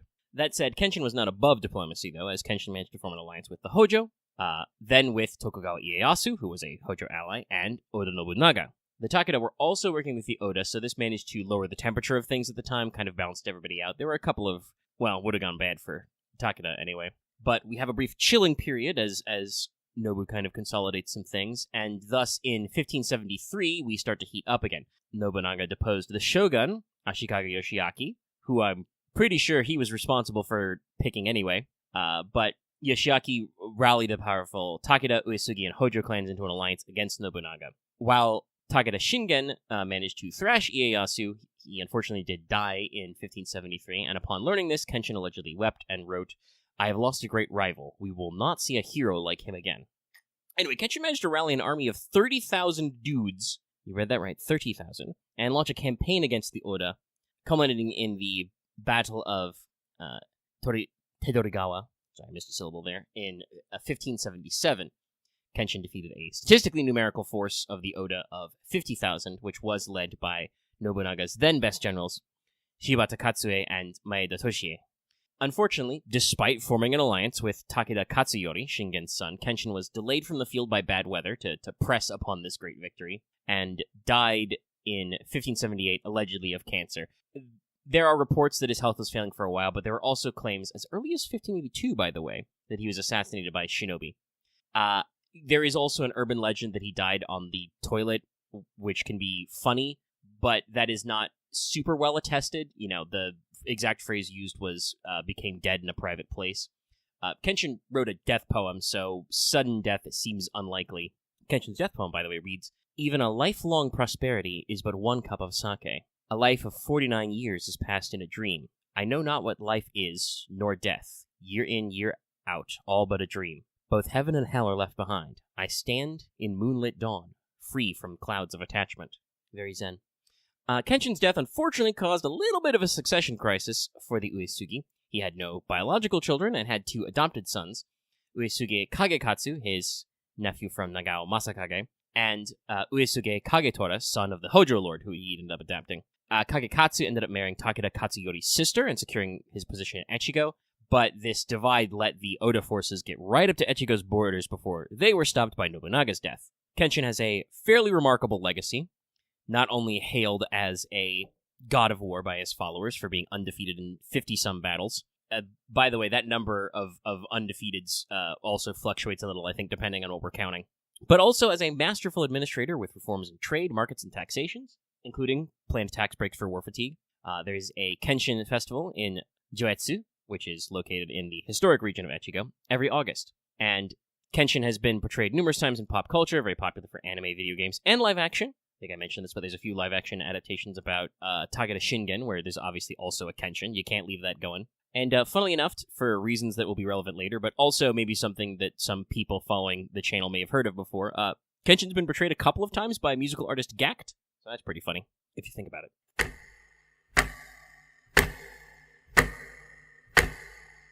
So, now we're going to shift to lore and talk about the fate of it all. So, Fate is known for their gender flips as a franchise. It's probably one of the few things people who don't know anything about Fate or FGO may recall. But in this case, Kenshin's one of those ones where we're referencing non-Fate things. We didn't do it just for the lulz. It's got some other stuff going on. So, in the 60s, the 1960s, there was a Japanese novelist by the name of Tomoyo Yagiri. He developed a theory that Uesugi Kenshin was actually female. This began with a discovery of a report sent to King Philip II in the 16th century, which refers to Kenshin as someone's aunt, or refers to a person who would be Uesugi Kenshin, which is a little thin to go on, but there's a couple of other circumstantial evidence. This includes reports that Kenshin suffered from abdominal pains basically every month during the middle sections and planned military campaigns around this. This was documented in military records of the Takeda. While cancer, which I think based on the sources I saw was esophageal cancer, but could be some other stuff, this is likely the considered cause of death now. At the time, Kenshin's cause of death was recorded as, translated, large worm. This could claim that it was a sudden stroke on the toilet. Given that he left a death poem, that's pretty unlikely. Same with the assassination theory. It could be that intestinal parasites were the source of the regular stomach pains and the original diagnosis, but the words used could also refer to issues related to menstruation and uterine cancer. Again, that's kind of like a multi-layered thing. As I did report earlier, Kenshin, fairly surprisingly, not only had no biological children, we talked about that, but also was never recorded as having taken a wife or a concubine. This was reported as having taken a vow of celibacy, but also, again, at least with, this is wanted. We're not here to do like a super deep dive. Sometimes I have to make these videos in like one entire weekend worth of work.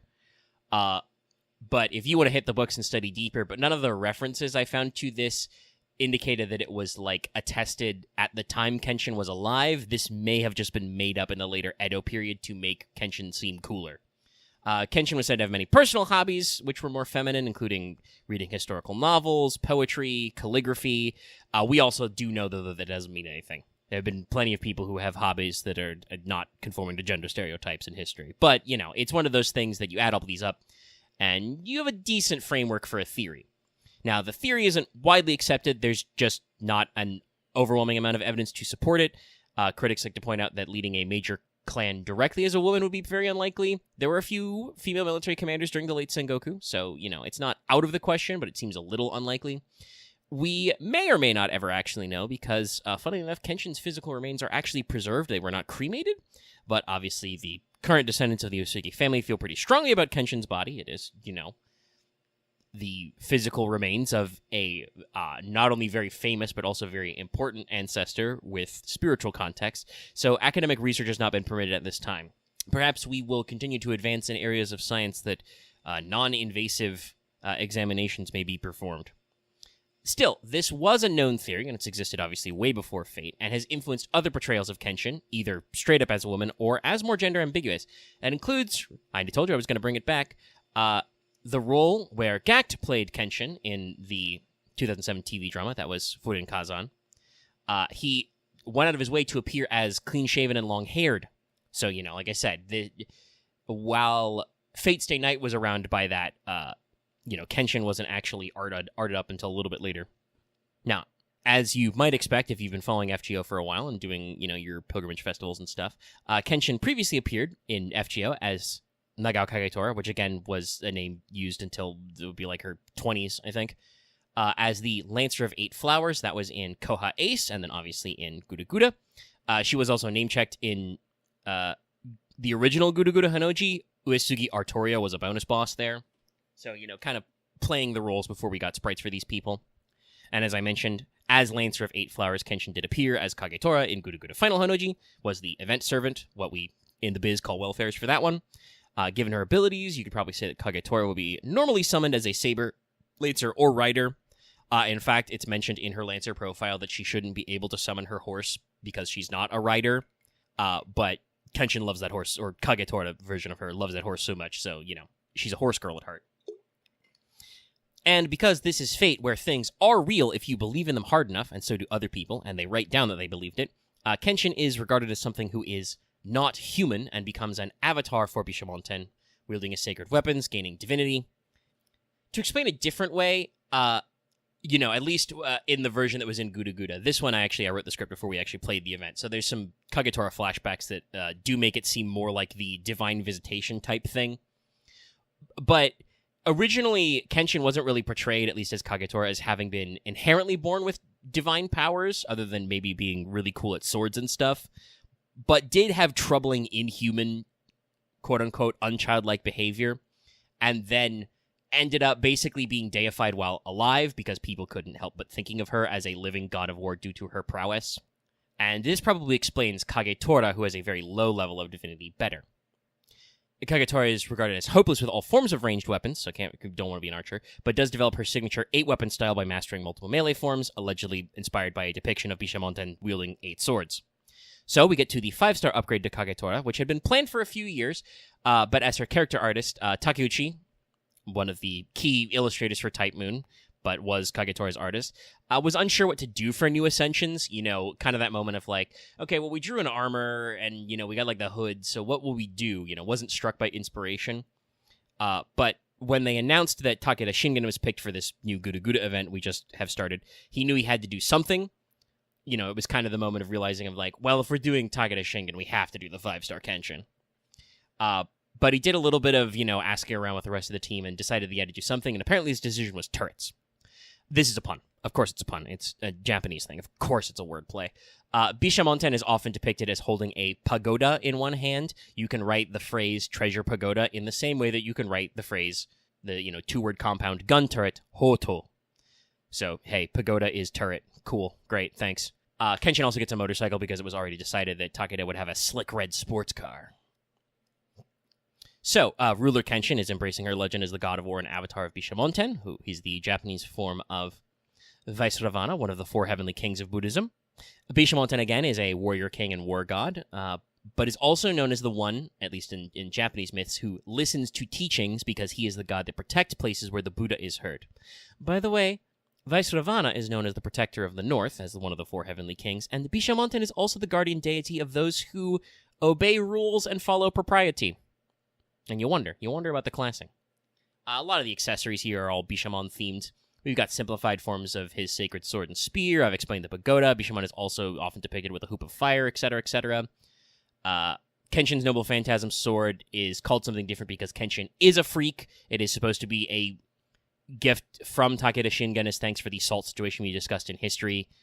He sent her back a sword, basically, which probably is based on some historical anecdote knowing fate. I don't think I saw that story, but that's like such a footnote thing that you probably wouldn't see it in like a normal cursory encyclopedia-type reading. Now, while the exact nature of this super mode either will be or have been explained in the story, don't know exactly when you're watching this video, it was already kind of foreshadowed in the nature of servants. Kagetora's original profile mentions her name as Uesugi Kenshin is more famous. I would say that the color scheme and thematics, this is also kind of supposed to be like a foil to Demon King Nobunaga's own 5-star version. That's very, black and red. Some of Kenshin's colors are obviously black and white, but with a lot of splash of like gold and a little bit of green in Second Ascension. And obviously is a ruler. Mao Nobunaga is a avenger, and so on and so forth. And as we just mentioned, Kagetora was already in Guru Guru Final Hanoji. Now as Uesugi Kenshin, she's in Guru Guru Super Goyo Kako. You may expect her to show up in either form in future Gudus events. Which I actually think technically there's only one, unfortunately. I don't remember. Did they have a proper Guru next year? I don't know. Ask about that question later. Star Platinum, the world! Now, mechanics. So, Kenshin is a ruler, tied with Sherlock for highest attack slot in that slot of 5-star rulers. She is quick, arts, buster, good hits and high NP gain, which is a little funny considering, but I think it works out. Her NP is single target arts. It strips the enemy's buffs first, hits them with bonus damage if they're the human attribute. Overcharge effect is arts up for 1 first. Note that when she came out, only normal BB was a moon cancer with the human attribute, but they're going to add more later. So your class advantages, it has some openings in it. It was a little niche, but now it's more open. Skill 1 is 20 to 50% crit up for 3 turns. 3 turns of Star Absorb, already pretty good for a ruler. They have very heavy star weight. And is the 2 hits, 3 turns evade. Almost said that is 3 turns, 2 hits, which seems wrong somehow in my mind. Second skill is a 20 to 30% arts up for 3 turns. Is a 30 to 50% battery. There you go, baby. And 5 to 15 stars per turn. Final skill is a targeted buff. Gives the targeted ally 1 time 3 turns of +2 overcharge levels. 10 to 20% attack up for 3 turns. And also 20 to 30% NP gain for those same 3 turns. And can obviously be targeted on herself.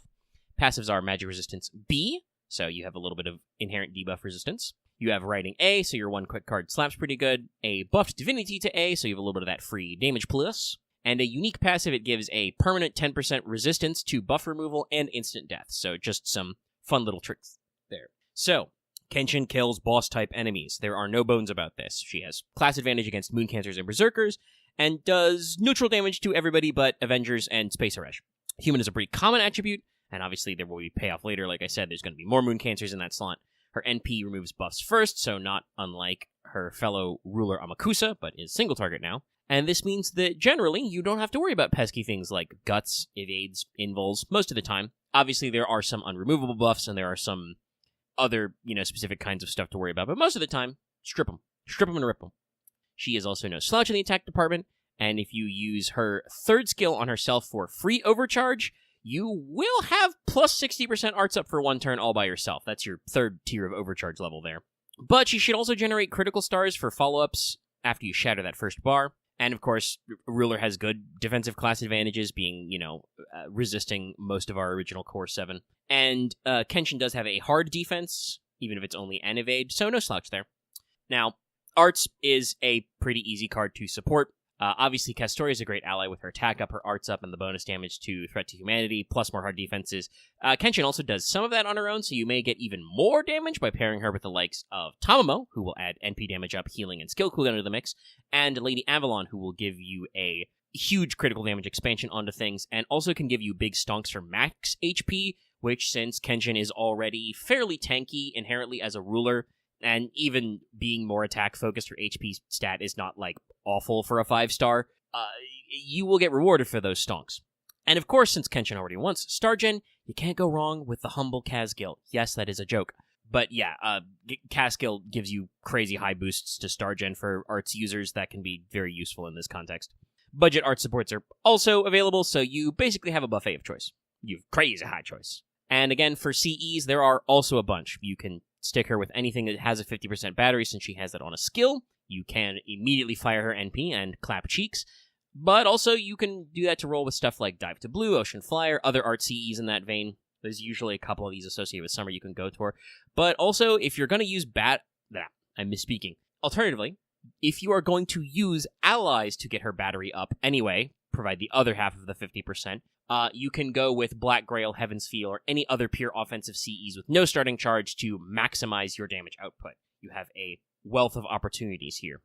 Now, as a ruler, Kenshin thankfully and painfully requires just not specific drop mats usually, but mostly a mixture of class mats, which she does need a lot of. For Ascensions, you need to mix statues, so keep that in mind. That shouldn't be too hard. But skills are going to require a combination of gems, which, depending on what your exact stockpiles of every single class in the game is, could be troublesome. But the materials she needs at the end are just mirrors and Oni Hozuki, Oni Lantern Flames, so that shouldn't be as much of a concern. As a servant, Kenshin should show up pretty regularly. She's going to be in this banner for Guda Guda. She's going to appear next year around the 9th anniversary, and is going to show up in various class campaigns in the next 2 years related to rulers and Grand Duel Extra and so on and so forth. Plus, she is a limited, so expect her to show up in various GSSR campaigns, Lucky Bags, and Destiny Orders, of course, at least for the next couple of years. And that's about it. I will do my outro after I leave you with a quote from Kenshin Kenself. Fate is in heaven, armor is on the chest, accomplishment is in the feet. Always fight with your opponent in the palm of your hand, and you won't get wounded. If you fight willing to die, you survive. If you fight trying to survive, you'll die. If you think you'll never go home again, you will. If you hope to make it back, you won't. While it is not incorrect to consider the world uncertain, as a warrior, one should not think of it as uncertain, but totally certain.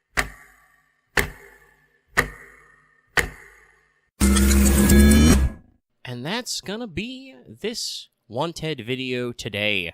I hope you enjoyed that. That was longer in some parts than I thought, and shorter in some parts than I also thought. But you got a couple of Kenshin quotes, so you should be happy. Wish everybody best of luck on the rolls. If you want to yap about rolls, feel free to drop your comments down below, but also you can join our Discord. There should be a link in the description.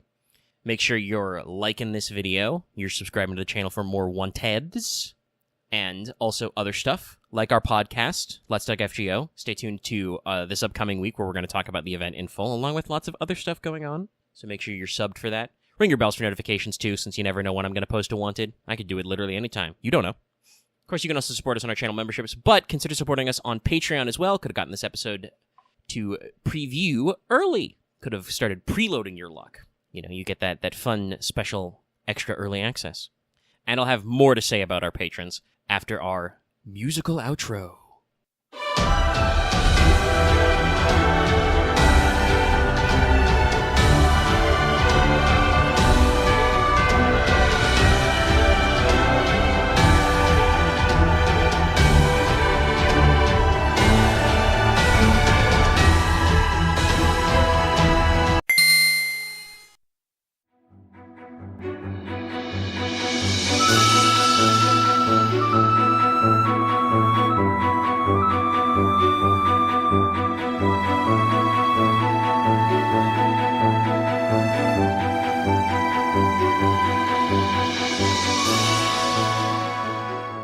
Hello, everyone, and welcome back to Let's Talk FGO Wanted, the show where we let you know if you want to roll that 5-star. Well, it's time to field the famous cavalry. The Tiger of Kai is here. So if this is your first time watching Wanted, we're going to talk history, lore, mechanics, and more about a new limited 5-star writer, Takeda Shingen, for the new upcoming Guda Guda Super Goryokaku. Sometimes I do these intros and I don't say why the servant is coming out. Anyway, that's that. So, not a long intro. Let's get into the potatoes. Alright. Most commonly known as Takeda Shingen, but actual full name, Takeda Harunobu, was born December 1st, 1521. I had to resist myself to do a joke there. Died May 13th, 1573. Was a member of the Takeda clan. rulers of the province of Kai during the late Sengoku period. The name Shingen is a dharma name. It's given to adherents of Buddhism. It can be used by both monastics and lay people. It's just, a general sign of devotion. And, of course, it is a pun, because the kanji in Shingen can be pronounced as Nobuharu, which, of course, is Harunobu reversed. And the Takeda were descendants of the Minamoto clan, so in imperial documents, he was named Minamoto no Harunobu.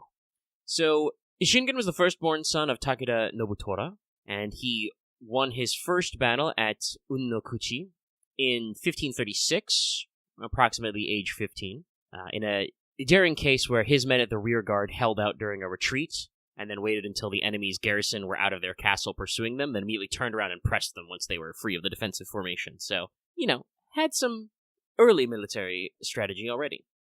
After coming of age, Shingen ended up ousting his father, Nobutora, and became daimyo of the clan by 1541. The exact reason isn't documented, at least it's not said to be documented in sources in English. You never know when looking up foreign language sources. Somebody just hasn't gotten around to putting it in English language websites to check. But it's believed that Nobutora was going to name his second son Nobushige as heir, so Shingen ousted him and forced him to retire to Suruga province. After this leadership change, Shingen began a protracted campaign in the neighboring Shinano province. The first battle of this campaign was the famous Battle of Seizawa, where Shingen managed to defeat a coalition of the Shinano warlords, 3,000 to 12,000, using an advantage of timing. He launched a night raid in the rain, very risky, but it managed to, completely take his enemies by surprise. So this led Shingen to a pitch but ultimately victorious campaign in Shinano, where he generally held success, had many back and forths, especially with the Murakami clan daimyo, Yoshikayo, and it got so bad that in 1553, Yoshikayo fled to the neighboring Echigo province and begged for aid from its daimyo, Uesugi Kenshin, who took him as a retainer. This begins one of the Sengoku period's classic grudge matches. The Tiger of Kai and the Dragon of Echigo face off in a series of battles in Kawanakajima. The fighting is fierce, but both the commanders are very careful not to be drawn into a single decisive battle. They make sure not to overcommit, so they can be defeated entirely. So they end up fighting multiple times, dramatic back and forth for years. There's either 4 or 5 battles of Kawanakajima, if you want to get technical. The most dramatic and famous is probably the 4th one, where the Uesugi forces cleared a line through the Takeda forces, and according to popular accounts, Kenshin and Shingen actually engaged in personal combat, Kenshin with his sword and Shingen with his war fan. This battle was also pretty hard on the Takeda because it led to the death of Shingen's brother Nobushige, who was still one of his most trusted generals. But Shingen managed to keep Kenshin from taking Shinano. He was forced to reprioritize because of several plots against him, including by his own son, and eventually launching campaigns on Kozuke. And in 1560, he allied himself with the Oda and Tokugawa factions to capture the Suruga province from the Imagawa clan, who had previously been his allies. However, they embargoed him on salt, which was kind of a big deal. That said, while it's kind of understandable to get them back for the embargo, the act of moving on the Imagawa seems to have annoyed several people across Japan. His previous allies during the Kozuke campaign, the Hojo, objected to the invasion of Suruga and broke off their alliance. Tokugawa Ieyasu, the Tanuki himself, thinking that Shingen was doomed, also turned on him by working with the Hojo and Uesugi clans.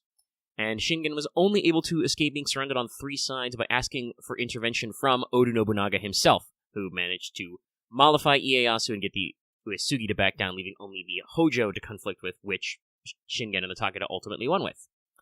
And things proceed for several years, but in 1572, Shingen decides to move to counteract Nobunaga, who is, working on his grand unification of Japan at this stage. Ends up taking some castles from him and the Tokugawa, which obviously soured the alliance, and then ultimately made a push for Kyoto at the urging of the last Ashikaga shogun, Yoshiaki. And during this time, Shingen managed to give Tokugawa Ieyasu his most notable defeat at Mikatakahara, the best example, according to sources, of Shingen's cavalry tactics. Basically, he made good use of maneuvering and wave tactics to overcome arquebusiers. The common wisdom was that an arquebus line would deter a cavalry charge, so Shingen made careful use of flanking, 2-pronged attacks, and just keeping units in reserve, letting them rest up so he can sortie more frequently. Sorry, that's the sound of me speaking into my water bottle. I shouldn't do the take while doing that. Now, Shingen would unfortunately die in 1573, though the exact circumstances of his death are not known. Some sources claim he died of pneumonia, others say he died as a result of an injury, being shot by a sniper at the siege of Noda Castle. And this would unfortunately end the military might of the Takeda, as his son would go on to get absolutely pantsed by Nobunaga's three-line formation at Nagashino. By the way, to keep you up on the rivalry, when Shingen went to war against Nobunaga, Kenshin reportedly wrote, "Shingen has poked his hand into a hornet's nest. He is finished. This is fortunate for our Uesugi clan." But also is said to have wept when he died. Shingen is also arguably the reason for the Demon King of Sixth Heaven line. In a letter exchange with Nobunaga, he signed his own name and title as head of the Tendai sect Shingen, causing Nobunaga to reply with the infamous Dairoku no Mao Nobunaga line. Shingen was not actually head of the Tendai sect, as far as I could see, so it was probably just a pissing contest. You know, Nobunaga being famously against several Buddhist temples and sects of monks, especially those that were armed. That said, I also found some attestations that some historians do think that maybe Tokugawa Ieyasu's ultimate success lies in the fact that while he was not his direct heir, he was kind of a spiritual successor to Takeda Shingen, because after the defeat of the Takeda clan, Ieyasu concealed many Takeda retainers from Nobunaga when he called for their deaths, and they all ended up swearing loyalty to him, and he ended up employing several aspects of statecraft and administration from Takeda's Kai province. Still, Shingen is massively influential and famous for a Sengoku period figure. He's depicted or homaged in all kinds of ways in fiction and in, historical reenactments of fiction, that sort of stuff. Many depictions in dramas, books, games, anime, whatever. And as an example, he and his quote-unquote 24 generals were a popular theme in Edo period art, for instance. Not that he only had 24 generals, but as a mark of the quality of his leadership, there were at least 24 documented good commanders under him. Usually not all at once. Honestly, as a complete aside, which is definitely not to pad this section out, I feel like these days the lore section of the video, with the capital L, isn't as important or clearly defined, because I feel like it's like 8 out of 10 odds that a character is first appearing in FGO, as opposed to the early days where it was a pretty solid coin flip if they showed up in Fate before somewhere, even if it wasn't, widely known to the Western audience. But structurally, it's still important to keep here because it's here to talk about weird Nasuverse isms, and obviously if they're an original character who has no real-life history or folklore, it's very important. When that happens, the history section is basically useless. Anyway. The FGO depiction of Takeda Shingen is shockingly normal for them. His higher ascensions are based on depictions and modern replicas of Shingen's historical armor. The shoulders in Ascension 3 are perhaps a little World of Warcraft compared to his real life. But no, there's actual depictions, artistry from various eras, and modern replicas of the armor he was supposed to have worn. So they have some sources to base it on. His noble phantasm, Furin Kazan, is also based in actual history as well, though of course in the Fate way. No historical attestations that he could throw mountains or shoot horses of fire at people. But Furin Kazan is the 4-character way to write a famous series of lines, which were actually on Takeda Shingen's banners, the 4 characters being Wind, Forest, Fire, Mountain, and is based on lines from Sun Tzu's Art of War. Technically 2 separate lines combined, but don't quibble with me. The full text is usually quoted as and translated as, "Be like a wind in a rapid march, a woods or a forest in a steady march, a fire in a raid, a mountain in a standoff." Also, this does mean, by the way, that if you're curious, it's not necessarily a new thing that people, are really into the Art of War. This, at least, is about military strategy and not applying the stratagems to, business school, I guess. And Shingen did actually have the extended quote written on his banners in the war. The 4-character version seems to be a modern invention. People first used that as an abbreviation, I think, last century. I didn't see any mention of it before then. Furin Kazan is also the name of a Yu-Gi-Oh card, by the way. How's that for trivia? But yes, the actual quote is from Shingen. And I don't know if it is directly related, but the Takeda Family Mon is the series of 4 diamonds. So the symbolism all flows together pretty well. There's, 4 sections of the quote. There's 4 characters, 4 elements, etc. It, works out really well, even if it wasn't intentional that it do that way. Also, Fate claims that Takeda studied magecraft in his desire to be unrivaled. Though he doesn't make a lot of use of it, he is supposed to have some pretty good magic circuits. Now, I did go through that whole spiel about how Usually characters first appear in FGO these days. Technically, Takeda Shingen did actually appear a little bit before this Guda Guda event, though I want to say only just in terms of timing, in Guda Guda Taiko Legend Zipang, some of those are all caps, which was a comic series published in Comptique and also online from 2022 to 23. The Tankobon compilation, the print compilation, would have just come out right about when this Super Goryakaku event came out in JP 2 years ago, so I guess keep your eyes peeled for advertisement of a thing you can't buy. But yes, the timing would have been that this was like very close to when the event launched in JP. And of course, the story of this is another Guda Guda alternate telling of a Sengoku period Grail War in which Shingen is summoned as a servant, and still in that Guda Guda art style. Also, I believe his depiction is more like the second Ascension one, but still, some elements there. Probably would have had some of the starting design on his character before they actually went through with it. And also, obviously, as such a famous character with other Sengoku-era warlords appearing, Shingen's been referenced before by the likes of Nobu and Kagetora and so on. He's going to be a major character in Super Goryakaku, but is likely to poke his head in future Gudas. We have, I want to say, basically 3-ish eras that Guda Guda usually borrows from, so anytime when you're doing Sengoku stuff, he's liable to show up at least as a cameo, or maybe as like a one-off, boss fight in a bonus quest or something. Also, extra fun fact that's not written in the script, but the same artist as Himiko, and the artist gave him kind of a similar hairstyle, but not quite the same. Not quite the same elements. And you can't tell I had to do that a second time because I forgot to turn my mic back on. Anyway, alrighty, it's time for mechanics. They're very straightforward. Takeda's a 5-star writer. He's leaning a little bit more on attack than HP, but he's not to either extreme. Comfortably behind the line in both areas, but not so far behind. He is, however, the first writer to like red so much that he's quick arts buster. Real guerrilla hours here. Good hits in NP gen as a result. He's got 4s all around and got a very solid NP gain to make up for the fact that he is triple buster. His Noble Phantasm is the aforementioned Furin Kazan. It's a pretty nasty AoE buster, so it hits enemies with NP seal for 1 turn first, and then an overcharge-based arts buster and quick res down, then deals damage. That's also first. The card resistance down is only for 1 turn, but it's 20 to 40%, so you'll have some room to play with that. The default is that he's hitting somebody with 20% down all the time, and then it could be higher based on overcharge. First skill's Charisma Adjacent. It's very straightforward, 10 to 20% attack up for the team for 3, gives a chosen ally -1 skill cooldown. Second skill is also very basic but very useful. It's the 30 to 50% battery, and a 20 to 30% buster up for 3 turns on self, also generates 10 to 20 stars right away. Final skill is arguably a monster of defense. It's 3 hits, 3 turns of invul, and 3 turns of 300 to 500 damage cut straight up, just all damage is cut by 500. It also is a 20 to 30% NP gain up for 3 turns. So again, he's already got above average NP gain. You combine it with this skill, and he should generate pretty strongly. Passives are Riding A, so he's 1 quick packs a punch, a special Takeda territory creation for a little bit of arts up and 10% crit resistance at all time, and just magic resistance D for a little bit of debuff resistance. Now, if the fact that I basically speedran his entire kit in, probably like less than a minute, you can probably tell that his role is pretty obvious. He's an AoE sweeper, you use him to clear waves. He's got a 50% battery, he has damage amps, he has solid stats. If anybody lives, he has buster cards to follow along after. They're taking, 20% buster down for him to smack the shit out of him. Now, buster AoE sweepers are kind of a dime a dozen for riders, it feels, but he does fulfill this role in a modern team comp pretty well.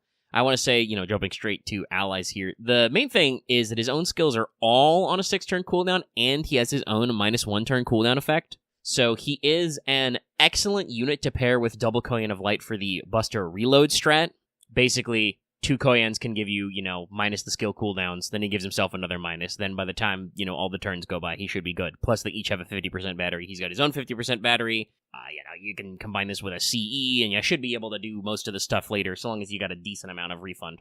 He doesn't slack, though, in boss fights. He can work as a great opening axe to a single target NP, and has crazy good defense for longevity. 3 hits, 3 turns of invul, and then even if your opponent ignores all that or chews through it all, just passive, even if it's only 500, the damage cut can add up. Other units to pair him with are probably some fairly generic supporters leaning on the buster side. Waver, obviously, is, very card agnostic and gives generally good buffs. Merlin is good for buster units because he gives you big crit buffs, big buster buffs, and also has his own hard defense. Osakawa Hime, got hybrided to be quick buster, And Sima Yi is basically the same kind of generic support Waver has, but in writer format. So fairly generic combos of battery and powers up. And genuinely, for pairing him with an attacker, it does not matter because he gives all 3 card resistances down, and his only team-wide buff is attack up, so he can slot basically anywhere. For CEs you're looking for, there's a wealth of them. Since he's got the 50% up, he can make use of a lot of those 50% CEs, such as the Golden Sumo, the Aerial Drive, etc. I'd also recommend cards like Demonic Bodhisattva and the like. The Overcharge effect can give him some real heat to his NP, so actually getting those Overcharge levels stacked up so you can do the big card reduction before he hits is good. Generally, though, you're going to aim for Buster NP up. He's going to be firing his NP, you're going to try and get him to refire. Maybe you plug suit some stuff around. He should be pretty serviceable at that. So for the famed other stuff, Ascension's pretty simple.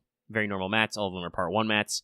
His basic skills are also pretty old school. The newest they need is Oni Lanterns. And he does need a total of 30 of those, but that shouldn't be too hard to swing. The beauty of, I guess, not needing a single bronze mat, at least in his normal skills. And Append is a different one.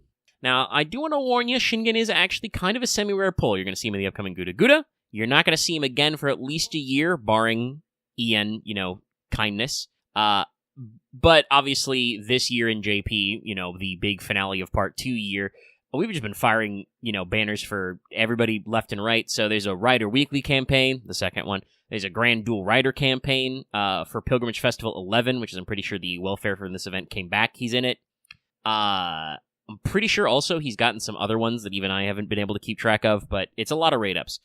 For EN, keep an eye out for a return maybe in back-to-school or Thanksgiving period. Thanksgiving would be an appropriate time to throw in an extra banner they didn't get to in JP. And he is a limited SSR, so you'll see him in Lucky Bag campaigns of all sorts in the future. And that's it. It's relatively simple, it's straightforward, and it's red. It's very red. Anyway, come back in like a week for basically Part 2, because guess what? It's going to be Uesugi Kenshin time.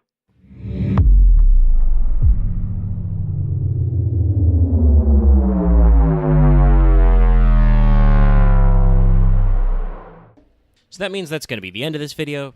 Be sure to fire up the old like.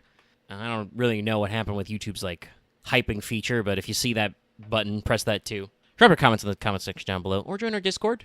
Has many lovely functions, including a rolling thread if you want to post your roll results. Make sure you're subbed to get more. Like I said, there's going to be another one of these in 5 to 7 days. Have fun with that. Consider joining the channel memberships, and also supporting us on Patreon. Could have got this episode early. We'll have more of a shout-out for our patrons in just a second after the musical outro.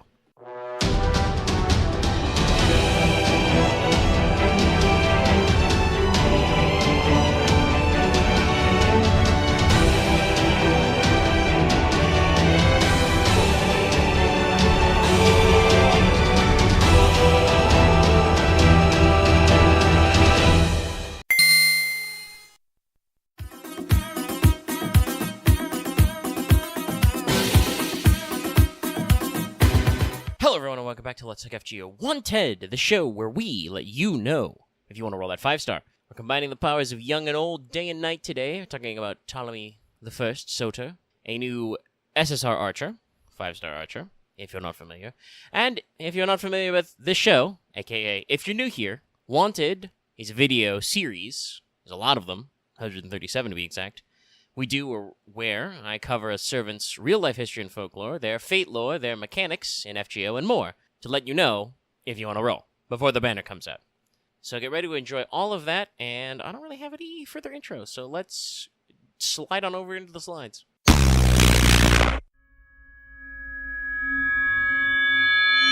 Alrighty, well, let's begin at the beginning with history. Ptolemy I Soter, born 369, nice. BCE, died 282, not nice. BCE, the P is silent, you do write it with a Ptolemy, but you say it with just the Ptolemy. Anyway, Ptolemy the First was a Macedonian general who became a Hellenistic king and an Egyptian pharaoh by palling around with Alexander the Pretty Cool Guy.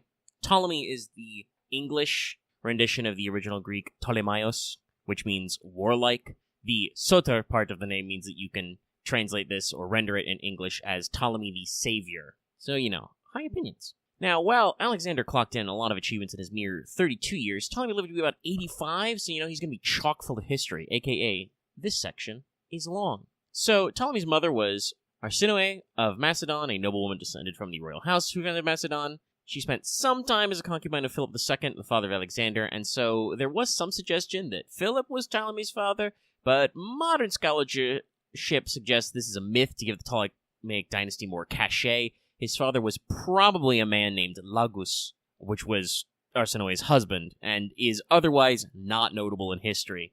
Sorry, my guy. Even if not half-brothers, Alex and Ptolemy would have been relatives due to being descended from Alexander I, the founder of Macedon, and thus in Macedonians, personal mythology, being descended from Heracles.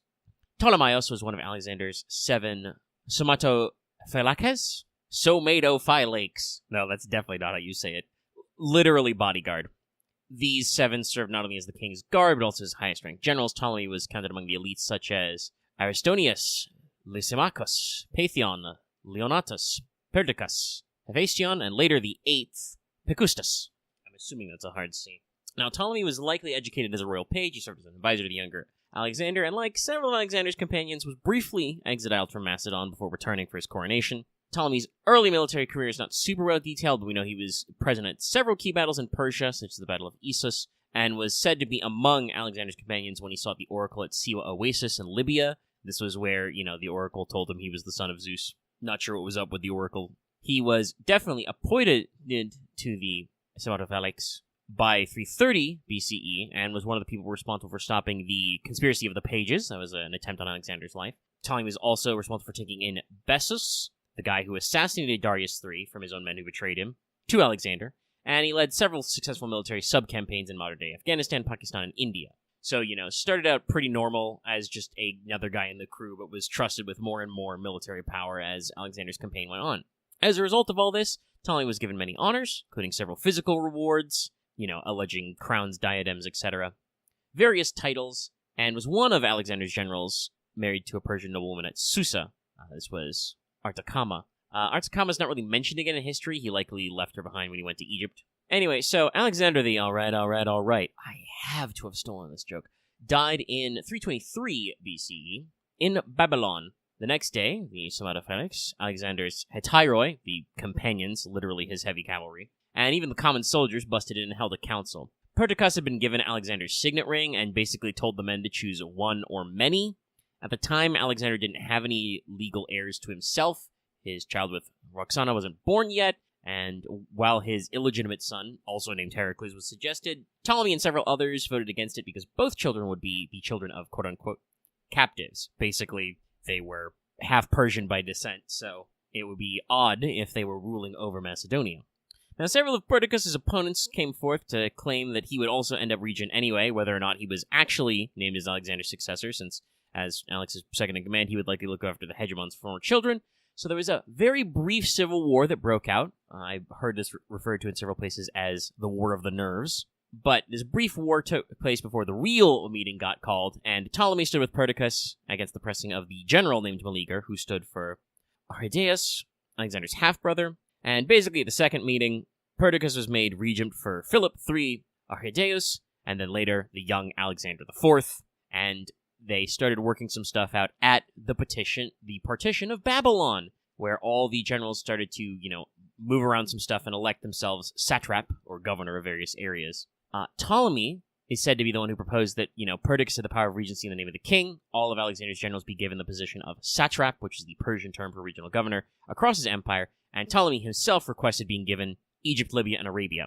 These governors became known as the Diadochi, the successors to Alexander. The most famous ones were Ptolemy, Cassander, Lysimachus, Seleucus, and Epirus, but there were quite a lot of them. Almost immediately, Ptolemy began making money moves. Originally, Alexander's body was intended to be entombed in Macedonia by Perdiccas, which is usually part of the kingly rigmarole. It was tradition in Macedonia that the new king would bury the previous king. Now, Ptolemy knew that Alexander's wish had been to be buried at the temple of Zeus Ammon in Libya, at Siwa Oasis. So, Ptolemy hijacked Alexander's body in Damascus, had him first buried in Memphis, and then later in Alexandria, giving himself the, royal treatment.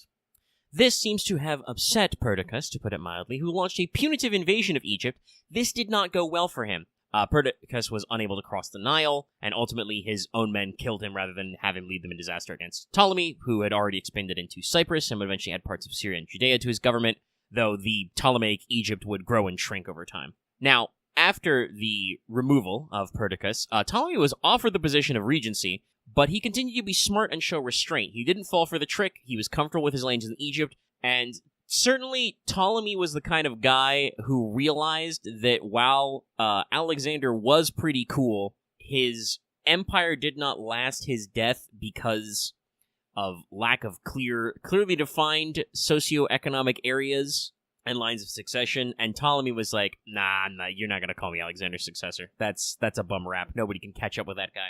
This even continued into the Diadochi Wars, which followed, as the Diadochi, settled out who got what bits for sure, several of them being quite concerned over Macedonia and the position as Alexander's successor. But Ptolemy only declared himself king after the other satraps started doing it. Basileus, nobody else was claiming this, and then, they got it applied. Now, during his reigns, Ptolemy was known for having several marriages and children. His first consort was Thais. She was a female companion of Alexander, Hetera. The best analogy I can give my audience, probably, is that as an educated entertainer and artisan, it was kind of like a Japanese geisha. There might have been sex work involved, but it might also have just been, hey, dudes want to hang out with ladies, and given the prevailing attitudes of the time period, those ladies need to actually be, educated in things that are entertaining, because that's not normally how we, treat our upper-class ladies. So she was Ptolemy's mistress. It's said that Alexander liked having her around, but again, we don't know if that was intimate or if just Alexander thought she was a cool conversationalist. Thais, in some works, is credited with instigating the burning of Persepolis at the drunken party with Alex and the boys. So in case you don't know that one, Alexander's boys got a lot of hand and burned down Persepolis after defeating the Persians. And like I said, it's entirely possible that she is credited with saying something that got everybody riled up. Some historical sources say Ptolemy married her legitimately. Others say that their relationship was semi-official. Her death isn't recorded. It is said that they did have children, but not a lot is known about what happened to them. They did end up going off various places, but that was Lagus, Alexander, Leontiscus, and Erene. Now, as mentioned above, Alexander married Ptolemy to Artacama, but they didn't have any reported children, and she doesn't seem to be taken to Egypt. Ptolemy cut that one out basically as soon as Alexander was dead. His third wife was Eurydice of Egypt, daughter of Antipater One Eye, who became regent after Perdiccas. She had 4, possibly 5 children with Ptolemy. The 5th one is kind of a matter of debate, but the ones we know for sure were Ptolemy Coranus, Meleager, named after apparently that other general, and not a great pick, Ptolemais, not Maios, Mais, and Lysandra.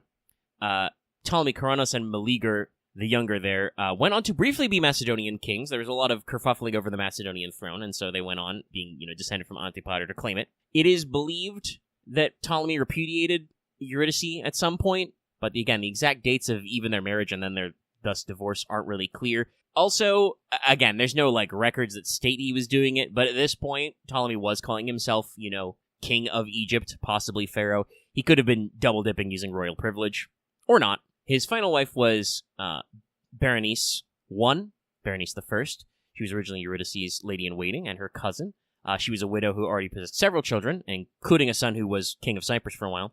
And with Ptolemy had 3 children, Arsinoe II, Philotera, and finally, Ptolemy II, Philadelphus, who succeeded Ptolemy as the pharaoh. They even co-ruled for a little bit. If you want me to editorialize, our boy here seems like he wasn't afraid of political marriage to cement alliances, but also he clearly had personal preferences, and he wasn't afraid to take a smaller slice of the pie to end up with a more stable power base. You'll note that it was literally his youngest son who ended up becoming the next pharaoh. All the other guys were out doing other stuff while Ptolemy was, solidifying his power base. Only one of them actually stuck around long enough to get in there. But also, not only was Ptolemy a great general, as we just described, he was also really good at statecraft. Ptolemy had a reputation as being good-natured and liberal. He brewed connections with the soldier class of the Greeks and Macedonians, which attracted him a lot of followers in the post-Alex world. But also, he worked pretty strongly with the natives. Several public works we'll talk about, but, he was not totally inured to the Egyptian way of doing things, and even promoted a syncretic deity, Serapis, a originally Osiris-Apis combo deity that, he kind of fused with the Hellenistic deities. In Egypt, he instituted sweeping economic reforms by reorganizing their coinage, and he made it a closed economic zone where basically in Egypt you could only spend Egyptian minted coins, and Egypt had only just, before the Hellenistic period, started on coinage, so, he went through multiple phases and years of reforming all that. And he eventually replaced the image of Alexander on coins with himself around 299 BCE. But he was also a great supporter of public works. He commissioned the construction of the Pharos at Alexandria, a massive lighthouse which was one of the 7 wonders of the ancient world. He built a big fuck-off lighthouse. Also, it's commonly believed that he laid out the plans for the Great Library of Alexandria, which was close to the Pharos, which was also one of the largest in the ancient world, but the library wasn't formally organized and constructed until the time of Ptolemy II. Ptolemy was also a scholar and historian. He was said to have written an eyewitness account of Alexander's campaign, which is sadly now lost, though it was used as a source for several later historians. The text was at the time considered to be fairly straightforward and honest, in antiquity. Modern historians believe that Ptolemy's narrative was probably extensively biased against Perdiccas, which makes sense, but generally, the kind of thoughts and statements he made read to historical readers as being, sober, honest, not self-aggrandizing. We don't actually have the source material to double check. Like I said, historians now are pretty sure that he had some anti-Perdiccas narratives in his commentary, but we don't know. Ptolemy was also, a sponsor of arts and sciences. He was said to be a sponsor of the mathematician Euclid, the father of geometry. Funny anecdote, allegedly, Ptolemy read Euclid's Elements and found it a tough read to get through, and reportedly Euclid said, as reported anyway, "Sire, there is no royal road to geometry." So all in all, Ptolemy lived a long, productive life. He had many children. He secured his place in history. Alexandria, as the capital of Ptolemaic Egypt, flourished a major beacon of Hellenistic culture. Yes, that was a pun. And this whole Hellenistic thing was established by the various Diadochi. Their, successor states kind of solidified this Greek fusion culture. But also, it helped build a more independent Egypt. The Ptolemaic dynasty would last almost 300 years. It ended with the reign of course, Cleopatra VII, who was an independently reigning pharaoh, and eventually was slurped up into the great Roman question. So, moving on to lore. Ptolemy was already fairly well known in Fate before this appearance. The noble phantasm of Alexander the Great is the Ionoi Hetairoi, the Ionian companions. This literally represents his heavy cavalry, bodyguards, and other great commanders inside a reality marble, which he can summon forth. And so Ptolemy was depicted when the Hetairoi were used. He is the dark-skinned, light-haired guy who looks a little bit like Emiya. There's a couple of lookalikes in the reality marble. I personally think it would be funnier if it was actually like Waver and Emiya inside there because of, the non-linearness of servant time. But also just saying that there are some ancient guys who looked a little bit like them is fine. Now, Ptolemy here manifests as an archer because of his noble phantasms. Normally, he's armed with a spear, shield, and swords. He could likely qualify for basically all the other positions in the Knights classes. Also, I wasn't able to find any, hard and fast details about, what units Ptolemy commanded and served under. There were some references that he did actually get named as, naval commander, even though I don't know if he actually did much at the naval battles. But that could mean that he could also be rider, especially if he was also in the Hetairoi cavalry. Now, Ptolemy is one of those rare cases which was often alluded to but shows up very rarely in Fate, where he legitimately has 2 prime periods, shining, moments in his life. One of those things that, comes up in, interviews or, FAQ questions, oh, what if a servant, details a historical character or a mythological character who had, 2 primes of life, because they're supposed to be summoned in their prime? And it's well, you get a weird guy. He can show up as a young general, personal companion to Iskander. He is a conqueror and adventurer, and ultimately, holds his position in the Diadochi Wars, so he is, a successor to Alexander. But as an old man, he is the successful king of Egypt who built a powerful, long-lasting dynasty and is associated with great wonders of the ancient world. So both old and young Ptolemy are servants.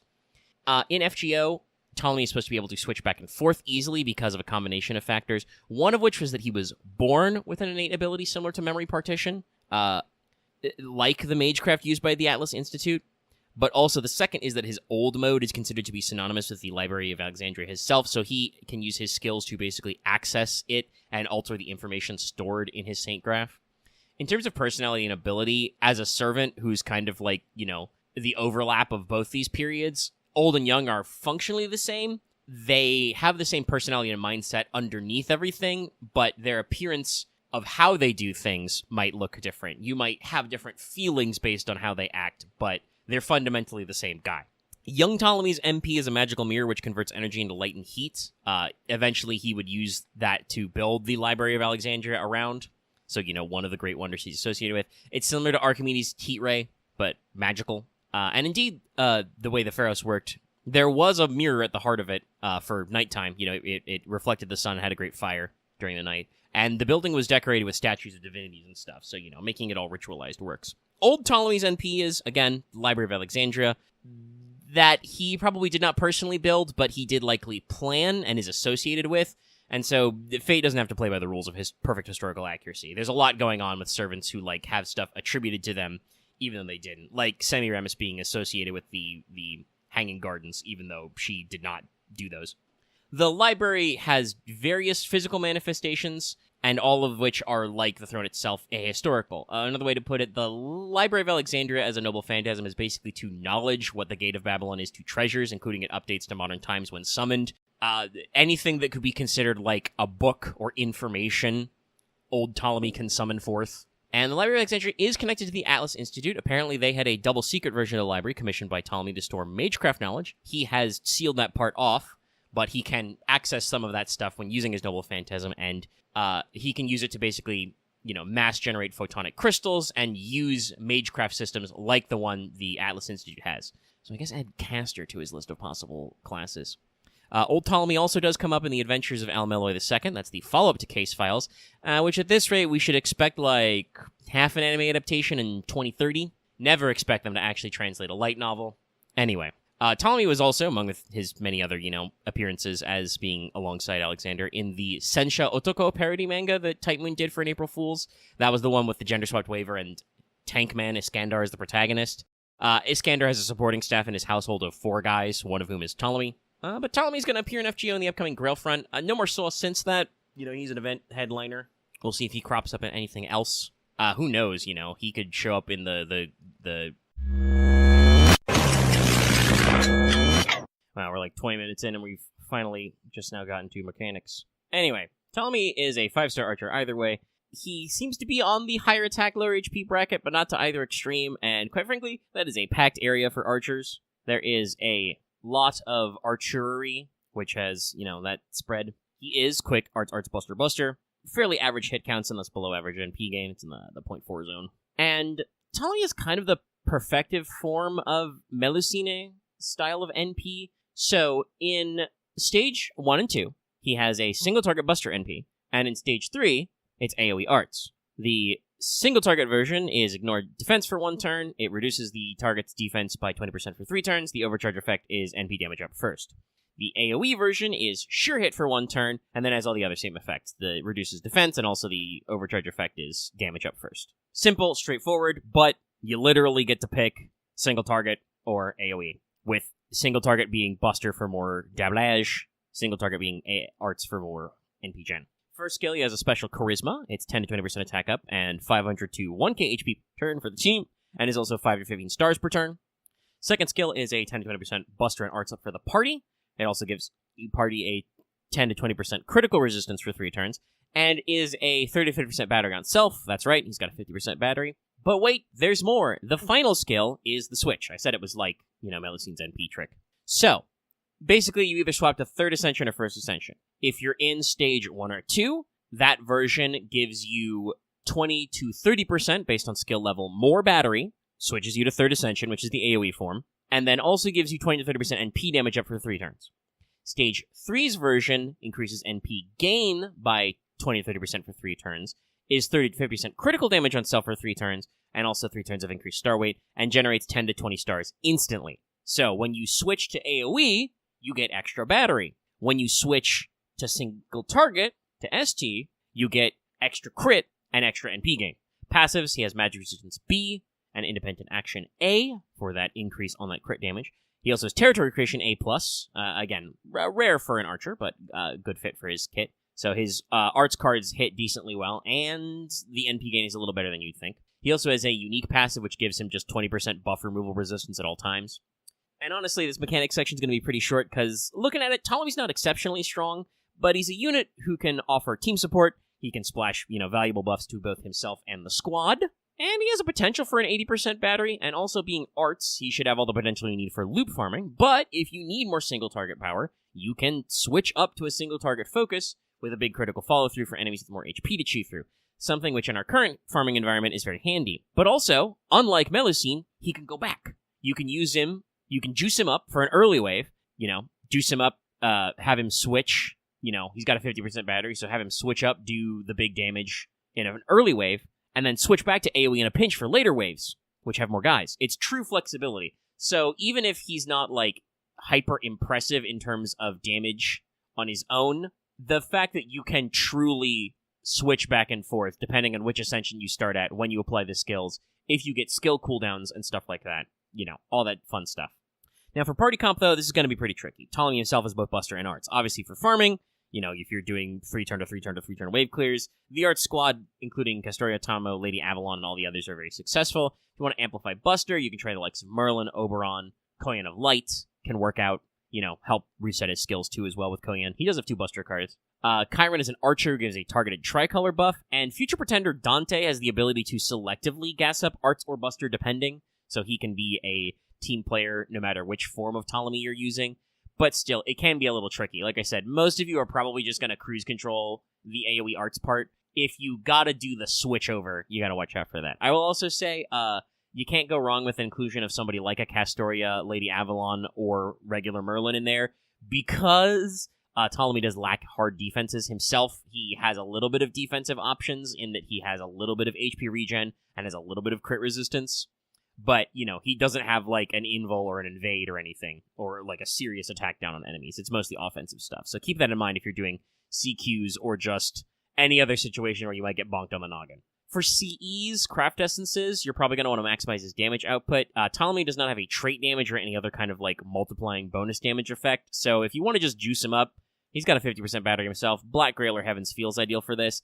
There are also a few other CEs, Winner's Eye, The Cutie Beside Me, etc., which give you both starting NP and a common trait damage. Cutie, I think, is male or female. Winner's Eye is riding.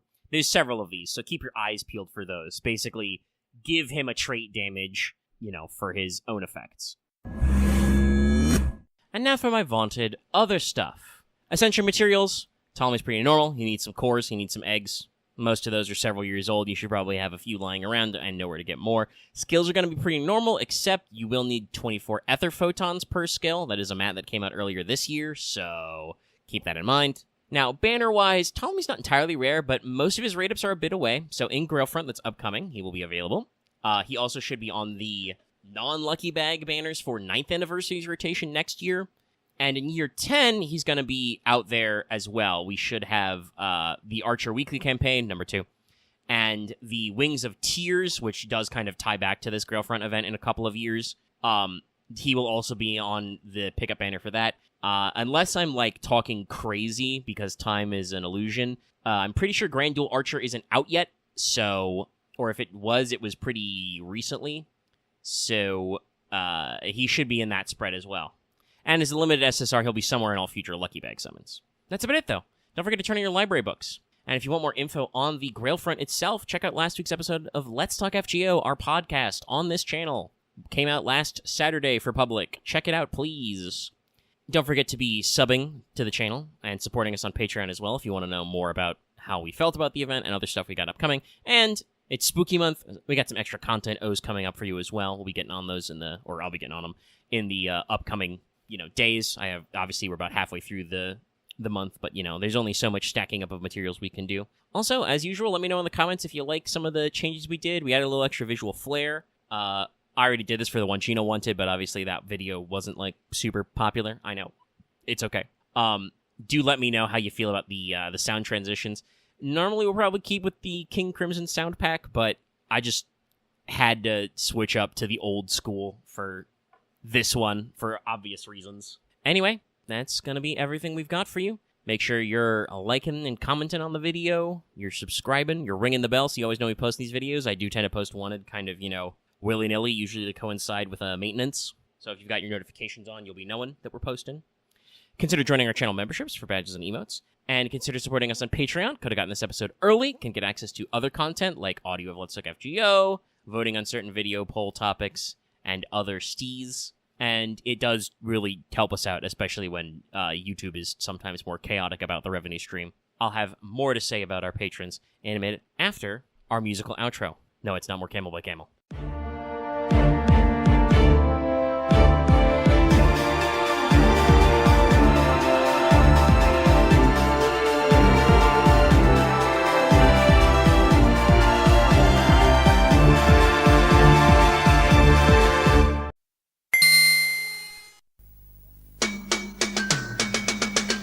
Step into the Grand Tour. Step into the Grand Tour. Dragon Ball GT. Hello everyone, welcome back to Let's Talk FGO Wanted, the show where we let you know if you want to roll that 5-star. Sorry to jump scare you with Dragon Ball GT, but we're here to talk about a new SSR foreigner, Wandjina. If you don't know, this is Let's Talk FGO Wanted, so we'll talk about an FGO units, Fate Grand Order, real-life history and folklore, their fate lore, capital L, their mechanics, and more. And honestly, that's it. So let's end the intro zone and start the show. Alrighty, so Wandjina, which can also be anglicized Wandjina, no D, Wandjina, which is an O, or even Glingi to some peoples, refers to a type of spirits associated with clouds and rain in the collective mythology of the Warora people. There's 2 double R's there. Hopefully I'm putting enough R in there. Which is a group of Aboriginal Australians hailing from the modern Kimberley region in the northwest. The Warora people are part of the Wandjina Wongar cultural bloc, along with the Wunambal and... is it R? Inyin? Ngarinin? Sorry, there's an I and IN back there, back to back. It's a little tough for me. But these groups of people have shared cultural ties through the dreaming religion and mythology, which includes subjects like the Wandjina, the Wungar, a local variant of the rainbow serpent spirit, and other cultural ties that aren't related to this video we're doing. The dreaming, or the dream time, sometimes rendered as everywhen, is a concept which is a little difficult to render into English without the cultural background, which I don't have. But probably the best way to describe it simply, at least to my reading, is that it refers to both a kind of achronal age of myths, the time and the place when legendary ancestors and great spirits did the things in folk tales and myths and legends, but it also refers to something which is eternal and ever-present. The dreaming happened before you were born, it will continue after you die. So both a time when stuff happened in the before times, but also the kind of ever-presence unifying sense of time, the universe, and everything, if you follow me. So unlike Wungar, which is again a local variant on the rainbow serpent, whose name is rendered Yurlungur in another Aboriginal dialect, which is a version of the name you might remember from SMT, Wandjina are supposed to be more of a localized spirit, a class of beings who can be attached to places or to particular families or clans. According to some of the Dreamtime stories, the Wandjina created the landscape of the Kimberley region and its inhabitants. They continue to have influence over them. According to some of those communities, the Wandjina gave them their laws, culture, and language. And I say some because, again, this is a block of cultures where these sort of things are common, which are linked to certain geographic locations, but are also not completely unified. But yes, gave them their laws, culture, and language, and are said to have come from either the sky or the sea before arriving on the land. The Wandjina are strongly associated with cycles of fertility and regeneration, and especially rain, as mentioned before. The Kimberley region in Australia has a very strong monsoon season, and visual depictions of the Wandjina are said to have the dots on their bodies, because that represents drops of rain. And they are said to punish those who break their laws with floods, thunderstorms, and cyclones, so, weather associations. Talk a little about their visual depiction. The Wandjina are a pretty common subject for Aboriginal cave paintings in the region. The earliest depictions of Wandjina cave art can be dated to around 4,000 years ago.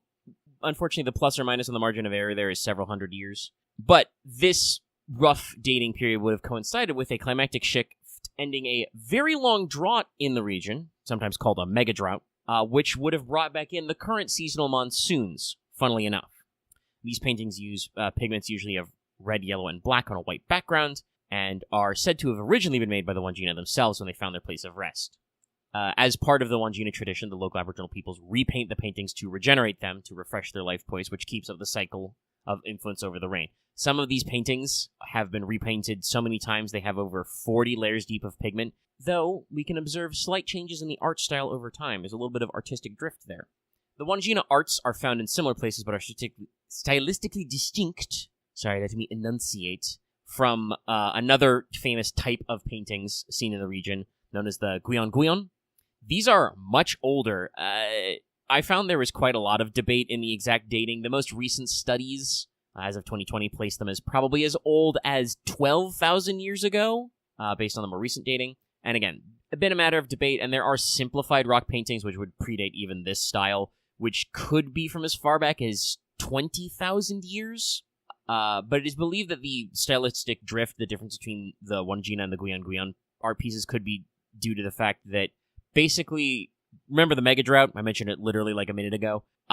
When the Mega Drought started is when the Guion paintings, their style started to wane, and then many thousands of years, I think it was thousands, a long time later, sorry, that's me guessing without having put that actual fact in my note to write this transitional phase. But anyway, when the rains come back, then the Wandjina figures start to appear. The name Guion can also be written more like Gyeon with a GY. That is associated with some myths of Wandjina. Basically, there are some tellings, some versions of the stories, where there was a great Wandjina, a big one, a singular creator who first made humans, who were the Gyeon people, but wasn't able to interact with them properly or specifically, and so went to the Milky Way, visible in the night sky, and there are certain attestations and other Dreamtime stories about basically the Milky Way for help. And the Great Wandjina came back with many more Wandjinas, which started the cycle of, cave paintings, rain, refreshment, etc. Now, Wandjina depictions are fairly popular in Australia still. There are several modern Aboriginal and recent history artists keeping up the tradition, not only in the refreshing of the cave paintings, but also in other formats, bark painting, which is very common as well in Aboriginal art, but also modern methods like acrylics and oils. There was a children's show in the 1960s called Wandjina, with an exclamation point. We probably don't need to talk about that one too much. It was the 60s. Better leave that where it lay.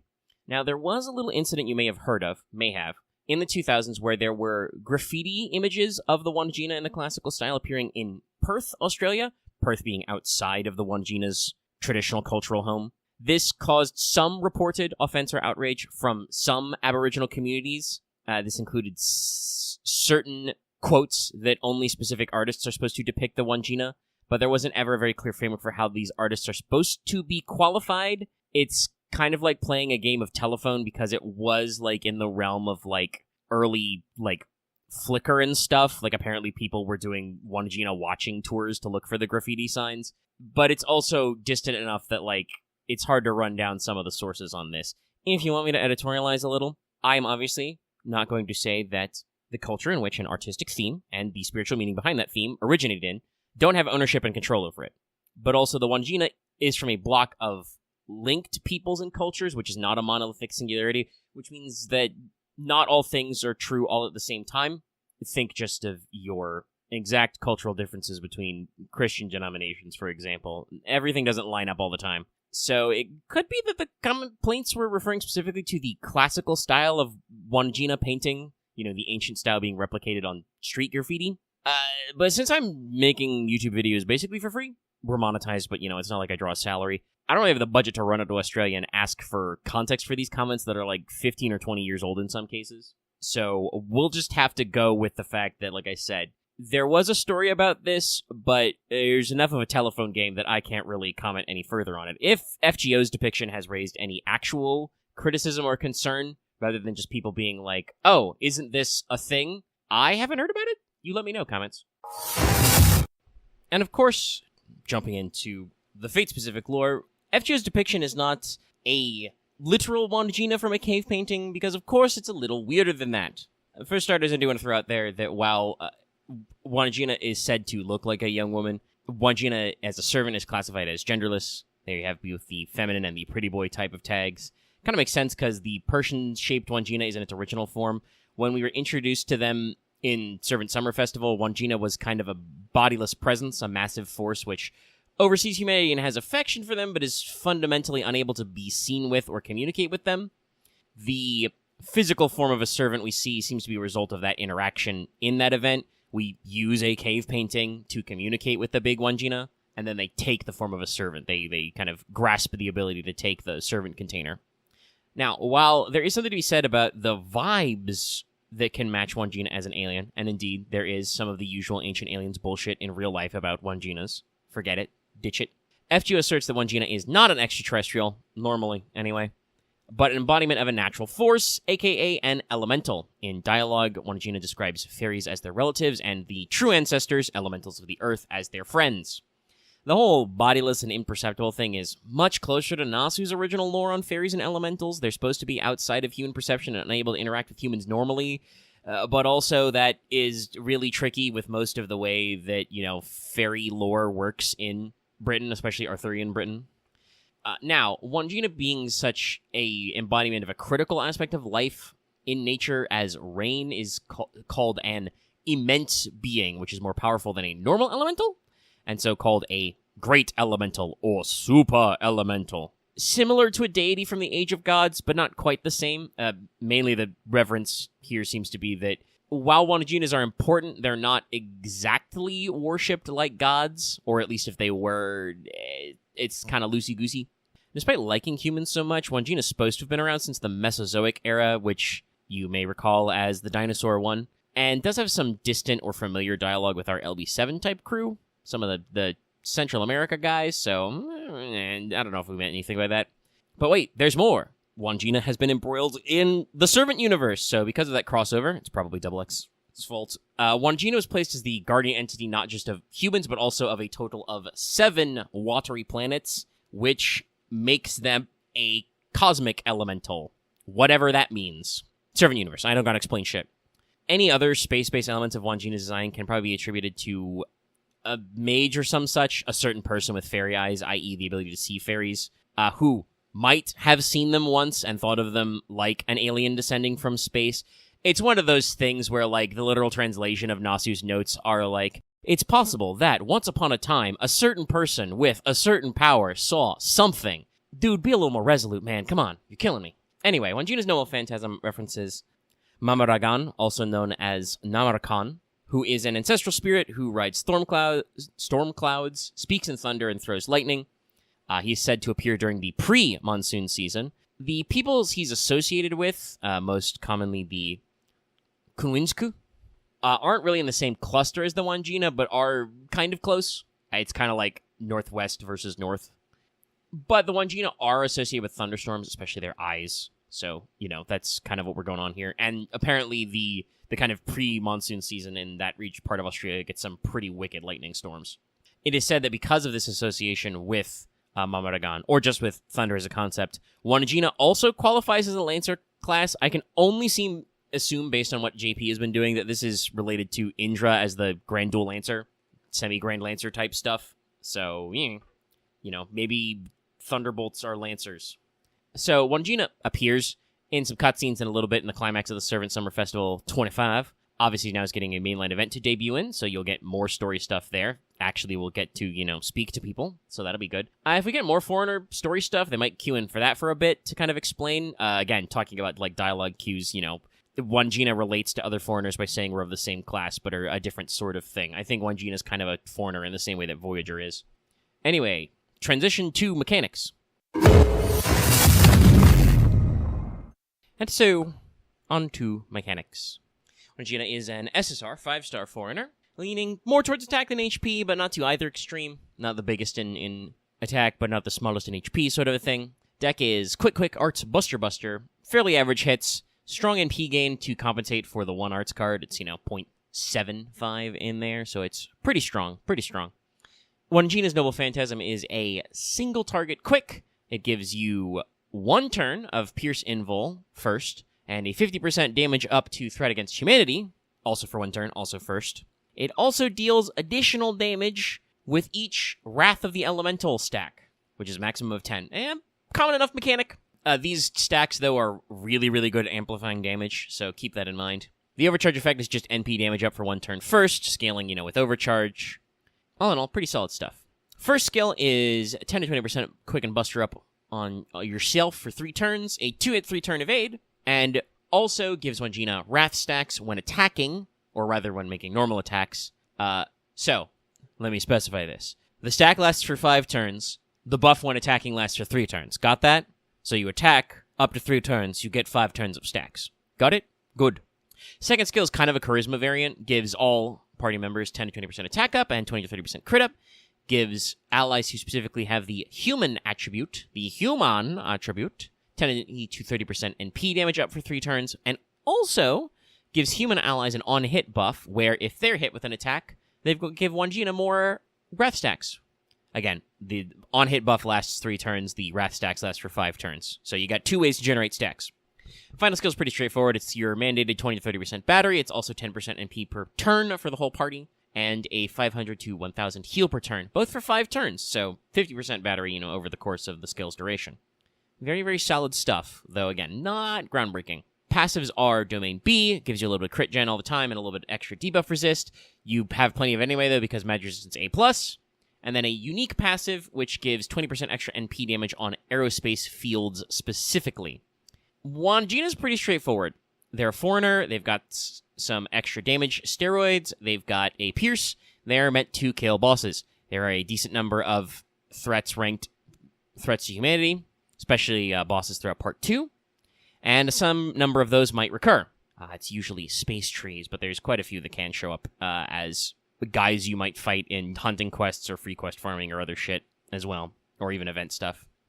Also, funnily enough, you can basically justify Wandjina pretty straightforwardly because it's very common on foreigner-class servants. Most of them have a threat to humanity trait, which, since foreigner is one of those classes that is weak to itself, you can pump damage that way. The way you use Wandjina is pretty simple. You pump damage steroids, you farm wrath stacks, you've got pretty solid longevity for bosses with the evasion and the healing options. You should be able to thug it out through quite a few fights. Now, I will say, team comp's going to be a little unusual here. So, obviously, Wandjina is quick focus. You got a quick NP, you got 2 quick cards, you got some quick buster buffs. You got a pretty singular intent. You're going to fire NP. But their secondary role here is support for the human attribute, which, if you're not careful, may cause a slight drop in your ceiling. The most famous quick supporters are usually Heaven or Earth attribute. You can still include Scotty, either original flavor or summer ice cream, but that will mean you'll miss on one of the ways you can farm wrath stacks, which are pretty important to turboing out Wandjina's damage. If you're just trying to turn and burn, like you're farming a free quest node that has like a single berserker enemy in the middle of it, and you just want somebody who'll blow them up real good, Wandjina can do that for you with some quick steroids. But if you want to get the most out of Wandjina's kit, like specifically, consider a couple of off-support wave clearers. Funnily enough, Takeshi Shinsaku and Sen no Rikyu both give the team quick support. They have AoE NPs to kill ads and are the human attribute, so you can get a little bit of synergy there. But like I said, you can just do a little bit of normal work. And obviously, Wandjina is better in a longer-term fight where you can take advantage of the NP per turn, healing per turn, use your evades, and farm wrath stacks. So, again, if you're just turning and burning, and you just get some Scotties. Summer Scotty is great for this sort of thing. For craft essences, you have a couple of choices. If you want to go full throttle right away, you can do K-Scope, Imaginary Element, or its semi-replacement Winter Crystal. All those stuff work because you got 30% battery. If you want to drag things out, go all in. Heaven's Feel or Black Grail really punch up your NP while you're stalling out for stacks, give you something to do with that big damage. And if you're going somewhere in the middle, there's quite a few 50% charge CEs. I would say your critical area is going to be NP damage up and quick up, something like Cherry Icicle, One Summer, Crimson Teacher, Christmas is Past, stuff like that. There's plenty to pick from. Now we're going to talk about my famed other stuff. As a foreigner, Ascension should be pretty simple. It's mats only, no statues. It will require 10 Comet Shards and 10 Pomegranates, and this is sort of repeated for skills. You need 15 each of those, as probably Wandjina's most in-demand mats. The costume will require some Ether Photons, though, so be careful about that one. Now, I do want to warn you, Wandjina is a fairly rare servant. Other than the World Tour now, the only time Wandjina's had a rate up is a lot of them at a couple years from now. Weekly Foreigner rate up, secondary banner with the Intra event, and then Grand Duel Extra. So most of your chances are in those two years. It's now or much later. Of course, though, Wandjina being a limited SSR in the past few years is in most GSSR banners somewhere.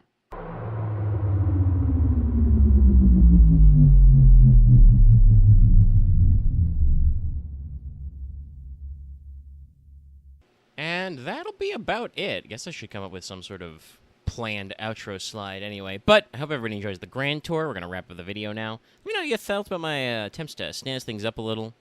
Put a couple extra transitions in here. Used a couple sound cues. See if you like that kind of thing.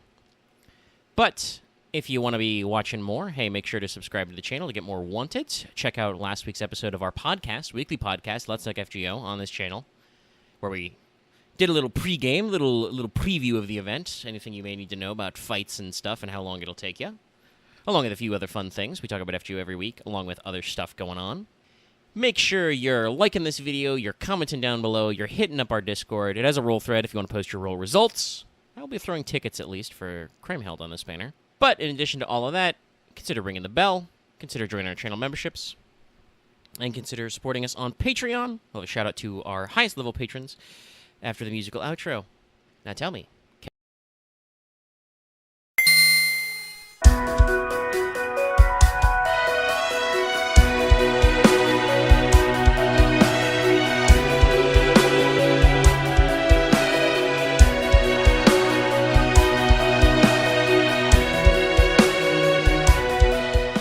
Hello everyone and welcome back to Let's Take FGO 1TED, the show where we let you know if you want to know that 5-star. And hopefully you know the drill. Last video about summer was posted like 3 days ago. If you missed it, 1, go back and check it out. But 2, this is a summer episode, so we're summarizing every servant on the banners because they're all limited and the video has more sauce that way.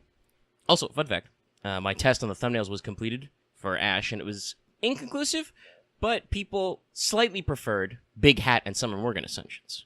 So that's cool. But today's going to be the Tamlin today, Bubble, Bargist, Melu. And, you know, we're not going to do the normal thing with history, folklore, and more. We're just going to dive into these units and talk about them as is. Though, of course, we do have a little bit of commentary as well, not just the mechanics. But let me not keep you from your rolling, and we'll just move right into the segment. So we begin with Baobanshi. So first, a name note. This one has been a little perplexing, so I did go back and check the Japanese text. And so, assuming that Google isn't lying to me and rearranging what order sounds go in, her name is actually written phonetically Kate Ku Mikokur. So, in fact, there is 0 localization going on. Honestly, we could use a little localization. Kate Ku Kermiko would have preserved a triple C alliteration there. That'd be great. In her upper ascensions, she retains the normal names of Baobanshi or Tamlin Tristan. You know, pretenders. This does mean that Kerr Priestess was an assumption by fan translators. They reversed the word order. I do think it was a good instinct to make Kerr the first syllable, but with FGO, it's like, why would you actually translate the Miko? You don't know. Anyway, Babo's a pretender 4-star. She's slightly higher on the attack, or on the HP side of the attack versus HP scale, but not to the extremes. She is quick, arts, buster, average hits, good MP gain, pretty normal stuff. Her NP is an AoE buster. It deals bonus damage to the human attribute, but comes with a whole slew of buffs and debuffs. Babu gives herself 3 turns of 1k healing per turn, 10 stars per turn, and 10% NP per turn. She also gives enemies 3 turns of 2k curse and 2k poison, and 50% attack down for 1 turn. The overcharge effect is buster up as usual. 1 unscripted bout of sniffles later. Babo's first skill has some really interesting work here. So it is kind of a charisma type effect by default. It does give the whole party 10 to 20% attack and defense up for 3. But it also does a very interesting thing where it extends the party's regen star and NP per turn buffs by 3 turns. Just straight up adds 3 turns to their duration. And also extends all 3 enemy dot buffs, burn, curse, and poison, by 3 turns as well. This extension effect doesn't work on unremovable buffs and debuffs, but still, it's very interesting. Her second skill is a very nasty single enemy debuff. Strips all their buffs, 20-30% debuff res down, and crit chance down for 3 turns for the same duration. It also gives the enemy a -1 charge for 2 turns. You know, does the charge reduction at end of turn thing, which is very brutal. Can't be stacked. But it's also her 20-30% battery. Her final skill gives the whole party 10-20% NP damage for 3 turns, gain critical stars, it's 5-15. But allies get an additional 10-20% NP damage up and 20% battery if they have a Wrath of the Enshrined Deity buff. So where does that buff come from? Passives, actually. She has some normal passives, of course. Magicians and Riding EX and Territory D, so her debuff res is quite high, and her quick hit's pretty good. Arts have a little bit of extra sauce. But the key passives are basically modified by her Ascension. It's very funny. Her Fairy Knight side is stronger in 3, her 3rd Ascension, but her Priestess side is weaker. So normally, for the first couple Ascensions, her Tamlin passive is only 4% human damage, which is still cute. But if she's A, which is her 3rd Ascension, she has 20% passive human damage, which is pretty good. Her Enshrined Deity skill is much less of a swing. It's between a 4 and 5% of NP generation up for chaotic and good servants while she's on the field. I do believe that would stack, those add together. Babo is only chaotic evil herself, so she does get the benefit, but only one of them. But the Wrath effect is on the field, basically... Sorry, I should say this better. The Wrath effect is that while Babo's on the field, any ally you have who takes a hit gets a 10% crit up for 1 turn. Sorry, I got like halfway through reading this script, and then suddenly, like, allergies and shit. The AC vent, opened up and blasted my face for the first time of the day. Threw off my groove a little. Okay. Okay, getting back on track. Roll-wise, Babo is pretty interesting. She has strong longevity on her NP, which she can extend. She's, getting 1k back per turn for which could be 6 turns if you use it right. She does have some pretty gnarly defense buffs. The attack down and then the defense up on her skill 1 means that enemies are reduced to doing 30% damage for 1 turn. She has a potential 50% charge, but this requires setup because enemies need to hit you for it to count. It only works when you suffer an enemy attack, so obviously that is going to preclude certain combinations. But if you're doing curse or poison teams, her debuff extension can be pretty interesting. The general debuff she has is really gnarly. I'd say she seems kind of like a stall or challenge fighter more. You build up a little bit of wrath, you grind it out with enemies by stripping their buffs, reducing their charge, and just stonewalling them. Trying to make her work for traditional farming is a little tricky because, like I said, she does not actually have a 50% on herself. The only way you're getting that extra 20% is if you get hit. So for party comp, it's a little bit tricky. She does have a Buster NP, but she doesn't have a reliable 50%. So while Koyan is helpful, double Koyan reloading won't work for farming. To be able to use her 3rd skill that way, you're going to need Babo to take a hit, and if you're 3-turn farming, that doesn't happen. Honestly, there's a lot to be said about FGO and the fact that you don't possess the ability to pass turns in the game. You are forced to take actions. So, you can't, stall out a turn. That would be super interesting. FGO 2, let me pass. And despite her cool hoodie, Babo's not animal trait for Koyan of Dark to max her buffs either. If you used Vanilla Merlin, that would give her the 50% because she's got a 30 on herself, and then his charisma gives her a further 20%, and has some hard defenses, so keep that in mind. But also, honestly, you're probably going to try and do some weird stuff with her. Domen can buff her because she's chaotic evil, and he's a source of more curse. Neither of them really capitalize it on their own, but we have current units like Summer Eris, Jacques, Demole, Chiome, future units like Summer Zufu, Mary Alter, and even a future Vanilla Babo, after a rank up, do bonus damage to enemies who are cursed, so stretching those turns might be useful if you're building a whole team who is just everybody who does bonus damage to curse for some reason. Sadly, poison meme teams like Locusta and the future Bishone don't really have great synergy with Kermiko, but if you are one of those people who looks at a servant who's got a weird kit and you're like, oh, I can do something weird with this, you can have some funny comp room. Now for CEs, this is another tough one. Her, constant battery is going to be 20 to 30%, so you can do that. You can do that with K-Scope or Wizard Marshall, but it's not exact. You can try a plethora of starting 50% CEs and have some secondary batteries to compensate. You could try Appin skills. Or you could forego it entirely. It really depends on what you're doing. Are you just using her to kill night classes, or do you have, a specific comp in mind? And as an extra class, Babo doesn't require too crazy Ascension mats, and her skills are not too intense, but do keep in mind she needs 12 Ash bottles per skill. Moving on. Next up, UDK Bargist, UDK standing for Union Defense Knights, with our boy Melon showing off his breadth of character design. That's not a joke, all of her ascensions are very distinct in style. She is a 4-star archer, and she's weighted for HP rather than attack. Look at her! I'd put a Patrick look at it sound at it here, but like I said, my chest is suddenly bothering me in the middle of recording, so you can imagine the joke. Anyway, she's QQ, AA, B, slightly above average hits, and slightly below average NP gain in the 40s. She's our obligatory, technically we have to do skills first servant. I mean, we don't have to, but it'll flow better. It'll prevent me from repeating myself, kind of bookending myself. Her first skill is a 20 to 30% attack up, and a 30 to 50% critical up on self for 3 turns. Also, gives the whole party 500 HP heal when she attacks normally, and if a 3-star or lower servant is on the field, even if grailed, Bargus gets a further 20% attack up and 10 stars per turn for 3 additional turns. It's pretty good. Her second skill is her union-mandated 20 to 30% battery, but gives other party members 1 turn of invul, 2k to 3k heal, and a -1 skill cooldown. So giving you support utility. The third skill is why we haven't touched her NP yet. So it gives her 20 to 30% NP damage up for 3 turns. It makes her super large for 3 turns. But also gives you an option. You may choose to use her NP as single target instead of AoE for 3 turns. AoE mode is the default. ST is available only for a 3rd buff. Both are arts. It is very simple. Strips the enemy's offensive buffs first, cures them of burn or spreading fire. This is technically a demerit. The overcharge effect is just arts up for 1 turn first. Passives are Magic Resistance C, Madness Enhancement C, so, her Buster card tickles a little bit. Tamlin E for a little bit of human damage, and a unique passive where she gets 5% NP per turn and is immune to burn and spreading fire damage, only on burning battlefields. I think they probably could have made her immune to burn all the time. BB Pele has that, for instance. But sure. The 5% is the funny extra buff.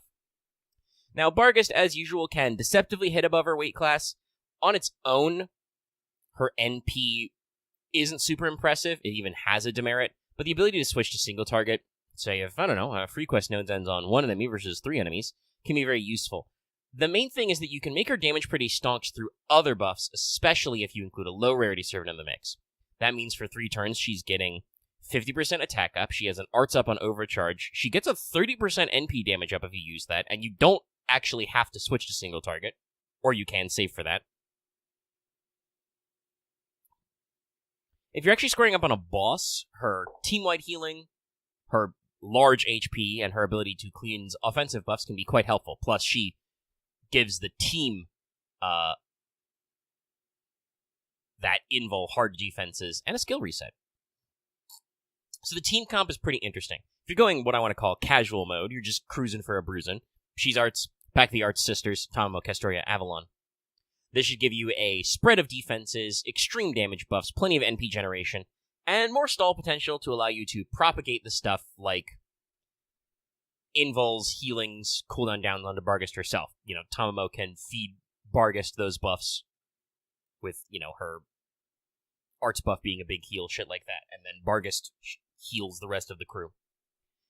So basically, Barghest covers for the squishy wizards. And you use just your third skill for the NP damage up. You just crank it on turn 1, say don't make it single target, and go. But if you want to get silly style, there are some funny options here. First of all, recommendation. Arash is an archer who's great at clearing waves, and is bronze. He can blow up wave 1. Barghest gets her 50% attack up for the rest of 3 turns. You're Gucci. Hans, Paracelsus, and Asclepius are all budget supporters who can give UDK some extra longevity.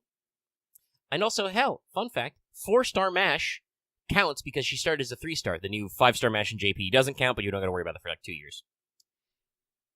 This is, very fun tanking ability. And if you want to hit low rarity and also use her burning passives, try old man Zhangju. He can make the battlefield burning for a period of time, which means that he can give Barghest passive NP gain. Very funny. For craft essences Cs, you're using the usual suspect for arts. Anywhere from 0 to 50% starting NP can be fine. Barghest does only have a 30% battery herself, so it's hard to guarantee it, but also arts has a ludicrous amount of chargers in it, so you can probably find something to work there. Otherwise, focus on what we want to call the greatest hits of attack up, NP damage, and arts up. But I would note that summer events in particular love to dish out CEs that have some combination of arts up and 50% NP, and then basically all the other buffs. Now, our Ascension is pretty normal, but we warned of double dipping on shells and scales. She needs them at multiple points. She's going to need 8 shells per skill spread out over a couple of different things, and 20 total scale bottles. So, keep all that stuff in mind. And now, last but not least, it's time for Melusine to channel her inner ace combat, complete with a carrier launch.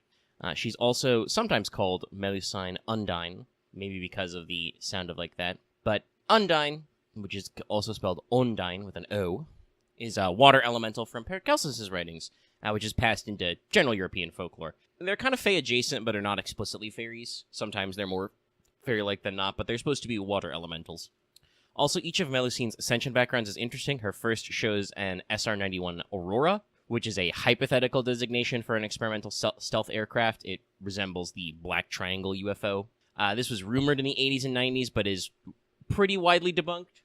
It was not actually a test bed they were working on. Her second shows LB6's tree, Seifert, in the background. Check out the Ash video for an aside about Seifert-type galaxies. And her third shows the Storm Border. Anyway, Meludine is a 5-star ruler. She's weighted for more attack than HP. Same as Sherlock, by the way. She is Quiqua. No, 1 Qua, sorry. Ababa. It's Qua Baba. You can see the deck. It's 1 quick, 2 arts, 2 buster. Her quick hits are high, but otherwise her hit counts are normal. Slightly below average NP gain. Pretty normal stuff. Her NP is a very simple AoE arts. It gives her 30% crit up for 3 turns, deals bonus damage to enemies who have the Earth attribute, and the overcharge effect is just attack up for 3 turns. Loop City. Loop City.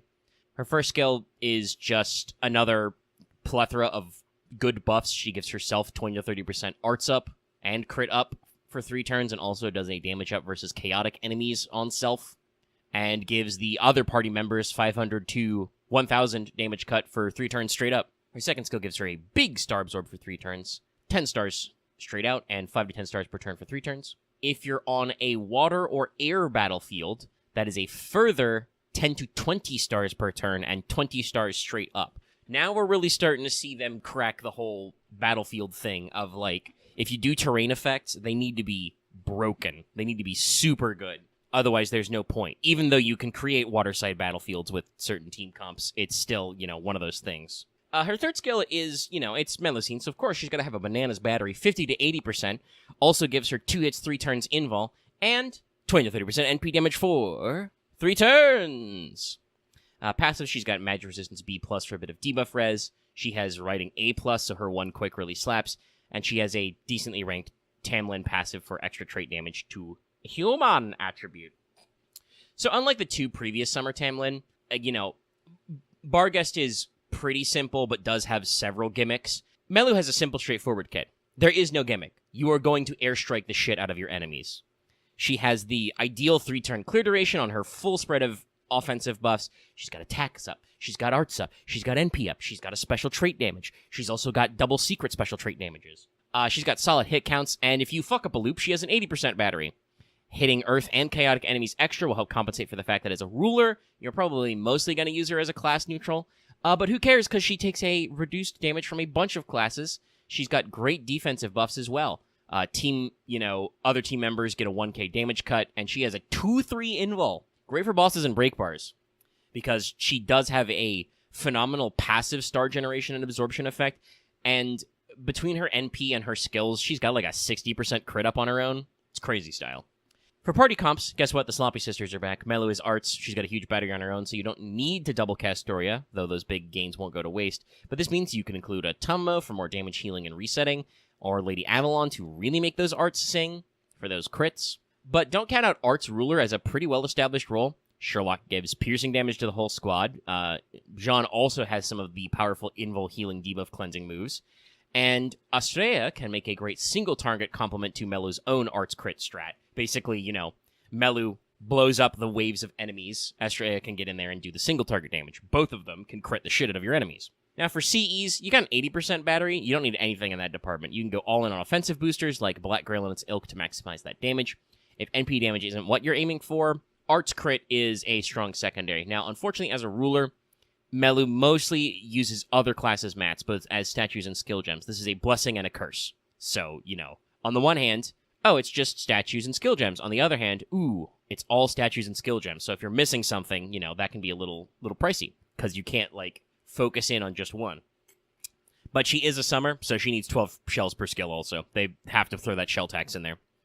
And to round out the rarity on these ladies for their banners, it's basically the same as before. You got this summer, you got next summer where there's a rerun banner, all of their respective weekly class banners. For the one of the extra grand slots, there'll probably be another Melu banner again. And personally, I'm not counting out a giant summer raid up from JP yet. They've done that before where they've just run a bunch of previous year's summers, so I wouldn't be shocked if there was just a giant summer comp of everybody, or at least, several past years of it. Also, obviously, Melu gets SSR favoritism for GSSR campaigns. And now your summer wanteds are done.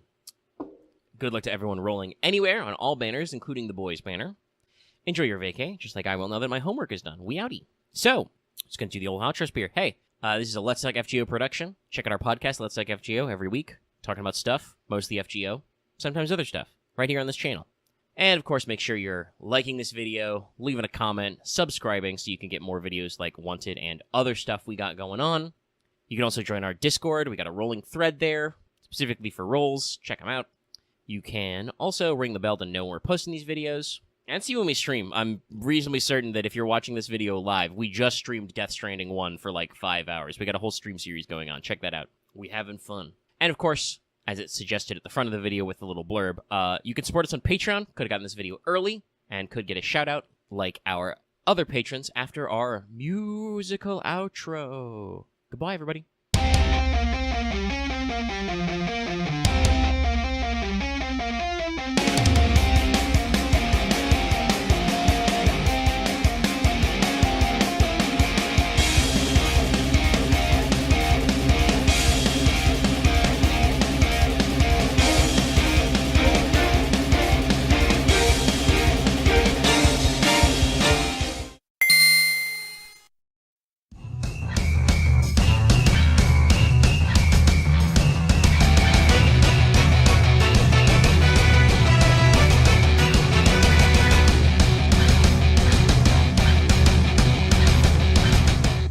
Hello, everyone, and welcome back to Let's Tech FGO Wanted, the show where we let you know if you want to roll that 5-star, and the 4-star, and the other 4-star. Because summertime is officially here. We are not ready, but we're going ahead anyway. So normally, Wanted is a show I do on this channel where we break down a unit's history, lore, mechanics, and more, but in an effort to cover everybody on summer, because limited 4-star wanteds have historically had shit metrics, we do a little bit of a blitz to get all the servants on the banner because usually the lore changes very little, though we do occasionally have some fun notes. But basically, rather than do one super short video for just the SSR where the first 2 parts of the video are me going, yeah, it's this person, and yeah, it's this person, we lump them all together to kind of speedrun some stuff. So today's episode is going to be the summer entries for Suzuka, Chloe, and Caster Artoria Berserker. Assuming you are not psychically damaged after me saying that name, we'll come back to that one later.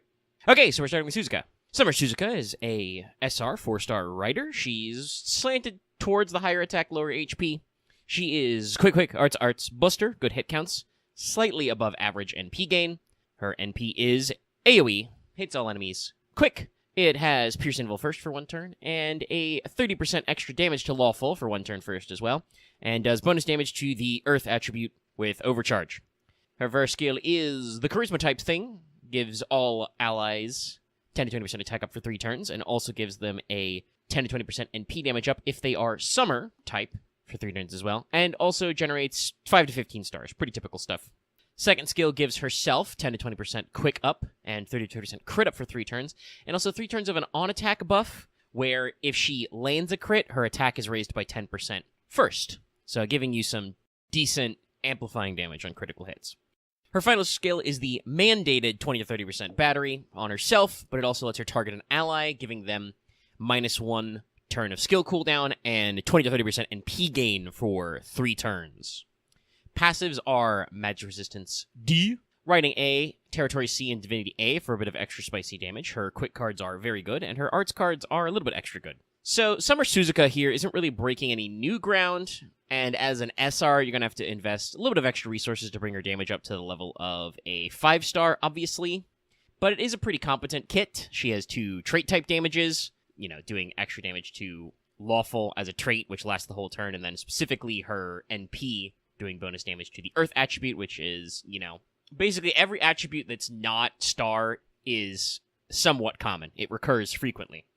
She also has basically all the offensive buffs. The trait effect is the damager's alignment is a special damage up. She's got an attack up, an NP damage up for herself because she is obviously Summer, a quick up, crit up, etc. So, covers most of our bases, and she has inherent damage plus with Divinity A. And she can do a little bit of party support.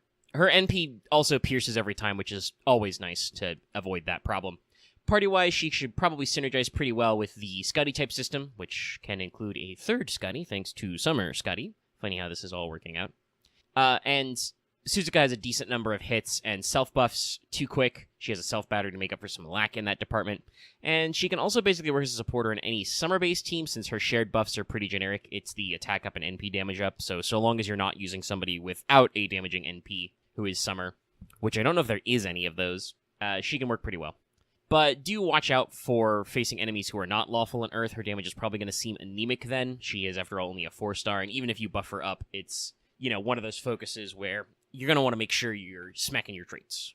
For CEs, if you're really going to run double skibbity, just go ahead and with Black Grail, or the equivalent, the maximum NP damage ups. The 50% CEs aren't a great match to someone with only a 30% battery on their self, so you're going to need a little bit of battery no matter what you're doing. Other than that, focus on some quick and some NP damage up to probably boost those numbers.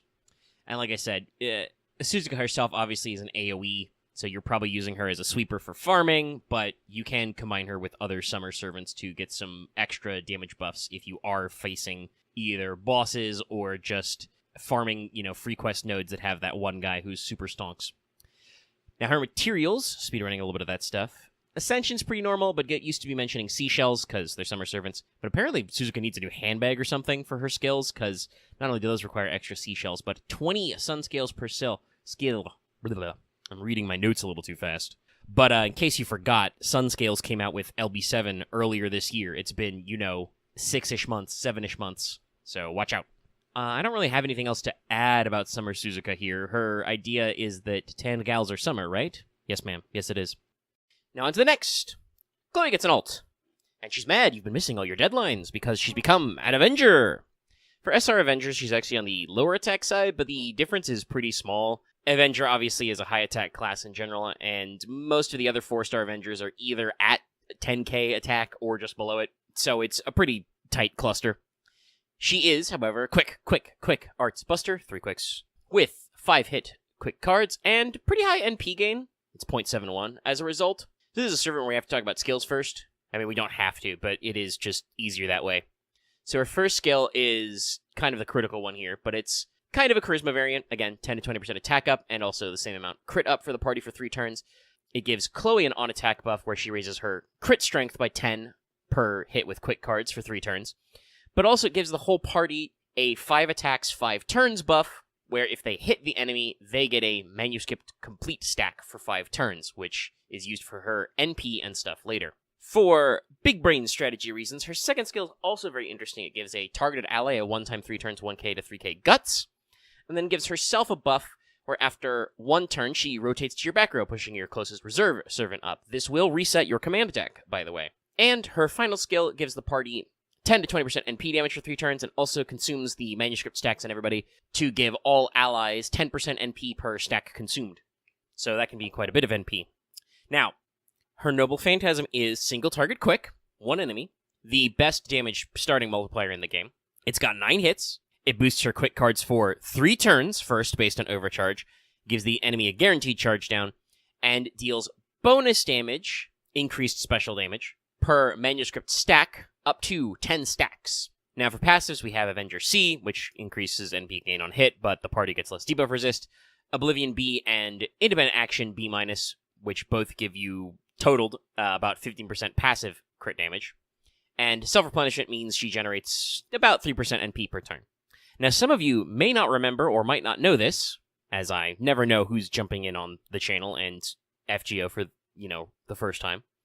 But Chloe was super hyped on release in JP. Quick single target is usually the best scaling damage in the game. Avengers inherently have times 1.1 damage, and are usually class neutral, which means you're, edging up those numbers. Combined with her decent spread of buffs and the fact that she does have special damage per stack and a high hit count, if you get overkill or overgauge, you're probably going to be looping that charge down effect, and her stacks don't go away on NP firing. In fact, I think you technically, if you haven't applied all of them, you get an extra stack when you land the NP blow. You can also consume her stacks to force an NP fire as needed while also boosting allies' NP a lot this way. And she does have a very unique ability to duck herself out of the battlefield to rotate in new people as needed. This is pretty impressive, but she still has SR stats without Grails, and you are forced to roll for her in a double SR rate up. And I do kind of feel like the hype died down over the years. She should still put up impressive results if you know what you're doing, but she's also not like an autopilot type servant. If you want my suspicion as to why she's not talked about as much anymore, I think it's because even for boss fights, she needs setup. You need to farm some stacks to maximize your damage, and FGO players hate waiting. Basically, the, kind of analysis math nerds fragment of the fan base, got a hold of her kit and was like, oh shit, your damage potential is through the roof here. But to do it, you have to, set up, farm out stacks, probably rotate her out so you don't lose buffs, have new guys do some stuff, rotate them in, etc. Still, she's got a lot of quick cards, so Scotty style is once again the dominant mode here, but she is chaotic, good. And in her third ascension, she has the animal trait, so there's some other support out there with good buffs. She's also summer mode too, so she can synergize with Suzuka even, going back there, if you happen to roll some of those while you're trying to aim for Chloe here. Now, for CEs with no intrinsic battery, her only NP battery effect is to consume stacks, which you're going to want to do carefully, because that obviously impedes your damage. But you are probably relying on double 50s, so you can go with a Black Grail or some other immense NP damage CE. Otherwise, I would say to buff Quick Up and NP damage or NP gain. Also, if you are getting her and you're considering going the long haul, consider using Chloe's own Bond CE. It not only gives her 30% NP damage up all the time, but also gives the entire team one manuscript stack when she enters the field. Up to 3 times per battle, which also means that it procs if you swap her out and then she comes back in again. So there's some very funny things you can do with that one. Her Ascension materials are all pretty normal, but as an Avenger, her skills are just kind of requiring an amalgamation of stuff. So you're looking at things like 10 shells, 12 stakes, 12 stand arrows, and 12 obsidians per skill, which is not like a lot, but it is, one of those things where just if you're already in the can for mats, you may have to worry about this stuff. I can only assume her basically Tamacat style cosplay in Stage 3 is because Chloe is also voiced by Chiwa Saito, who is all the Tamamos. And last, but certainly not least, we're moving on to the big one, Caster, Artoria, Berserker, Summer. I think we usually shorten this to Bakatoria or Zerkatoria. Sadly, Buntoria doesn't work because of the Summer ruler, ironically enough. Also, if you don't get the meme that's going around, in LB6, Castoria says that she lost a couple of toes to Frostbite, but in her sandals, she's drawn with all her toes. Either she got him back or just Takuchi for gore. Anyway, this Artoria occupies the high attack, lower HP slot for SSR Berserkers.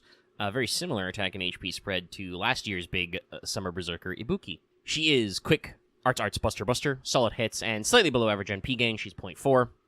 Her NP is, well, the money shot, Hope Will Camelot. It's an single target arts, which gives the whole party her iconic one-time, one-turn purge defense. It deals 150% damage to threats to humanity, which is mostly Eldritch Horrors, a few Beastie Boys, and Calamity-type enemies. Wonder why that is. It also gives the targeted enemy 20% crit chance down for 3 turns. Its overcharge effect is to boost her damage versus chaotic and divine enemies for 1 turn first by 50 to 100%. These are also separate buffs, so they get added together. Her first skill is a 30% battery, but also it gives her 3 turns of 30-50% crit up and 3 turns of a big star weight gain. This is very important for Berserkers if you want them to crit, because their star weight is normally atrocious. But also 50% battery, you know what you're about. Her second skill is the targetable 10-20% battery. Also, it gives that targeted ally a 1-time 3 turns overcharge up, +1, and 10-20% NP gain for 3. So, it's a very familiar buff.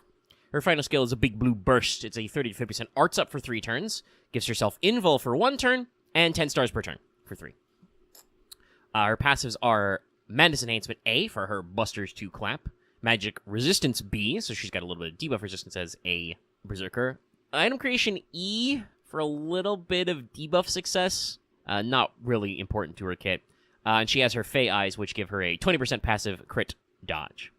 So basically, we took Castoria, an iconic support unit, the once and future Queen of Art support, and we said, what if we put her kit on an offensive unit? She basically does all the familiar stuff you've probably seen from using Castorias before, even if only on your friend support list. I know they're there.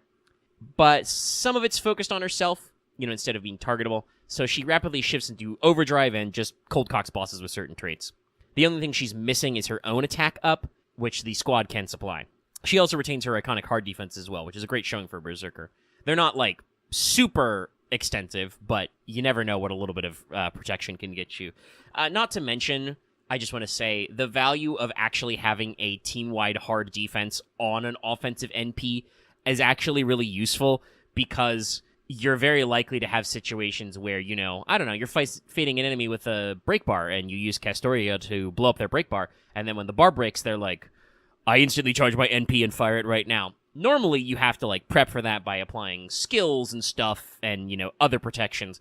But also, if it's just on your offensive, that saves you a little bit of time, if you plan accordingly. Team-wise, well, the funniest is to pair her with herself, since you will really be juicing out specific damage, and it also gives her the attack up she's missing.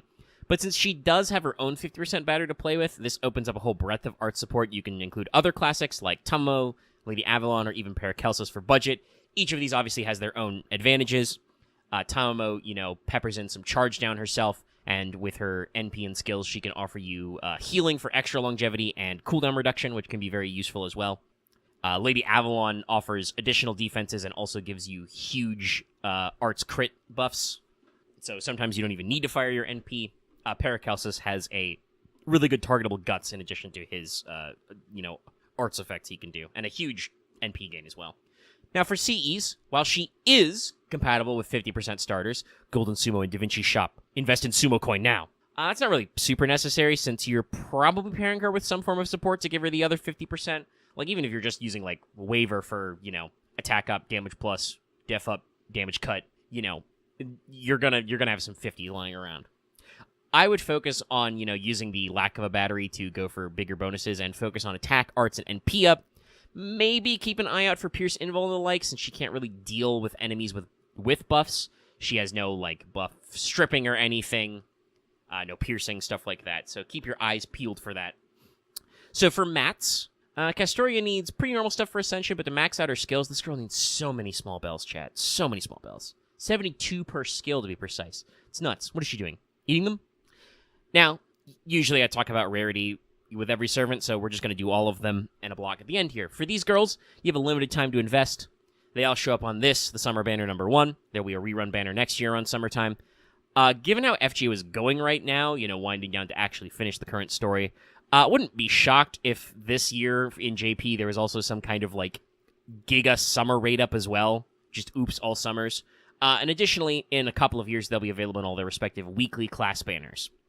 As an SSR, a 5-star, Castoria Summer gets special treatment also. She'll be in the Grand Duel Berserker banners to lead up to that campaign, and will be in all future GSSR campaigns so far. And that is basically a wrap. I'll see you in a couple of days for banner number 2, assuming I don't explode from all the Death Stranding we're streaming. And we're going to do a little outro-ly do. If you're watching this video on YouTube, give us a like, share us with your friends.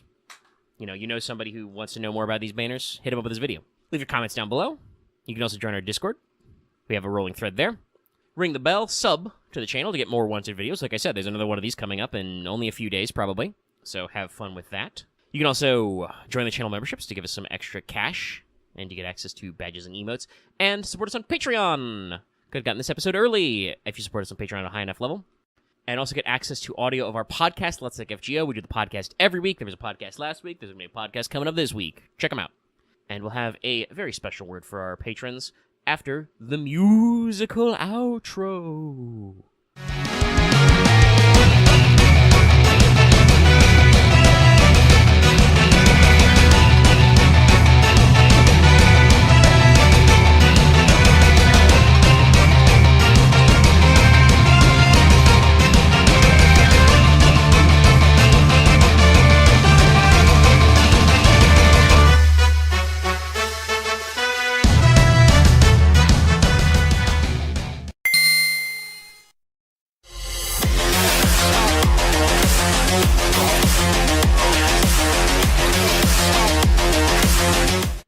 Hello everyone, welcome back to Let's Take FGO Wanted, the show where we let you know if you want to roll that 5-star. Hope everybody playing in English is having a merry 8th anniversary. So normally, I give the show a preamble so that if this is your first time clicking it, you know what Wanted is all about. I would say that Wanted delves into an FGO unit's real-life history, fate lore, mechanics, and more. And we'll do something that resembles that today. But what we're aiming for is kind of a first here. So we've covered, Fate original characters before. Characters who are cameos from other properties. And our anniversary servants are usually linked to major story stuff. Though with Anniversary 7, we're starting a relevant trend of, I guess you would say, in-demand cameos. But in this case, our limited celebration servant is effectively an FGO original. Now, you can argue that Castoria did the same, but she was what I would call an early bird cameo, in that she appeared, about a year before her story dropped. And variants of Artoria are pretty common in Fate. That is, kind of a thing that we do. So you had some level of expected buy-in. You were like, ooh, a caster Artoria. This is probably related to that Lost Belt that's not out yet. Ooh, how fascinating. Rolling for Aesc The Savior will not hit the same unless you've cleared LB6, even with Summer Morgan as the bonus ascension at the end. And yes, she is a bonus. We will talk about that a little bit later. So, as funny as it would be for me to basically write an entire episode of Wanted as a parody of itself and recap Ash's story in the normal format. This would mean I would be recapping and spoiling Lost Belt 6 pretty heavily, as well as details from her own servant profile you can unlock if you do roll her. And we've done all that already. We've already dissected LB6 at length on this channel. And yes, I know, we will get back to the LB6 best of. It's just a lot of work, okay? I was writing a recap for Audio Call for the past, month, so it'll get in there. It is still a little lower on the priority list, but we will get there. But you can watch the expanded recap of LB6 at any time on this channel. So instead, we're going to treat this a little bit like our summer episodes. The summer episodes, there's almost never new lore or history in those servants. Sometimes there's little details. We can talk about something funny, but usually it's pretty mild. So I'm just kind of assuming that you know who you're rolling for, with some new fun facts thrown in. And that way we can say I've done my due diligence and all that stuff. And it's definitely not to pad the runtime. No siree. Nobody on YouTube pads the runtime. Crazy. And so we begin at something resembling history. Esh is Old English for ash tree. That's why you pronounce it basically ash, but with a little bit of extra ih in the vowel, A-E. Ash is also the Old English name for the rune which represents the A-E sound, which in Elder Futhark is known as Ansuz. The older rune just means God, but depending on how you draw the rune in Old English, it can also mean oak or ash tree, in addition to the classical meaning. I believe the Norse rune equivalent is os, like a double S, or maybe osh. Esh also refers to the letter A-E, A, in Old English alphabet, period. In modern English, we've basically dropped the A-E vowel as a letter entirely to just use A, which can be A, A, so Aish. The Norse angle brought up with runes is important here because Yggdrasil, the world tree, is referred to as an ash tree, and in Norse mythology, the first man is Askr, which also means ash tree. The first woman is like Imelda or Elda. Probably means elm, but we're not sure. But Aesc the Savior is explicitly named after the world tree. Also, since we are talking about history, I should mention there is a probably mythological figure named Aesc of Kent, which is sometimes misspelled Ash in records if he existed. Oish or Oisk, which is spelled O-I-S-C, was an Anglo-Saxon king in the region of Kent, which would have been somewhere in the late 400s to early 500s CE. Oisk was supposed to be the grandson of legendary Hengst, who is one of the alleged two figures, the Germanic guys who led the Angles and Saxons to invade Britain, and would have been a contemporary of the also semi-mythic king Vortigern. If you're curious where the name Tonelico comes from, if you've been following Fate/FGO for a while, you may have heard to this character referred to as Tonelico the Savior, for instance. This is a case of what we can either call too much or too little translation by fan translators. Basically, there's a Japanese genus of the ash tree, which is known as Tonerico. This is how Ash's name is rendered in Japanese. It's literally written Tonerico. So this real-life word was almost assuredly the inspiration for the word Tonelico in the RPG series R. Tonelico, which has a constructed language, and in that language, Tonelico also means world tree. So, where they already did the work of connecting those words together. So, calling her Tonelico is not wrong as such. It's just that calling her basically Ash is probably more true to form, being Old English.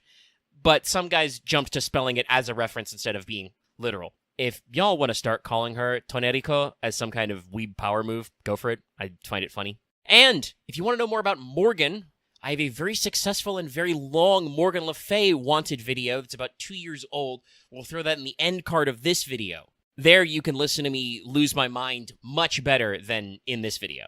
So, last, for mechanics anyway, we'll indulge in a little lore. If it wasn't a holiday and anniversary weekend, and I didn't have Death Stranding 2 to play, I'd love to wax about Lost Belt 6 world building and writing, but I'll have to restrain myself today. Maybe I can do that as a future, April 1st gag, just record this entire episode dead serious, with, all the usual in-depth research I do. But, much like last year's entry into the Anniversary Servant, Archetype Earth, Aesc the Savior here is supposed to represent a kind of special appearance credit, special appearance by sort of a thing. It celebrates our milestone, and each Ascension in her Saint Graph represents not just a different look, but different periods in her life and legend, and this can also be emphasized with a unique quality where every Ascension is a different alignment. So the first form is Aesc the Rain Witch. Born Vivian, Aesc washed up in the island of Orkney, which is north of Scotland, and is very important to Morgan Le Fay lore, but again, you can watch that other video to check that shit out. But she was adopted by the head of the Rain Clan of fairies in Fairy Britain. Orkney was the location of their Lost Belt tree, their Cosmos tree, the fantasy tree Seifert, and was a source of constant rain. We don't know a lot about the Rain Clan other than that they were poorer and smaller than the other fairy clans. Not like physically, I mean in numbers. But this made them a lot more gentle and less conflict-driven as a result, which is why they imparted Esh with a good nature and a desire for a peaceful Britain. So her first ascension alignment is lawful good. However, Orkney was destroyed by the other clans of Fairy Britain for harboring the Avalon Le Fay, which forced Ash from her home. This is where she eventually becomes Aesc the Savior, traveling across Fey Britain and defeating the various calamities and great calamities, regular calamities every 100 years, great calamities every 1,000 years, protecting the fairies in the land, collecting legendary retainers to her side, friends, allies, and all of that. Despite this, she suffers from a fundamental rejection by most fairies and still has a deep resentment over Orkney in her heart, which is why I think her alignment changes to now be lawful neutral. This version is closest both in terms of personality and appearance, how she appears as an NPC in Lost Belt 6, but Takeuchi did take an opportunity to do some slight redesigns with this ascension. The final ascension, Summer Queen Morgan here, is just a bonus. It's not meant to be a super serious one because her alignment is lawful summer. This is another kind of preview of coming attractions type vibe. Since this year's summer will be LB6 themed, we're going to have a complete collection of her summer Tamlin, for instance. And since we've already got full banners made up for that, it seems like we didn't want to dilute him with an extra Morgan, so we end up with an Ash who can exemplify the swimsuit mode if needed. It kind of feels like, they decided on the first two ascensions and they were like, well, we can keep this theme going. Do we want just like a normal third ascension? And it was like, well, we can stick a swimsuit Morgan design in as a bonus. If you want to understand Ash better, read Lost Belt 6. That's all there is to it. If you want to know what's going on with Summer Morgan, stay tuned. Play the upcoming summer event in FGO. That's it. That's what we got.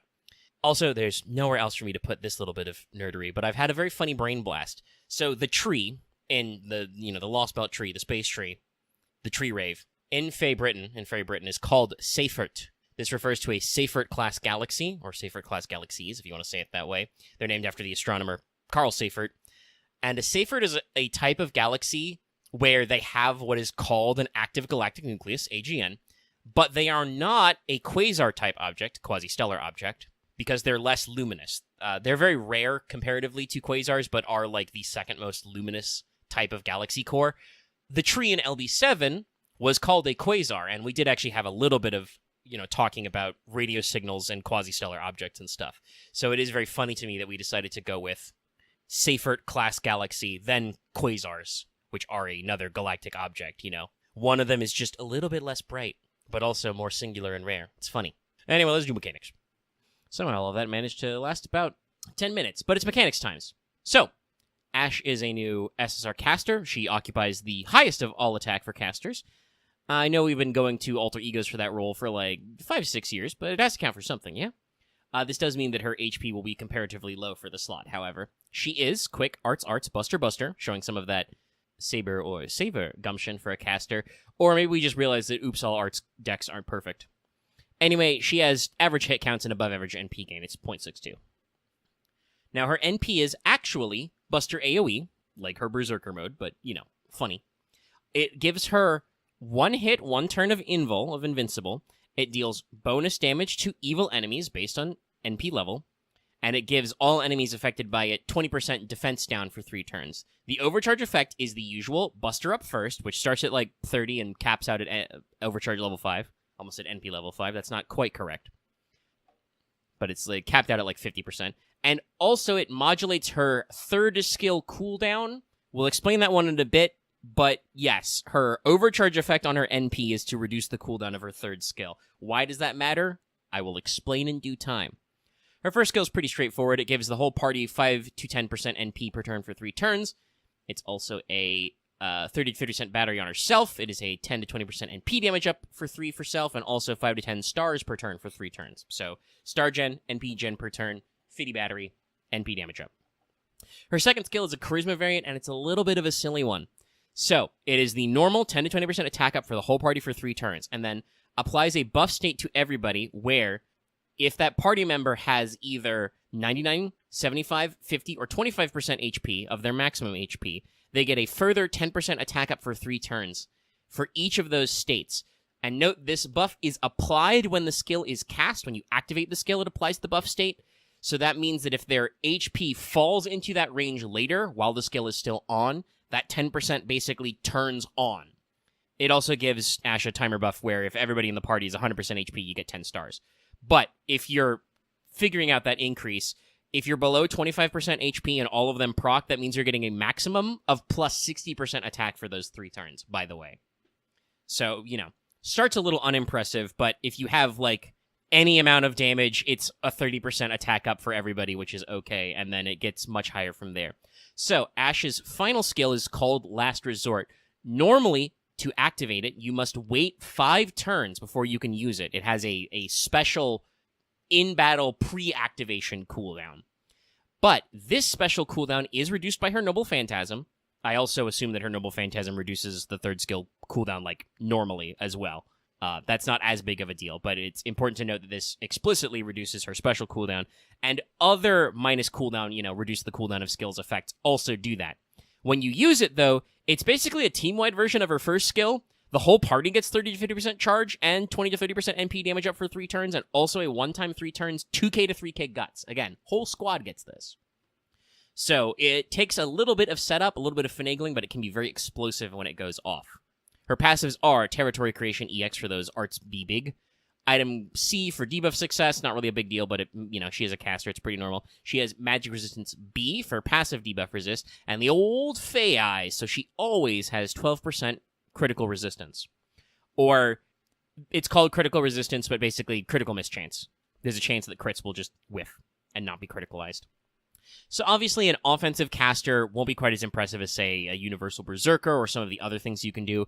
If you don't know, casters basically get a 10% damage penalty. Their inherent class-wide damage multiplier is 0.9, so they're only ever doing 90% of the damage they should be doing. But we're trying here. We're clearly trying here. And Buster, Amp, and Reload strats are very viable, and Ash should have the juice for that kind of farming, especially if you can get some multiple NP copies. She has a 50% battery on herself, and if you use her Noble Phantasm and you use cooldown modifiers, her second 50% should be in the wings, plus she gets 30% from passive regen. She does have multiple types of damage steroid, attack up, NP up, a card buff, Buster up, and does do a trait damage, so if you could make that land, that really punches up. So with supports, which we'll discuss later, she should shine very fine for that kind of farming. But also I have to talk about here how this girl has potential in the grind game. Every time you fire her NP, you get one hit of Invul. An invincible. So it's kind of a get-out-of-jail card. It's an emergency button, which will mean you can fire her NP basically to tank a hit will be bad. Also for, general turns down the line, if you're not killing them instantly, it does do defense down, so obviously that makes follow-up turns better. She has some passive star generation effects, which should lead to some gnarly crits in the long run.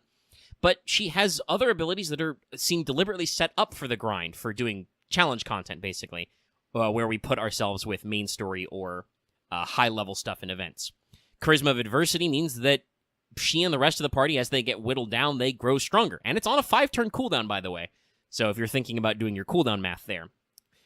Like I said, team-wide 10 to 30% is already slightly above average, depending on, what other factors. Some people have charismas that are, team-wide attack buffs that also do, a different kind of offensive buff, so not guaranteed. But 30% attack up is good. 75, makes that 40, and like I said, you go below 25, you're looking at a team-wide 60%. Pretty good. And if you sack it out, Last Resort is a powerful team-wide battery and guts to hang on for a final push. This should mean that Ash should have a strong ability to clutch out for the entire squad. It's not just that she is, kind of a cockroach like Ku is. And I won't say she has quite the same defensive potential because, protection from arrows is pretty crazy. But she does have a pretty consistent way by firing her NP to collect, one-turn invuls. And just in general, that guts can be very spiced. Speaking of the squad, obviously, your support options here should surprise nobody. She has a 50% battery for herself. Behind a 5-turn cooldown, she has a second 50% battery. It's not the same one. Her first skill does have a 7-turn cooldown. And her NP is Buster. So you're going to try Double Koyan of Light. This will provide you with a 100% battery and a -4 cooldown. Plus it can, if you're playing your buffs, give her additional Buster and trait damage. And if you want to fully reset her skill 1, use the Atlas Academy Mystic Code as well. That gives you 7 turns of skill cooldown reduction, so you can go immediately into the battery again if you need to. With her passive NP generation skills and the stuff you might get for some other things, this should see you through most 3 turns, definitely some. Though again, you need to be careful that you're not, you have to be applying some offensive buffs as well, because again, casters are going to shave off just a little bit of that damage of what you're expecting. If you really want to spike the damage, include Oberon, also because it'll be funny. If you're trying to dig in for the long term, I think the classic OG Merlin is not bad in the mix-up. He gives you hard defenses, gives her some max HP plus, which is very rewarding, and gives her some crit juice to turn that offense around. She's also a non-hominid servant for the other Koyan, and since her offensive buffs are just attack and NP up, at least the ones that are shared with the crew, you can basically use any other single target caster or relevant class in the setup if you're using her as like off support, like if you're using her to give the team longevity and to wipe out waves of ads. You can put anybody in the single target slot. For craft essences for CEs, she has the magical 50% number, so you can try any of those, including the fabled Golden Sumo. I might actually rec Demonic Bodhisattva or other options, though, for plus overcharge. Because her NP's third skill effect is tied to overcharge levels, you can simplify things, especially if you don't want to go exactly double Koyan, by just slurping some more out of firing that first NP. If you're not trying to get cute, though, I would in general focus on attack, buster, and NP damage up, which are her main areas. Maybe crit 2 if you're willing to dig in for a long fight. You know, she has 2 arts cards and a territory creation, so she's going to generate a lot of juice on arts crits, and she still has 2 buster cards, so you can do, like, an NPBB chain or something. And now for the famed and more, also known in my notes as other stuff. First, mats. This should be pretty easy. She does require LB6 mats, but it's been like 2 years since that came out, so hopefully you can have some stocks or can get some more. The biggest gut check's going to be here is 72 small bells per skill, which is obviously a large one-time purchase, but still, you know, it's not like if she's asking for LB7 mats. Now for banners, Ash is newer, but has a few. Obviously, she's debuting as an anniversary servant, so she catches that banner. But also, she's a bonus summer servant, so next year there will be a summer support banner for basically everybody in our upcoming summer event this year. It's not called a summer rerun banner, but it's absolutely a banner where they get to rerun all the what will be the 2025 summer servants. So Ash will actually get a raid up in there because she is secretly Summer Morgan. Additionally, she is a caster, so she was in JP's weekly caster campaign. It was the second one. And presumably when we do the Grand Caster Duel campaign, which is not yet announced but is upcoming, she will show up again in kind of a Oops All Casters banner. So there will be a selection of chances for you to get her several times in the upcoming years. Other than that, as a relatively new SSR, she should appear in all GSSR-type summons. That's Lucky Bags and Destiny Orders. And that's about it. Happy anniversary, everybody. Happy 4th of July weekend. Trying to get set on fire at AX. And that's all she wrote. Good luck to everyone rolling as usual. And as a little bit of a plug, first of all, obviously check out other Wandeds. Like I said, there should be an end card link to Morgan Le Fay if you want more on that angle. And check out our podcast, Let's Take FGO. Depending on when this goes live to public, which I am not exactly sure when that will be procking, we either will or did live stream this week's Let's Talk FGO episode, so I hope you did or will check it out, whatever the proper tense is, and we'll see how that goes. Be sure to do the usual rigmarole, like the video, subscribe, leave your comments down below. Obviously, you guys are really good about comments on Wanted videos. You can also join our Discord, ring the sub bell, apply for a channel membership, and consider supporting us on Patreon. Could have gotten the episode early. And after a more typical audio outer, we will thank our appropriate patrons and scoodoodle on out of here. Bye, everybody!